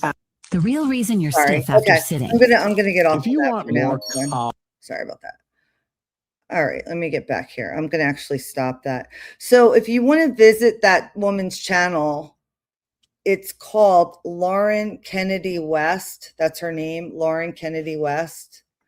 And she talks a lot about psychosis and how she got her diagnosis and living with it and things like that. And I think it's really helpful.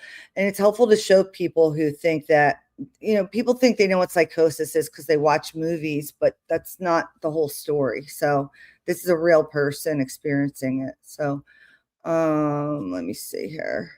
Just going to remove that. Oh, yeah, that's right. That's right. Exactly. Yeah, exactly right. Yeah, a lot of Lindsay's symptoms seem to be obsessive compulsive, you know, or somebody who's an overachiever, who's extra conscientious, but then all the other stuff kicked in with it, made it more of a manic episode, you know, running a 5K. a few days after you give birth. I think they don't even recommend that you do that, but I guess the DAs think that that's normal, maybe because they don't exercise at all. I'm not sure. So let's go over some old testimony while we're waiting for them to come back. So let's see.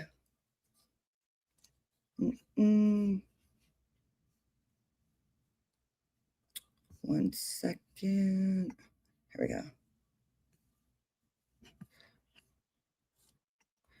All right, let's do Lindsay, Clancy, Patrick, Clancy testimony.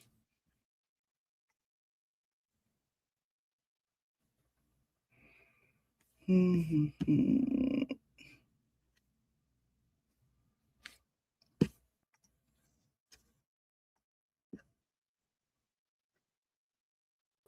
morning. Do you solemnly swear that the testimony in the evidence you shall give before and in the jury, the matter now pending between the Commonwealth and the defendant, the fact shall be the truth, the whole truth, and nothing but the truth, so help you God. Thank you. You may have a seat, sir. All right, good morning, sir. I'm going to ask you to speak into that microphone. You can be seated if you'd like, if you're more comfortable. Okay. All right, Commonwealth, please. Your Honor. Good morning. Can you please state and spell your name for the record? Yeah, my name is Patrick Clancy. It's PatrickClancy. And what is your date of birth? June 15th, 1988. What city do you live in now? New York. And what do you do for a living? I work in tech. How long have you worked in tech? 14 years. And were you previously married to a person named Lindsay Clancy? Yes, And you're divorced now, is that correct? correct. Do you see that person in the courtroom today? Yes. Could you point to them and describe something they're wearing? It's not necessary. She's wearing a pink shirt. Record will reflect the identification of the defendant. Thank you. Where did you meet the defendant? In South Boston. And when was that? I think it was May 2013. And how did you meet her? Through my cousin. And would it be accurate to state that your cousin had been college roommates of the defendant? Yes. And at some point in time, did you start dating? Yes. And around what time was that? July 2013. Did you eventually move in together? Yes. Do you remember when that was? September 2015. And where did you live? In Quincy. How long did you live in Quincy? 1 year. And where did you go after that? We bought a house in Weymouth. And how long did you live in Weymouth? 2 years. Did you eventually get married? Yes. And when was that? December 2016. And was that while you were living in Weymouth? Yes. Did you have your first child when you were living in Weymouth? Yes. And what was her name? Cora. And what was her date of birth? December 24th, 2017. This is not a laxative. It's a science-backed solution for your gut. Seeds DS-01 is the #1 digestive This health guy gets probiotic, my nerves. clinically Old validated man, to he's, reduce like, bloating everywhere. and contains strains that Yes, he Prior to looks getting married, pissed, did the defendant ever tell you she had taken psychiatric medication while in nursing school? Not that I recall. I agree with you. He looks pissed off. He doesn't want to be there. And I think he's angry that he even has to be there, honestly. And he's trying to control himself. And people say that, in some people's opinions, they say, he's not crying or he's not tearful. I think there's no way he was going to give the DA that, his mom, his dad, and him all had to come and testify because they want to put Lindsay in jail when everyone's forgiven her. And he's pissed. He doesn't want to be here. And he's pissed because it's opening up a bunch of old wounds. So I don't think he was coming in there sentimental and crying. He's saving his tears for himself. If you look at, I think it was the last video I did. I go through his GoFundMe and what he wrote. Man's grieving. Just because it's not on display for everyone doesn't mean he's not grieving. After having Cora, did the three of you move somewhere else? Yeah, we moved to Duxbury. And what was your address in Duxbury? 47 Summer Street. And do you recall when you moved there? I believe it was July 2018. And where were you working at that time? I was working for a startup called Automation Anywhere. At some point in time, did you start working for Microsoft? Yes, And when was that? May 2020. And when you worked for Microsoft, did you go to an office or did you work from home? I worked from home. And was that from 2020 onward that you worked from home? No, I started working from home in 2018. 2018. Okay. So from 2018 up until, let's say, 2023, you were working from home. Is that correct? Yes, And did you have an office in your home which you worked out of? eventually, yeah. And where was that located? In the basement. And was that a finished basement? Yes. Going back to after Cora was born, do you recall the defendant having any physical issues after the birth? Yeah. And what were those? I think there was a lot of tearing, and she bled a lot. Did it take her a while to recover physically? I would say so, yeah. Did she have maternity leave at that time? Yes. Where was she working? Mass General Hospital. And what was she doing there? She's a labor and delivery nurse. At that point in time when she had Cora in 2017, how long had she been a nurse? 3 years, maybe. And do you recall how long her maternity leave was with Cora? That was the shortest of the 3. I want to say it was 10 or 11 weeks. And did you have paternity leave at that time? Yeah, I had 2 weeks. 2 weeks, okay. When you went back after the 2 weeks back to work in the home, were there any issues that you noticed the defendant having? Yeah, I'm sorry. I just want to correct an earlier statement. I was working for Pegasystems when Cora was born. Okay. And then eventually you worked for Microsoft? Yeah. Okay. And so after the 2 weeks of your paternity leave, the defendant was still on maternity leave, correct? Yes. Okay. And did she have to take any psychiatric medications at that time? Not that I know of. She had a lot of anxiety, but Okay. So you're saying that she had some anxiety at that time. Is that correct? Yeah. How did that manifest or how did you know that?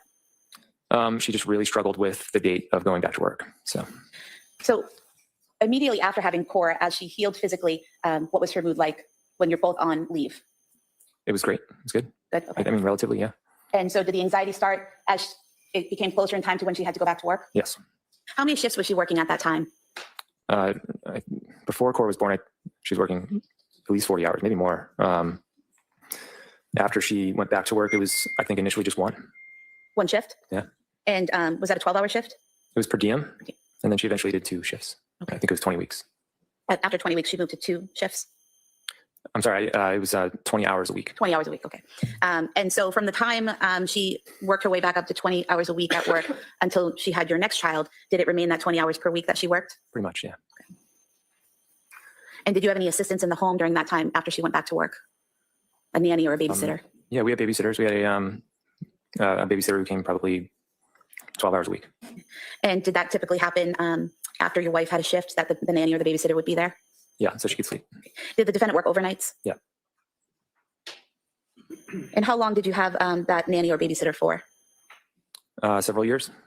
I think a lot of people have questions about him, Lisa, and it's fair. It's, it's just such a bizarre case, I mean, his new wife looks exactly like Lindsay. I think Lindsay's prettier, but, and the speed with which he moved on, it makes you wonder,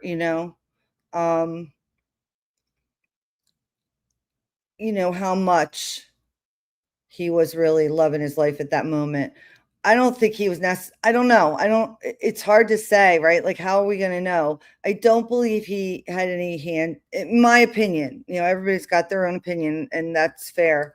But in my opinion, I don't think he had any hand in the murder or anything in the suicide. I think it just happened.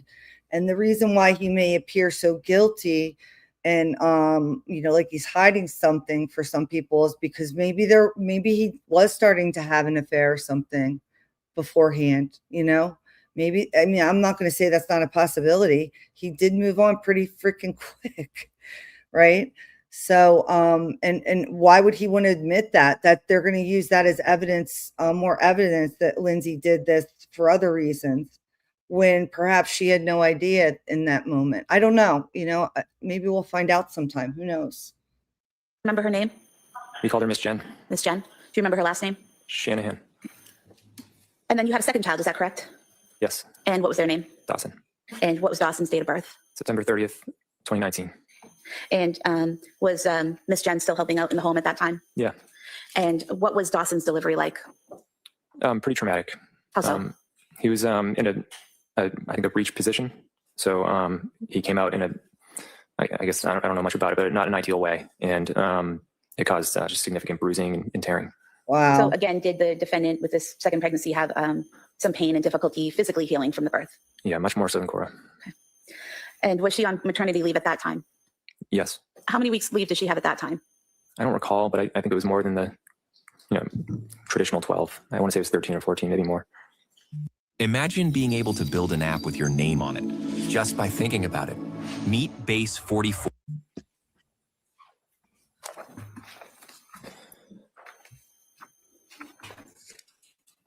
I mean, I understand why people think he looks sketchy. Like, I get it. Like, looking at him now with like suspicious eyes, like I understand it. I just don't believe for a second he would have any hand in killing his children or Lindsay, even if he had fallen out of love with her. I just don't see it. Line 6 through 10, and then just look up when you're finished. And it's just such a bizarre plan and way to do it. You know, it just doesn't make any sense. Does that refresh your memory as to how much maternity leave the defendant had after Dawson's birth? Yeah. And what was it? 18. 18 weeks? Is that correct? I believe so. Okay. And, after dealing with the physical pain of birth and starting to heal, how was her demeanor and experience during that maternity leave? I think it was fine at first. It was always when she had to go back to work, that's when she struggled. So. Okay. So that was a pattern that you saw after the baby maternity leave was good, and then she'd struggle going back to work? She just had a really hard time being separated from them. What was the plan for how many shifts she would work or how many hours she would work after Dawson was born? I believe it was the same thing. And in terms of Ms. Shanahan, the babysitter, you had mentioned before that she was there about 12 hours a week. Did that stay consistent after Dawson's birth, or was it more or less? Probably consistent. After Dawson's birth, did the defendant ever tell you whether she was on any psychiatric medication after Dawson's birth? No. Did she seek treatment or tell you she sought treatment after Dawson's birth? Yeah, she got a therapist for a short period of time, but it didn't last very long. Did she tell you that at the time or later? At the time. Okay. And did she have any psychiatric hospitalizations or commitments at that time? No. What about after Cora's birth? Any psychiatric hospitalizations or treatments? No. Was there a time after Dawson's birth where she wanted to declutter your garage? Maybe at some point. Okay. Yeah. And did you assist her with that? Yeah. Okay. And how was that done? We had a lot of stuff to throw away, and I think we sold some stuff on Facebook Marketplace. We just had a lot of stuff. So did the two of you go through the items in the garage and organize it into what you would keep, what you would throw away, and what you would sell? Yes. Okay. And so it was very organized? I would say so, yeah. Okay. And you finished the project, is that correct? It was always ongoing. Now, eventually you had your third child, correct? Yeah. And what was their name? Callan. And what was his date of birth? May 26th, 2022. Can you describe that delivery for us? It was great. From what I could tell, it was relatively quick. It was during the day. Yeah, me too, Crystal. I had to walk away. It was too much. It's too crazy. And there's stuff coming out all the time. And it just makes me, I'm just like, I can't do it. There's too many rabbit holes. We were both smiling after, and I don't think there was as much physical trauma. Nothing compared to what happened with Cora or Dawson, is that correct? Correct. Did the defendant have maternity leave after Callan's birth? Yeah. And how long was that leave? She never went back. How long was it planned for initially? I want to say 18 weeks. Okay. And were you on paternity leave as well?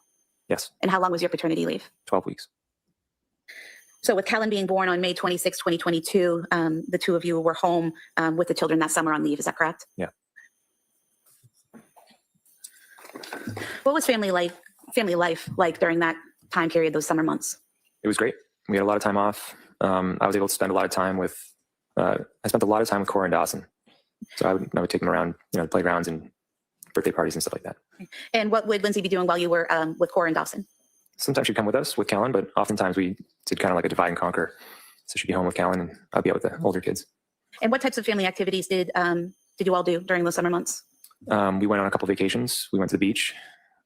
We went out on our boat and went to friends' houses. During those months, when you're going to the beach and out on the boat and visiting with friends, were there any signs of anxiety in the defendant during those months? I would say starting in September, yes, but in the previous months, not so much. When had she been scheduled to go back to work?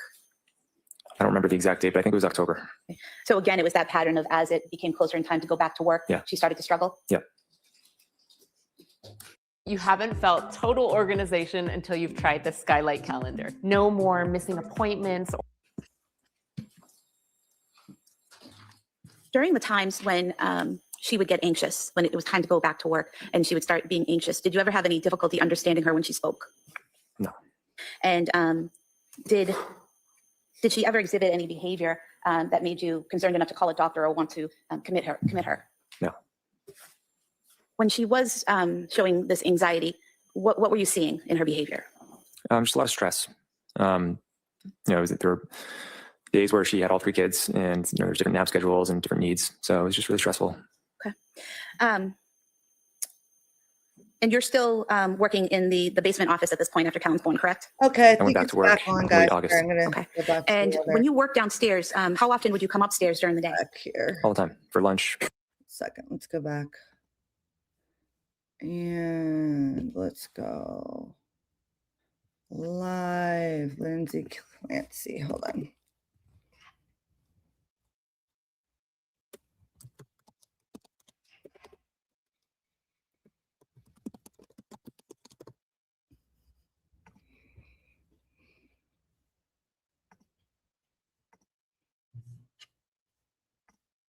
There's another position I held at McLean, which is called a community residence counselor. That was a per diem position. And then the social work position I took after graduating and before I went back to McLean, the short-term unit, that was a per diem position.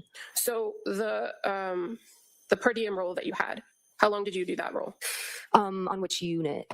Well, you just said, Right. when I asked you about working per diem, you said you were the community resident counselor. Yes, I Oh, mentioned this is two just per a diem. repeat. Sorry, guys. I thought it was back on. Let's see. Is this it? Yeah, it's not back yet.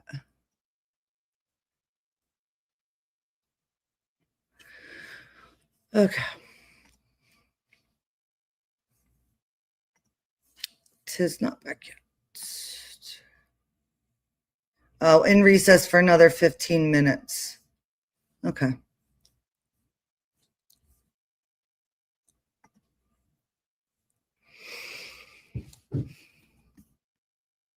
All right, let's find something different. Here we go. Well, members of the jury, thank you for your patience with us. What we're now going to do at this point is we're going to return to the evidence. We have witness Patrick Clancy, who testified earlier, is now being recalled, as I said, for the purpose of cross-examination. Okay. All right, counsel. Thank you, Judge.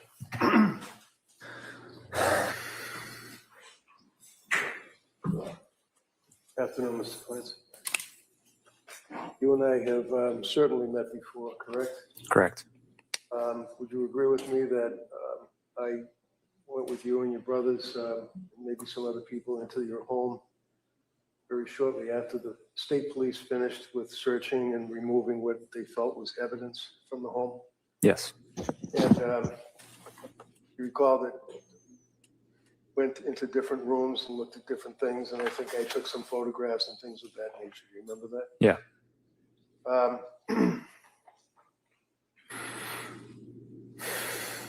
So, if I may, you met Lindsay back when she was in school, or was she working as a nurse? She was at the MGH Institute. And the MGH Institute is like Mass General Hospital nursing program, correct? Correct. She had some kind of like an accelerated course. No, she wasn't diagnosed previously with anything really. They were just noticing she would, I guess in nursing school, she had some anxiety. So, but no, she did not get formally diagnosed. Or something. Yeah. Had double major. Yeah. Was a very good student. She was, yeah. And she, at a relatively young age, got her RN and was a nurse at Mass General, correct? Correct. And at Mass General, she was a, they call it L&D, a labor and delivery nurse, is that it? Yeah. Do you remember how many years she worked at Mass General? I think she started in 2014. Do you remember when she graduated from nursing school? 6 months earlier. And were you guys in a relationship then? Or We were, yeah. and had you started living together in Southie, or was that before that? Not in Southie. We didn't live together in Southie. We lived together in Quincy. Quincy. Okay. Tell us a little bit about, you know, Lindsay, obviously, better than most. How did she like being a nurse? She loved it. I think it was her dream. Would you say that she enjoyed her work and helping people? Definitely. Yeah. So there's been some commentary here from the government about that she was It's anxious kind of because sucked she for had to her to go back see to him. work, or she didn't want I mean, she probably still work, loves she's him. lazy or whatever. Knows he's remarried. This is sustained, if you could rephrase that. This is brutal. So I'll strike lazy that she didn't want to It's go the back only to day work. she looked sad, really sad. But I believe you. I mean, she never looks happy, but this day she looked particularly sad, and I felt really bad for her. Look at her face. I mean, she's just. Whoop, sorry. You said in answer to the DA, there was a reason that you could see that she was anxious about going back to work, correct? Correct. Now, was she anxious about going back to work, to your knowledge, because she just didn't want to work? No. What was the reason? She struggled to be away from our kids at a young age. So when you guys. No, I didn't see that. Ultimately moved to Duxbury, did you have children then? Yeah. And as the years went by, obviously, had more children. Ultimately, you got 3 children, correct? Yeah. Yes. You told us about her birth with Cora, and yeah, Cora, it was a bit of a rough birth. Is that right? Yeah, she didn't have time to get an epidural, and she bled a lot. Do you, in the years that you lived with Lindsay as boyfriend and girlfriend, fiancés, and then ultimately husband and wife, do you recognize her handwriting? I haven't seen it in a long time, but so I'm not sure. Okay.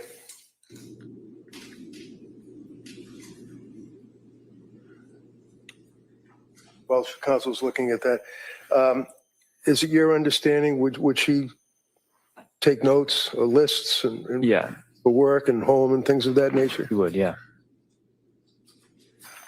Excuse me. I'm going to approach you, sir, with this document and just ask if you can recognize the handwriting. Yeah, that looks like her handwriting. Looks like Lindsay's handwriting? Yep. So I'm going to run there after this.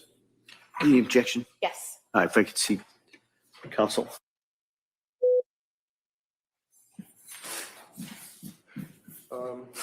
Yep, she has. She's lost See everything. that, Mr. Clancy? Yeah. Pull it away a little bit. Looking at this, what does it appear to be to you, if you know? Does it appear to be notes of deliveries? That Yeah. You see the first one? What's the? Yeah, she really kept detailed notes of deliveries.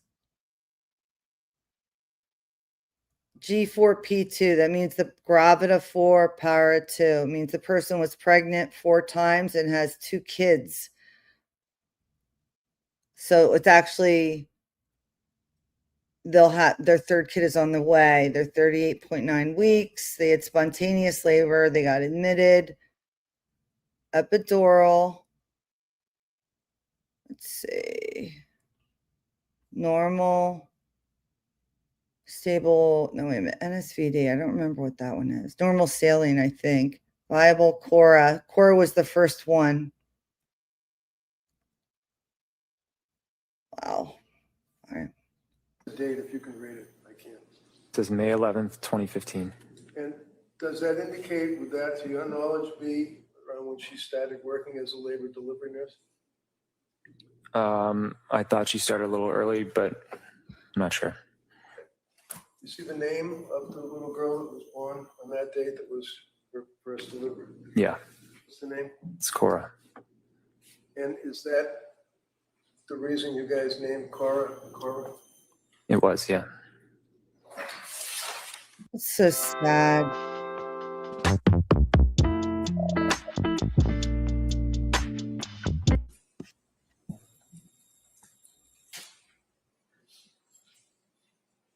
Can you tell the jurors,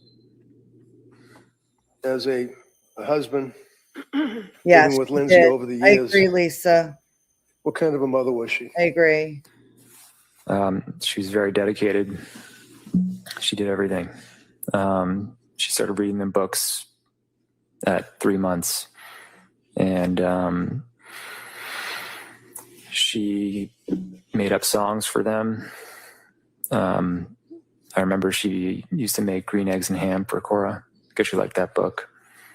Is that one of the Dr. Seuss books? Yeah. She brought them to music classes. You're quite the musician yourself, isn't that right? I play a few instruments, yeah. You play guitar? Yeah. Yep. In your home, one of the things that appears to be striking is that almost every room, other than maybe a bed, well, actually a bedroom, but was dedicated to children. Would you agree with that? Yeah. Now, you didn't have a fancy dining room, right? We did not, no. What did you have in the dining room? We had the table that I grew up with. How about stuff on the wall in the different rooms? Did she put things, wall hangings on the walls for the kids? There was a lot of art projects, stickers, things like that. And would they be hanging from the wall? Yeah.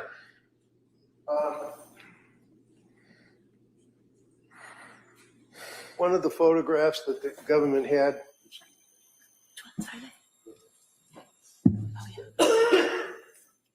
was photograph that, excuse me, if you can identify for us, is this photograph a fair and accurate depiction of one of your rooms? Yeah. And what room would that be? That's the playroom. Right off of this room? Any objection? No. All right, that may be admitted. I want to see if he talks about the bed or something. That was the part I was confused on. Let me see here. Yeah, that's with Callan and Dawson. Was that your yard? That's in the backyard. Backyard. Oh, it's so sad.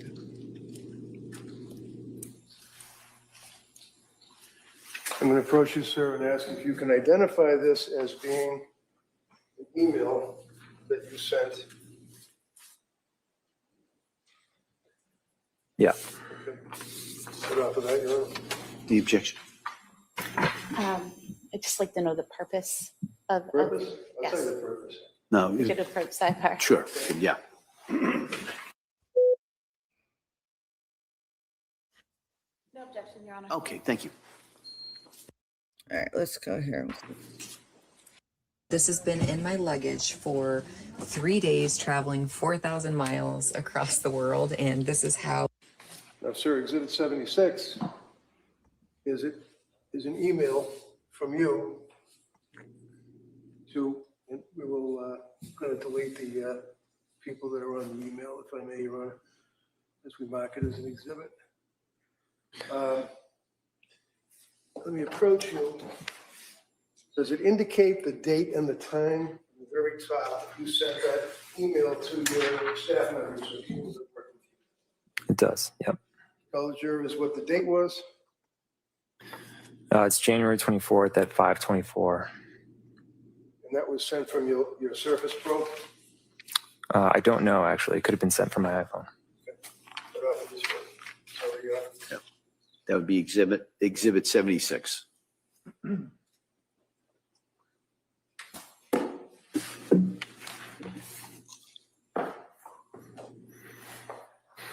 Now,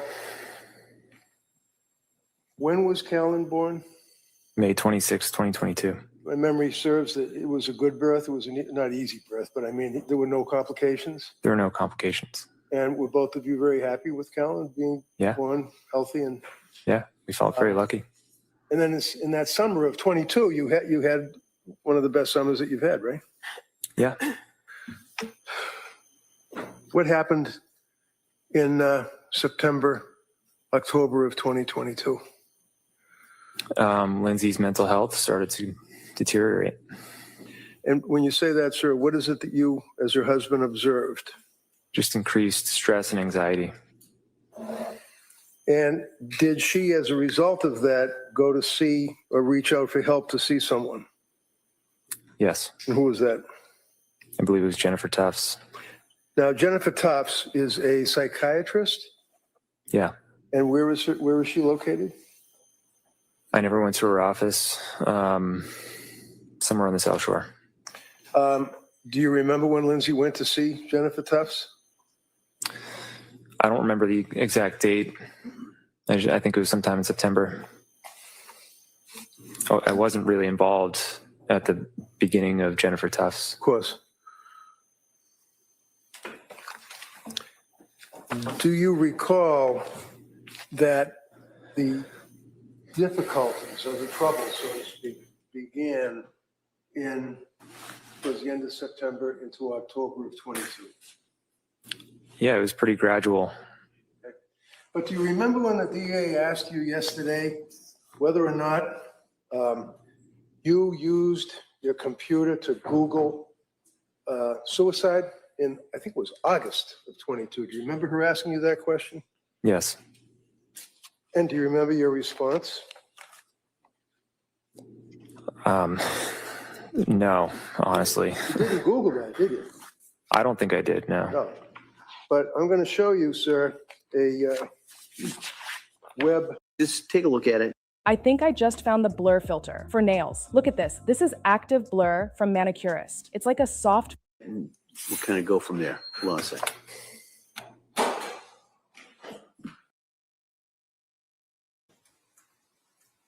Yeah, it says good moms have scary thoughts.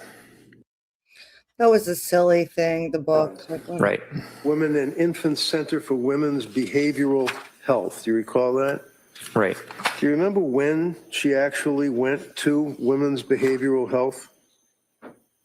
Sometime in mid-December. I don't know the exact date. All right. So if I suggest to you, sir, that I have certified copies of the Women and Infants medical records indicating that on December 20th of 2022, that was the day that you dropped her off at Women. Does that refresh your memory? Yeah. Your Honor, I'd like to offer the certified copies of the Women and Infants hospital records. I would object. We don't have a copy of those. All right. You don't have them?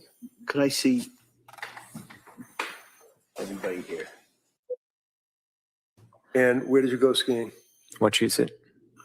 At some point in the afternoon, did you receive a phone call? Yeah. Was it from Lindsay? Yeah. And as a result of the phone call, what did you do?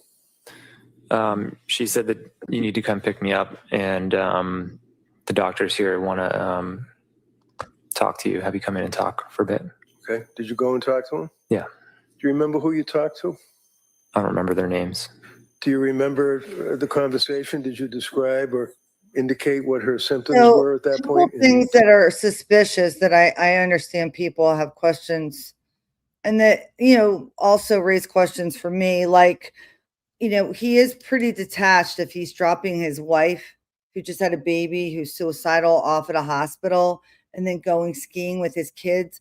I'm not saying that he should be sitting there holding her hand and sulking and stuff, but I kind of am saying that. Like, I kind of like, if I was going to be admitted into some hospital because I was suicidal and I just had a baby, I wouldn't feel that great if my husband took our 2 kids and went skiing while I was being evaluated.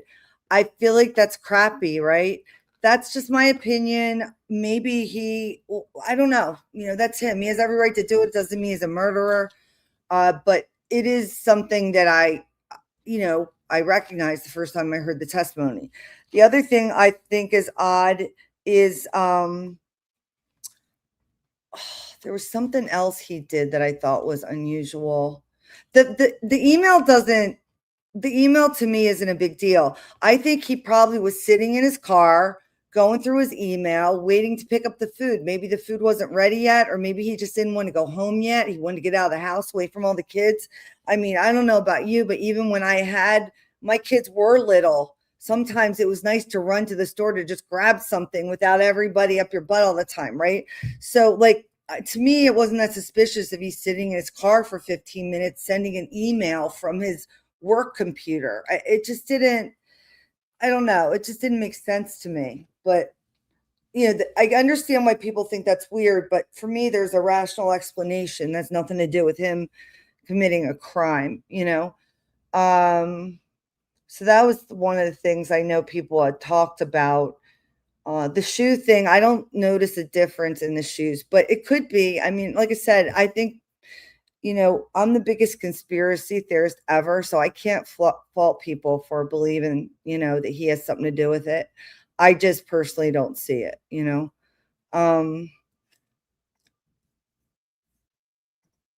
December 20th of 2022? Oh, I know what Yeah, the other thing was. The other thing was that he went away on vacation and they went on a vacation and what was it? I keep losing this train of thought. I'll think of it. Hold on. Oh, I know. He went to New York for the weekend. That's weird. Like if he works from, maybe it was like a convention or something. I don't know. Conversation was they didn't. That's what it was. Objection. Yes. All right. Sustained at this time. Did the people at Women's and Infants Facility in Rhode Island prescribe any medication to your knowledge? I don't think so. They provide any counseling or anything? I think they tried to, but they felt that it wasn't the right fit for Lindsay. Do you recall that in fact it was because of the drugs, they weren't sure what symptomology would be because of the drugs? Objection. Sustained. Do you recall whether or not the people at Women and Infants in Rhode Island reached out to Dr. Gelada? Objection. I don't think so. If he knows. I don't think they did, no. And was it one day or half a day that she went to Women and Infants in Rhode Island? It was a half a day. Half a day. So after you pick her up, He you bring her remembers home, because it's now you and the he remembers because his ski trip was interrupted. Sorry. kids and Lindsay, and it's days before Christmas, right? Yeah, and her parents were there. Why were her parents there? They were visiting, trying to help out. Yeah, and I took Dawson to watch. So they stayed home with Cora and Kellen. Now, during that time frame, Thanks for being here, December guys. I 22, appreciate you watching it with maybe a little me. bit before, maybe after Thanksgiving, did your mom and dad and Lindsay's parents come to your house and try to help out with the kids? Yeah, I think it was separately though. Yeah, of course it would be separate. I mean, what would they do? Just be there, help out, play with them, to get takeout, play Scrabble. Did Lindsay's mother and father actually stay there and sleep in the basement for? They did, yeah. Time? Were you aware personally? Let me back up. You and Lindsay, as husband and wife, would in effect sleep in the same bedroom. Is that correct? Yeah. There was an occasion, though, that she said to you about you go downstairs, and then I think she ended up downstairs. Yeah, for the purposes of her getting better sleep. And for her purposes of getting better sleep, were you aware that on one occasion she used a gummy, a sleep aid gummy? Did you know that? I don't recall that, but we did have them in the house. Okay. Now, to your knowledge, was Lindsay a person that liked to smoke the weed? Smoke the weed. CBD oils and all that stuff? Smoke the weed. Not imbibe in that? No, she didn't smoke. She didn't smoke the weed. You had these gummies in the house, sleep aid, right? I mean, some people might call them a sleep aid. Okay. They call them a sleep aid. Heading into the holidays of 22, do you recall where you spent Christmas? I think it was at our house. We celebrated Cora's birthday. And then I think we actually went down to Wallingford, Connecticut to be with her parents after. Her parents? Yeah. Okay. And then heading into January of 23, who did she then see for doctors or nurse practitioners, if you know? After she got back from McLean? Yes. She switched back to Jennifer Tufts. Now, before she switches back to Tufts in January, on New Year's of 2022, 2023, you guys drive to Boston, go to MGH, and ultimately she turns herself into McLean Hospital, right? Right. Now, McLean Hospital is basically a locked ward facility, correct? Correct. Was she allowed to just wander around and leave the place whenever she wanted? She couldn't leave, but inside she could go to different areas. Can you tell the jury what her state of mind was as she went to McLean Hospital with her husband on New Year's 23 at that point? She was scared. She didn't want to go, but I think it was the second time we went to the ER, and I said, "You have to go." Now at McLean Hospital, I know He's like, I can't handle it you again. visited with her. Is that correct? Yeah. Can't handle anymore. District Attorney asked you yesterday about These the people excellent was care that she was bad, too. provided with all these counselors and therapists, and you indicated that it was your understanding that she was playing with clay and coloring, right? Right. Can you describe for the jury what McLean was like to you as a husband visiting his wife? In other words, were there doctors, were there nurses, were there people in the hallways? What I saw was it looked like mainly nurses. It was the tail end of COVID, so they were mostly behind this plastic covered area. And it could have been just the time of day that I visited, but people were hanging around, watching TV, playing with clay. Do you know whether or not she saw a doctor, or psychiatrist, ultimately from McLean Hospital? I was not aware of that. The only one I was aware of it was the doctor on the It was second to last or CBD. final day.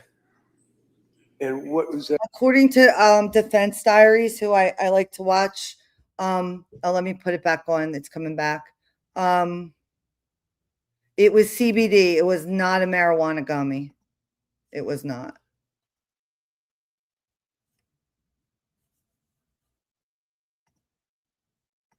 All right, let's see if we can get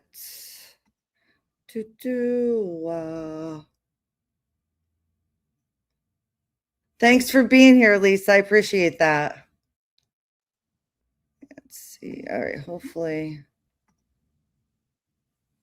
Oh, here we go.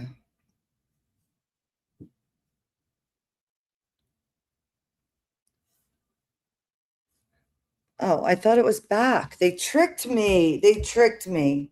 This is like the third time they tricked me into thinking they were back. These mofos keep tricking me. Let's see. Okay, hold on. All right, let's go back to this then. Still not there. Let's go back to Patrick then.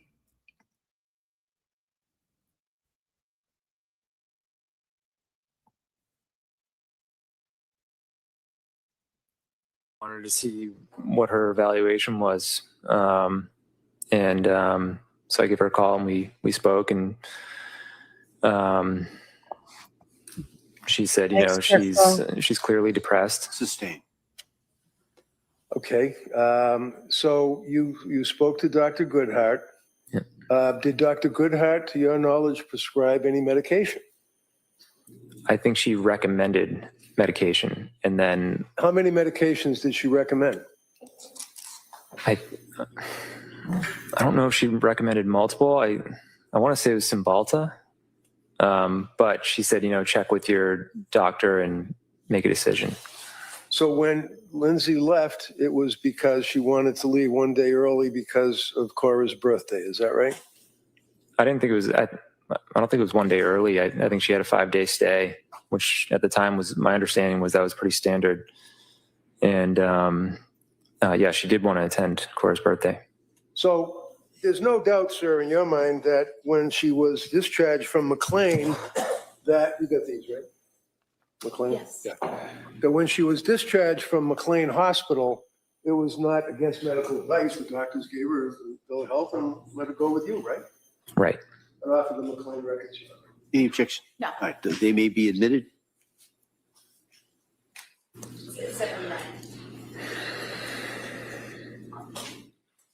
Now, you know when you go to the hospital and you get out of the hospital, they give you a bag and you've got medications and a little card and says, thank you for being here, stuff like that. Did you guys get anything from McLean at all? I don't think so. Did you get any recommendations other than the doctor suggesting that you might want to try Cymbalta? Did they give you a script? I don't think so. You know what Cymbalta was? No. You remember Dr. Goodhart telling Lindsay to Google it? That's I ridiculous. think that's accurate. Yeah. That's so pathetic, but yet so believable. that a doctor couldn't be bothered to tell them and to tell them to Google it. It just, it's so believable and yet so horrible at the same time. I mean, you just stayed at a psychiatric hospital. They should have been able to evaluate you and had you started on a new medication or something, not giving you something to research on your own.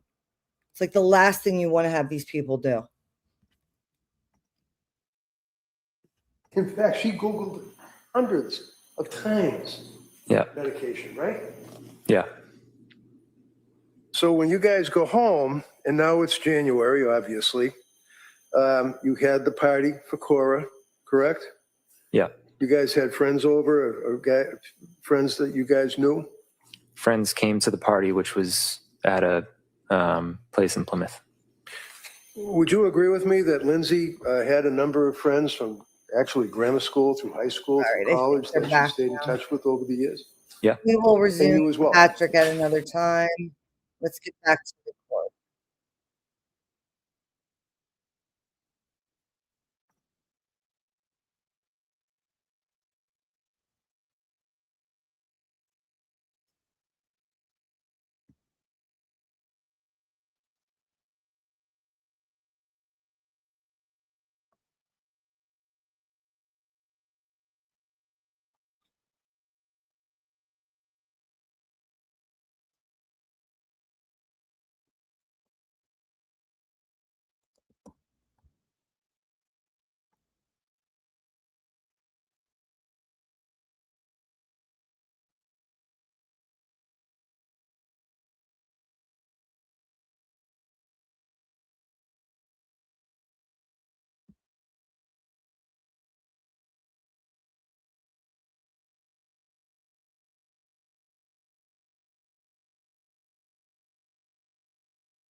All right, looks like we're back here.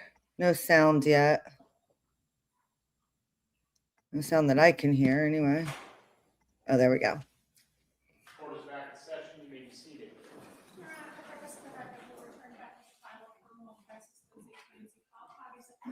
It's a good point. I like that. That's a very good point, Random Filth, and I appreciate it. Yeah, because I'm going to tell you, I don't think Patrick had anything to do with the murders. I see why people think he's suspicious, but like, I'm not, but I understand why people have questions. But I totally agree with that. It's a good point. Well, everyone, thank you for your patience. And I'm going to ask you for some more patience. All right. Due to an unforeseen circumstance, we're going to excuse you until tomorrow morning. Oh. All right. This is not something we saw coming, but you're not to speculate about what it is. What You're the not hell to happened? Hold it against either side.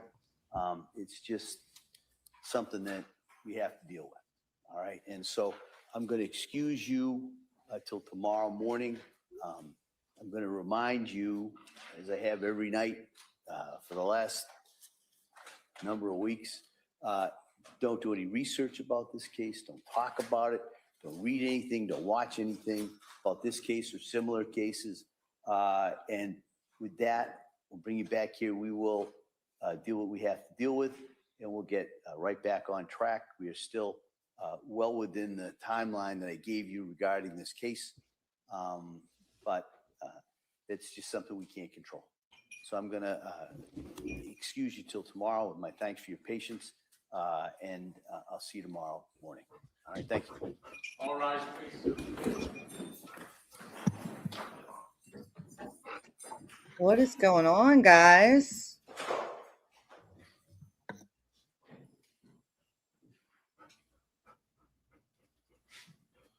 Whoa, that's crazy.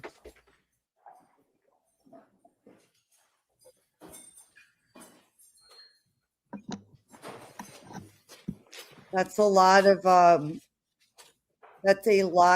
responsibility I'm sorry to hear that. But she's lucky to have you. All right. Maybe we can be seated. Yeah. Anything we need to address before tomorrow morning? No, Your Honor. All right. So we will be in recess till tomorrow morning at 9 o'clock. Thank you, everyone. Thank you. What the heck happened?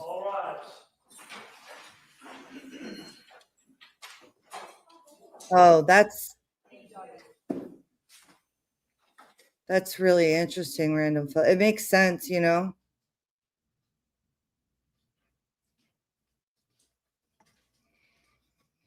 So we don't know what happened here, huh?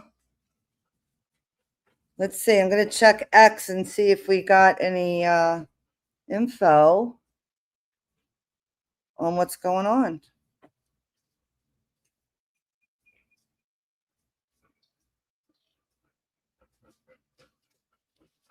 Wow. Former Penn State. This has nothing to do with Lindsay Clancy. I'm just going to take that down. Let me see if I can find out before I sign off. It says former Penn State student surrenders in fraternity cocaine ring case. Drone reveals hundreds of sharks off North Carolina coast. Great. All right, let's see what they're saying about Lindsay Clancy and what the heck happened. People are so divided over this case. Like, they are getting nuts in the comment section. People are losing their minds. They're losing their minds.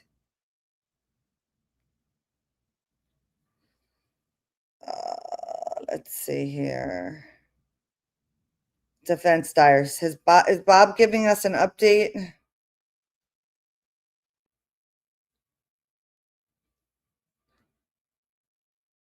No, I don't see any.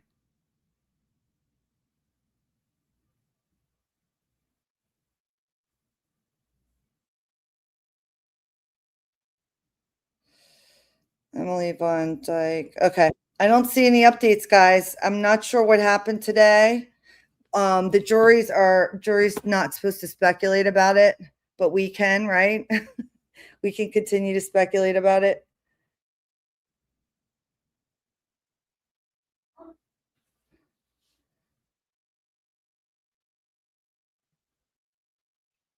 Yeah, I don't see it. All right, guys. Well, yeah, they stopped for the day. So I am going to sign off, but I appreciate you guys being here. I'll be back on tomorrow. I'll sign back on tomorrow and go through the case. Tomorrow's Thursday. For some reason I heard, and I don't know if it's true, but that tomorrow there was going to be like some sort of not a protest, but like a peaceful standout for her. I'm going to see if I can find more information about it, and I'll let you guys know. Because I thought that would be pretty interesting, especially for people that live in the area. All right, great. I'll see you guys tomorrow. I'll be here in the morning, and I might do a live later tonight about other stuff, but I just wanted to start covering this case because I think they're probably going to close. I mean, I don't know how much more the defense is going to go, but maybe they'll close by Friday. We'll see. I know. I'm with you, Kim. I'm with you 100%. It's really shocking to see the comment sections and how people are so nasty. I mean, it just doesn't, they have no clue, like no concept whatsoever. And yeah, the healthcare system, you know, if you're a nurse, it's full of cracks. I mean, it's full of cracks, and it's really just each individual that takes care of you, if they're a kind person, you know, and they're going to do what they're supposed to. It's easy to not do what you're supposed to. And it looks like standard of care, but it's not. There's no empathy in it whatsoever, checking off boxes, not even looking at patients when you're taking their history, which is the most important thing, is the history. Anyway, not going to go on a soapbox. I'll be here tomorrow morning. I hope you will be too. And we'll continue to watch this trial. Thanks for being here, guys. Take it easy. Put on a song to get us out of here. How about some dancing? The OG dance, guys. OG.